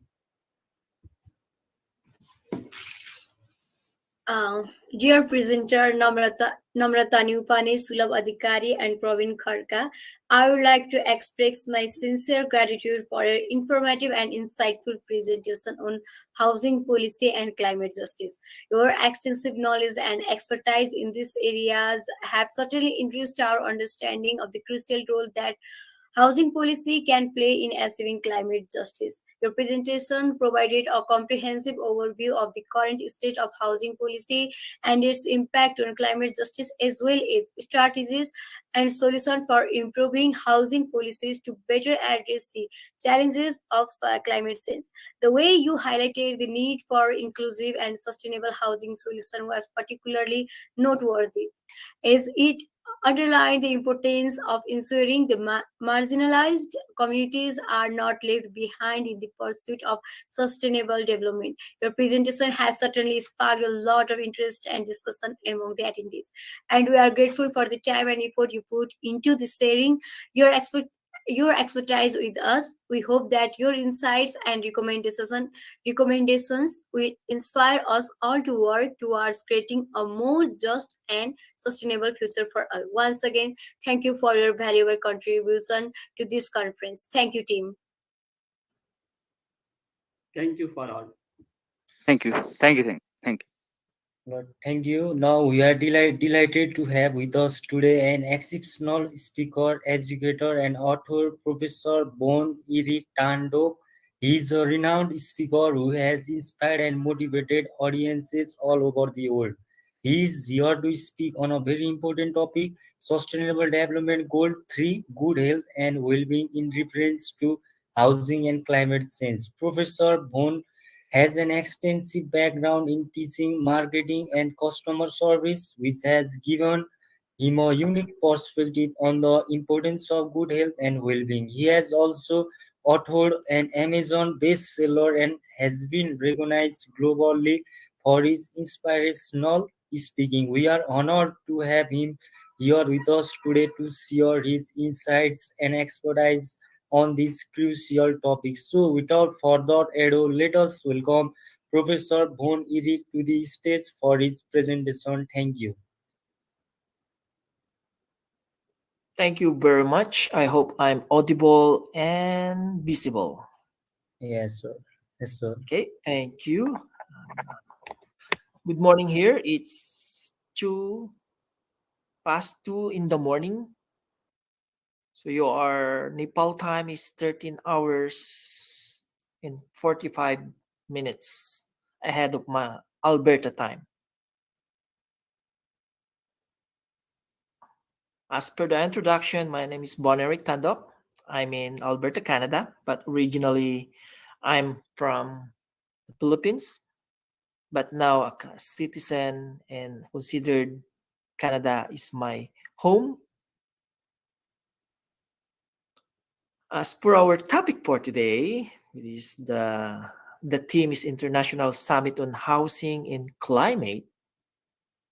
And when we say climate change, I know in Nepal must be warm, but here it's really cold. This is the third day we have a cold weather warning, and currently our temperature is now in minus 31 or negative 31. So that's colder than your freezer or your refrigerator at home. Okay, so since I'm mentioning about the climate change and I'm talking about the weather here in Alberta right now, then my topic is about the good health and well-being to the reference of housing and climate change. Well, across the world, over 1.3 billion people do not have access to effective and affordable healthcare. And 93% of them are in low and middle income countries. Most likely, these countries only make up to 18% of global income and represent a small percentage of global spending on healthcare, meaning there's no balance.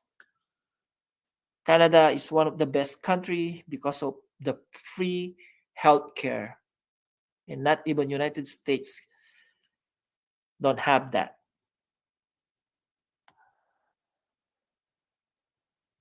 The rate of mortality is 14 times higher in developing countries than in developed countries.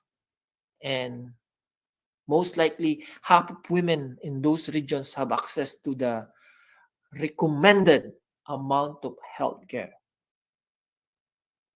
That is the reason while in the third world countries, developing countries, they have a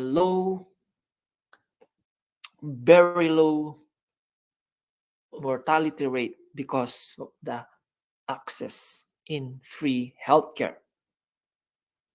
Like for example, in Canada, 80 years old or over is the rate of or the age, the average age or the mortality rate here in Canada. So imagine 80 and above. Compared to developing countries, they're only 60 to 65 years old. So that's because of the access to the healthcare.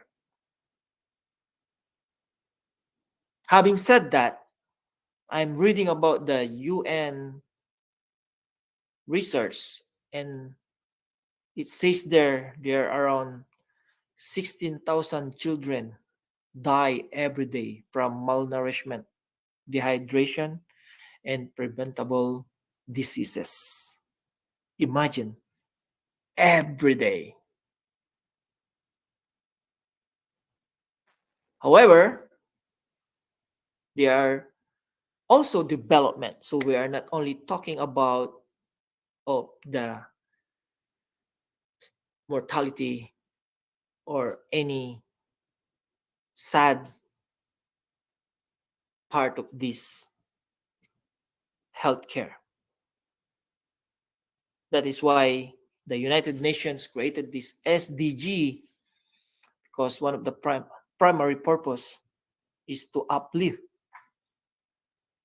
the living of the people around the world.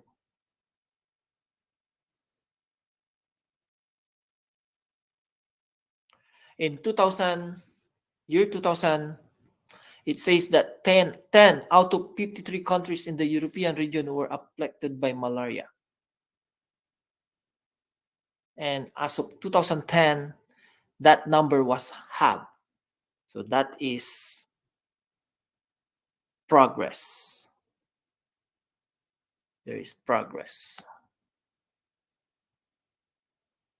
Also, of course, I remember in 1980s, polio paralyzed over 350 to 400,000 people a year. That number was down to 416 reported cases 10 years ago. That means polio has been reduced by 90 to 99%. So that is progress because of the SDG 3. So what are the leaders doing when it comes to the global health scenario? How do you measure leadership when it comes to health?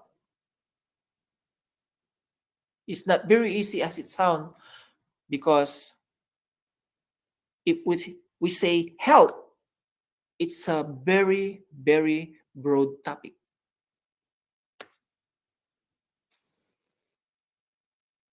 But there are some countries that do better in some ways. I'll mention countries in Europe. They spend probably big monies for their healthcare, more than any country in the world. Their expenses get resolved. However, just like Norway, as Norway has the 9th highest life expectancy of 72.70 to 75 years. I mentioned a while ago, Canada life expectancy is about 80 years old. So Norway is also the one of the lowest infant mortality rate. Do you see? The government of Norway, including Canada, is focusing on health. And that is your gauge of measurement. However,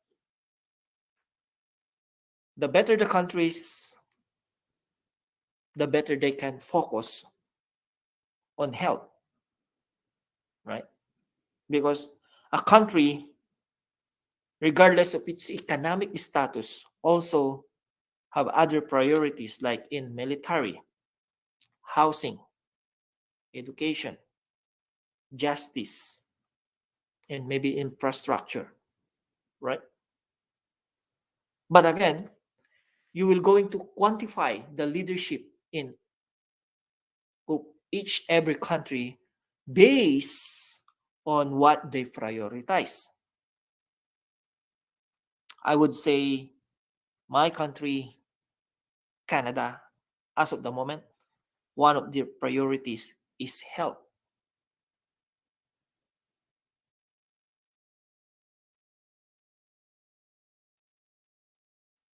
How about those countries like in the third world countries? Can you quantify the leadership of those countries? Of course, they're trying their best, right? Because as the way I can see it, health is relatively the most important aspect of its people. The better access to medical and health, the better it will serve its people.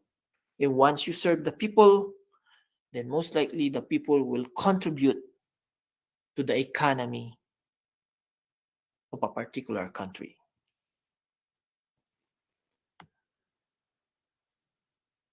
Now, what should be the tactics that should be used to achieve goal number 3?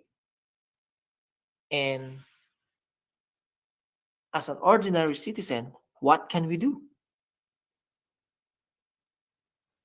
Let's tackle obesity. And this is also one of the major problem, even the first world country like America and Canada. Because according to UN, the past 3 decades have been an unheard rise of childhood obesity. Why is that? It is estimated that there are roughly 170 million children that are overweight or obese. And this situation become prominent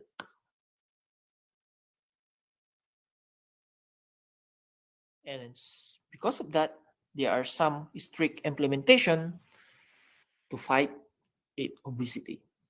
The rise of fast food and restaurant industries contribute actually to the overweight of these children. I know that because one of my background, I work in the number 1 food chain in the country, in the Philippines, in Canada, and all over the world. And if you will guess what's the biggest and number 1 fast food, then that's your guess. But again, the rise of fast food industry contribute to the overweight or obese children. Okay. There are many other cases that we need to think about. But again, the rise of the problem when it comes to healthcare,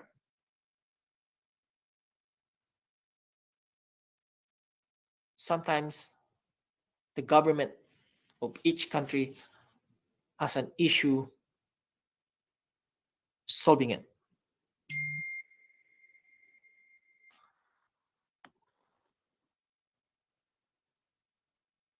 But the UN is always here trying to lead a social media campaign to raise awareness of these global goals and other main platforms to improve the world. So the cases that I mentioned about malnourishment, low access to healthcare, infant mortality rate, and including obesity, the UN is spearheading, in part of it is the SDG 3. A huge part of this simply is spreading the word anyway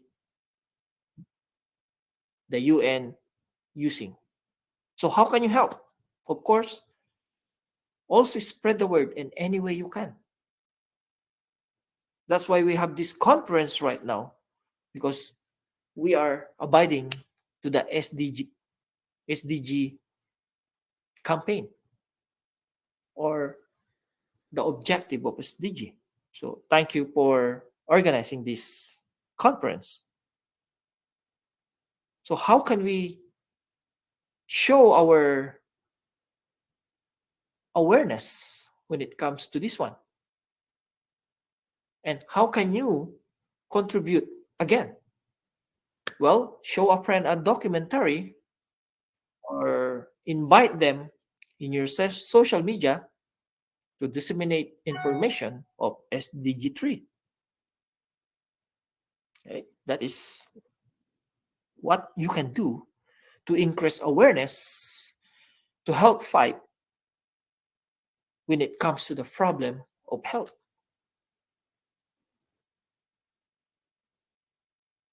And also, possibly one of the best thing to remember is to stay up to date, stay informed, talk to your teachers, professors, to your friends, co-workers. Take every step you can do to get the word out about SDG 3 and other SDG.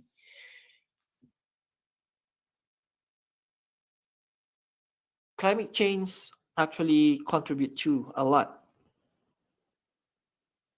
in the global problems that we have. In Canada right now, one of the issues is they are trying not to produce oil because the current government right now believes that they have to prioritize climate change, and by doing that, the Alberta province should stop producing oil.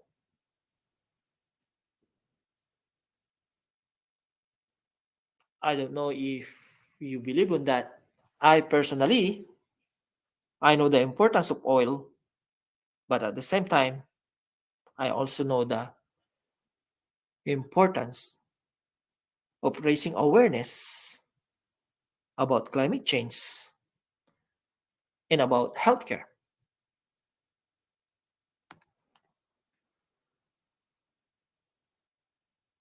So let's take action to ensure that the global goals start off in the right foot.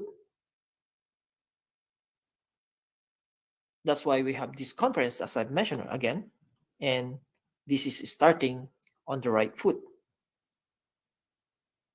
So to those who are participants in here and organizers in here, great job, because you are taking action, and I'm glad that I'm taking action in my own little way because I'm part of this conference. I will now give the floor to our host and moderator. Thank you for lending me your ear. Thank you for listening. Over to you. Thank you. There is one query from the Panju Tiwari.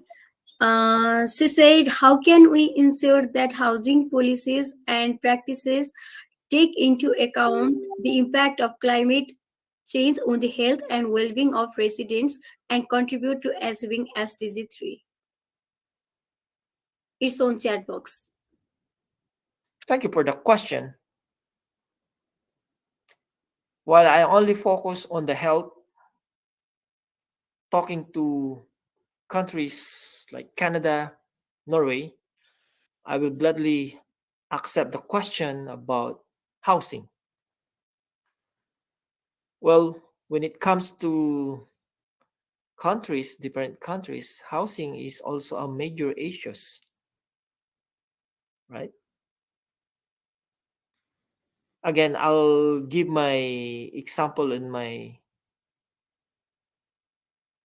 country, Canada. The truth is, housing is one of the most expensive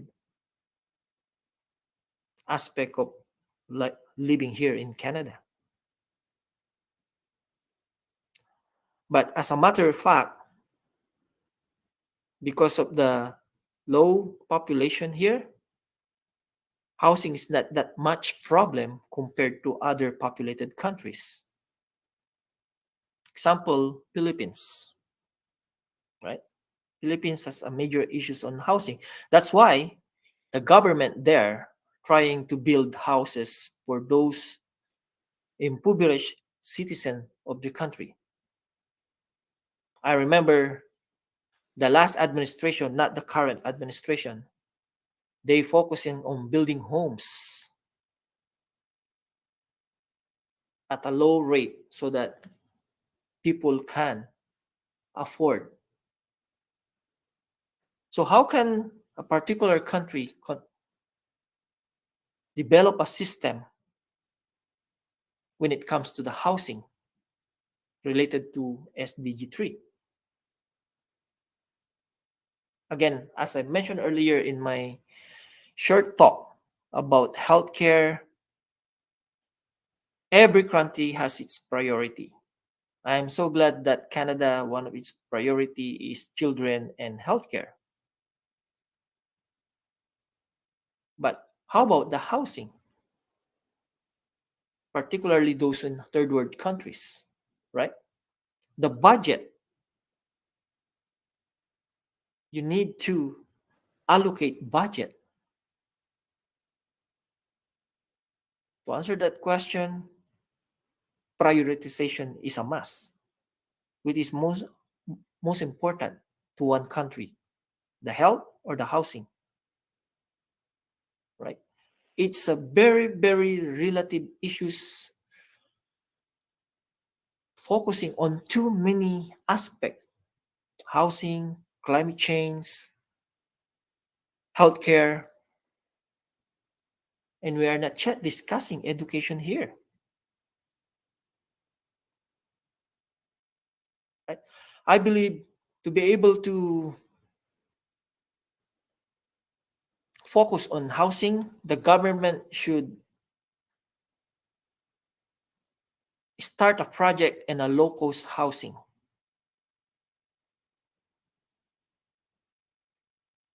One good project here in Canada, I forgot the name, but it's about getting volunteers to help in building a home. If you remember former President Jimmy Carter, that's one of his advocacy is to build homes.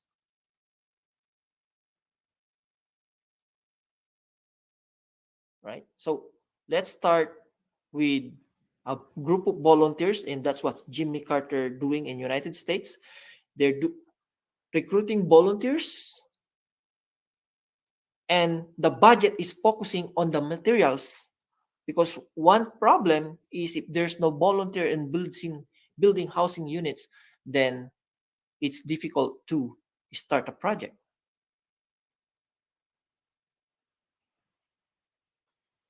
I'm thinking about that project. It's about human building homes project. We're in volunteers. And I don't know in your own countries if volunteers are actually a main thing, but here in Canada, volunteerism is very, very effective, and most of the people here do volunteers. I myself do volunteer in my own community. So if only, I believe when Jimmy Carter doing it 10 years when still he's old right now, and I think he has a medical issue, the former president of the United States, but he is very, very active in a housing and building homes for underprivileged. So I think if we can have that project or the vision of Jimmy Carter with regards to building homes, number one is creating attracting volunteers to help housing units, and that way we can just only focusing on materials.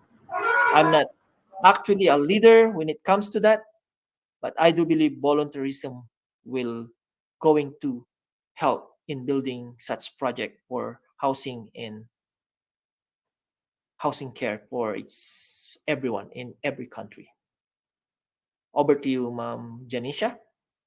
I hope I answered the queries. Thank you, sir. I think Deepanju, okay, Deepanju, you can message if you are not clear out. Um, I think she's clear. Um, And thank you, Professor Bon Eric Tanduk. Correct me if I pronounce wrong. For your enlightening words on the topic of SDG 3, good health and well-being in reference to housing and climate change. Your words has shed light on the crucial connection between housing and health, and how the impacts of climate change can exacerbate existing health inequalities. Your emphasis is on the need for sustainable housing solutions that prioritize the health and well-being of residents and challenge us to think more deeply about the ways in which we approach housing policy and change mitigation. Your insights into the ways in which the SDGs can guide our efforts to promote good health and well-being through uh, sustainable housing solution have been invaluable, and we are grateful for your contribution to this conference. Overall, your words and your thoughts has been both informative and inspiring, and has left us with much to consider us as we work towards a more sustainable and equitable future. We thank you once again for your time and expertise, and we look forward to continuing this important conversation in days, weeks ahead. Thank you, Professor Bon Eric Tanduk, sir. Thank you And too for having me. And moving forward, we are now at the end of this conference. I would like to take a moment to reflect on the past few hours. We have had a diverse range of speakers and topics, each shedding light on important issues relating to housing and climate justice. From understanding the impact of climate change on human rights to discussing the role of macroeconomic policies in mitigating its effect, to exploring the ways in which we can achieve the United Nations Sustainable Development Goals. Our presenters have shared valuable insights and perspectives.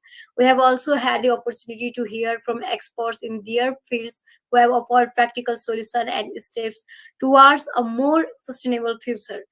Our discussion have been thought-provoking and insightful, and I hope that each and every one of you leaves this conference with a deeper understanding of the issues at hand.